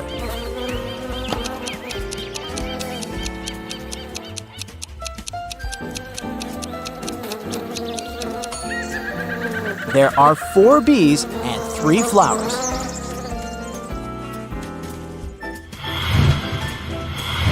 Once, Mrs. Smith, Peter, Paul, and Patrick's mom heard a loud sound of shattering glass coming from the living room. She ran into the room and saw that her favorite vase was broken. She also spotted a football. She asked her sons what had happened, and each of them told her his own version of the accident. Peter said that Paul hadn't kicked the ball. He added that he knew for sure that Patrick had done this. Paul said that Patrick wasn't guilty. He also added that he hadn't finished his homework. And Patrick said that Paul had broken the vase, and he knew that for sure because Peter didn't play football at home. How could Mrs. Smith understand who broke the vase if the following is true? 1 boy lied in both of his statements. 2 boys told the truth.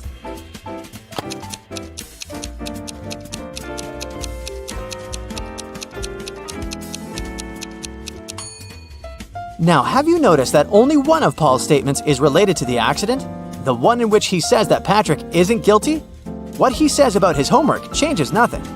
The first of Peter's statement contradicts Patrick's first words and vice versa. This means that it's impossible for both of them to tell the truth. Peter and Paul can't both tell the truth as Paul's words contradict Patrick's second phrase. That's why Patrick and Paul can't lie, meaning that Peter lied in both of his statements. This way, Paul has broken the vase.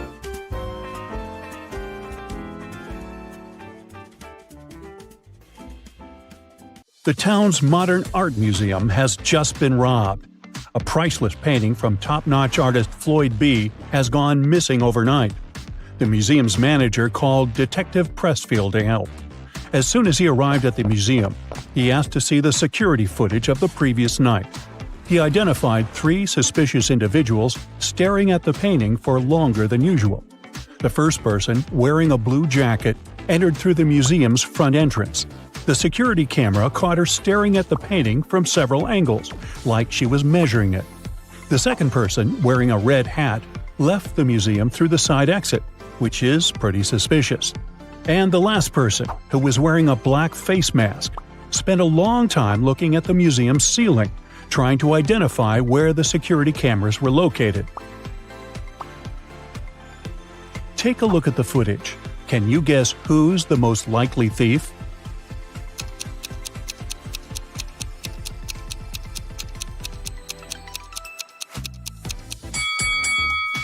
It's the last person.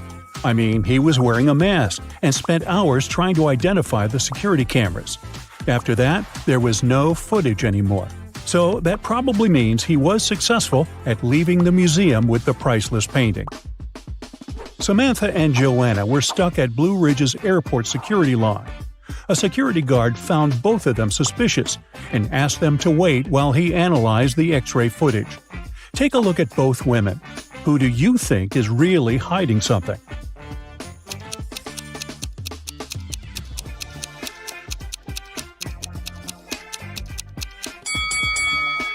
Well, Samantha has a suspicious face, but she probably just wants to go to the bathroom or something. Now, Joanna is definitely hiding something under her skirt. If she had really been pregnant, she would have used the preferential line. And look how much she's sweating. She's probably nervous she'll get caught. Detective Sharon's office was called to investigate a series of mysterious break-ins happening in a fancy neighborhood. At each crime scene, the robber would leave the word "closer" sprayed in graffiti on a nearby wall. The first place to be robbed was Mrs. Moore's cafe. Then the criminal's next target was the town's library. After a week, the thief had left his mark in a fancy office building, a supermarket, and a restaurant. It took Detective Sharon a while, but she soon understood there was a pattern to the break-ins, and she was even able to predict what the next break-in would be. Can you figure out what it was?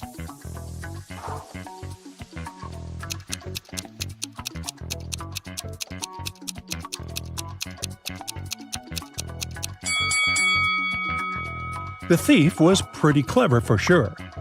The first letter of each of the locations the thief entered spelled out the word "closer." Since the last location to be robbed was a restaurant, the next place would start with C, restarting the cycle. Most likely, the neighborhood's community center. In the East Valley, there's a beautiful old kingdom known as Piatra. One of the town's most precious symbols is a valuable jewel that is always displayed during the city's festivities. This year, during the last celebration, something tragic happened. The town's jewel went missing. The king was devastated and mad that such an ancient artifact had been stolen. He soon called the kingdom's official investigator to help figure out who had possibly stolen the jewel. The culprit would have to be proclaimed responsible for their theft in front of the entire kingdom. There were many people at the festivity, but the investigator narrowed the suspects down to 4 people. Amelia said she saw something strange after the bard's presentation. She saw that Benjamin had picked up the jewel and handed it to Carol. But Ben said he didn't go anywhere near the jewel because he had been working on one of the stalls during the fair. Carol said she did go near the jewel, but she had only admired it from up close. And Daniel said that he could swear seeing Carol carrying the jewel, but he didn't see her take it. Based on the testimonies, the investigator had no trouble figuring out who the culprit was. Can you figure it out as well?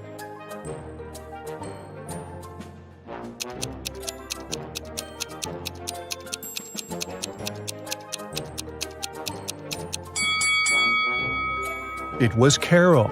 Almost everyone thought she was involved in the crime. And plus, if you zoom in on her bag, you'll see something pointing. Sure looks like a jewel, doesn't it? The town's only DVD rental shop suffered a robbery last night. The store's owner called the police station to report the crime. The detective almost couldn't believe what he was hearing. After all, why would someone steal a DVD when there are so many streaming channels nowadays? The detective asked to see the footage from the security camera and identified 3 main suspects. Sarah was a middle-aged woman. She said she still owned a DVD player and preferred to watch movies the old way, so she regularly rented from the store. Alex was a recently retired movie director, and one of his favorite pastimes was going to the store. He said he hadn't noticed anything strange the day before, except for a random teenager that walked inside. David was in his teens, and he spent hours in the shop by himself. He said he was doing research for school, but swears he didn't take anything. Can you tell who did it?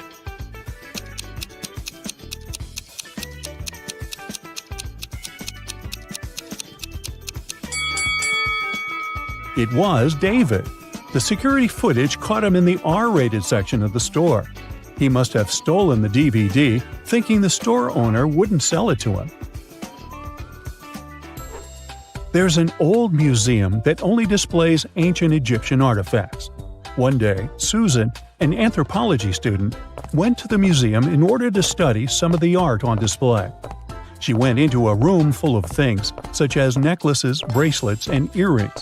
She photographed every detail she thought was important for her research, when something caught her eye. Take a look at the image. Can you figure out what it was?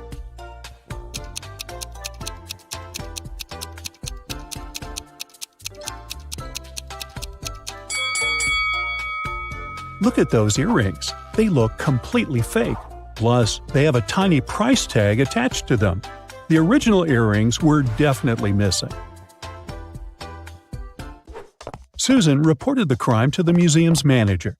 The manager immediately informed the museum security and opened an investigation. Susan was on the initial suspect list, but after checking the museum's security footage, she was let go. Museum security identified 3 main suspects: one of the museum's guards, one of the students from the museum's archaeology school, and a visitor. The visitor said he had only popped in for a quick visit. He said he had seen the earrings, but they looked pretty original to him. The security guard said he hadn't seen anything strange going the last few days. Everything was as it should be. And the students said they had studied the earring in a class, but they never got the chance to see it before it was stolen. Soon enough, museum security found the culprit. Can you tell who it was?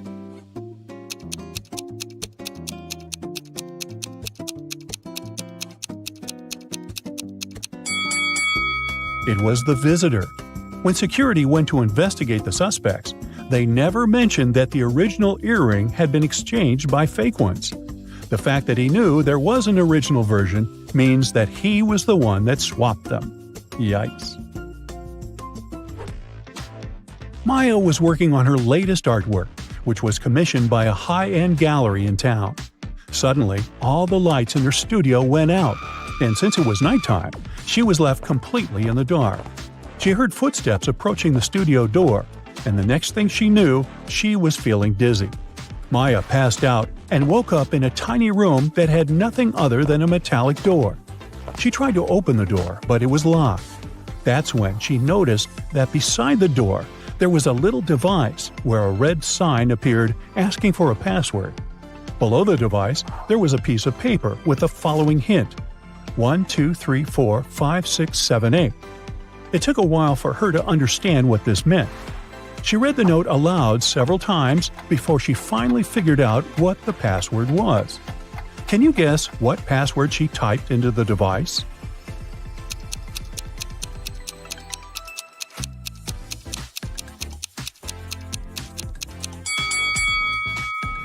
Here's how it works. Maya had to type 1 time the number 2, 3 times the number 4, 5 times the number 6, and 7 times the number 8. Reading it aloud was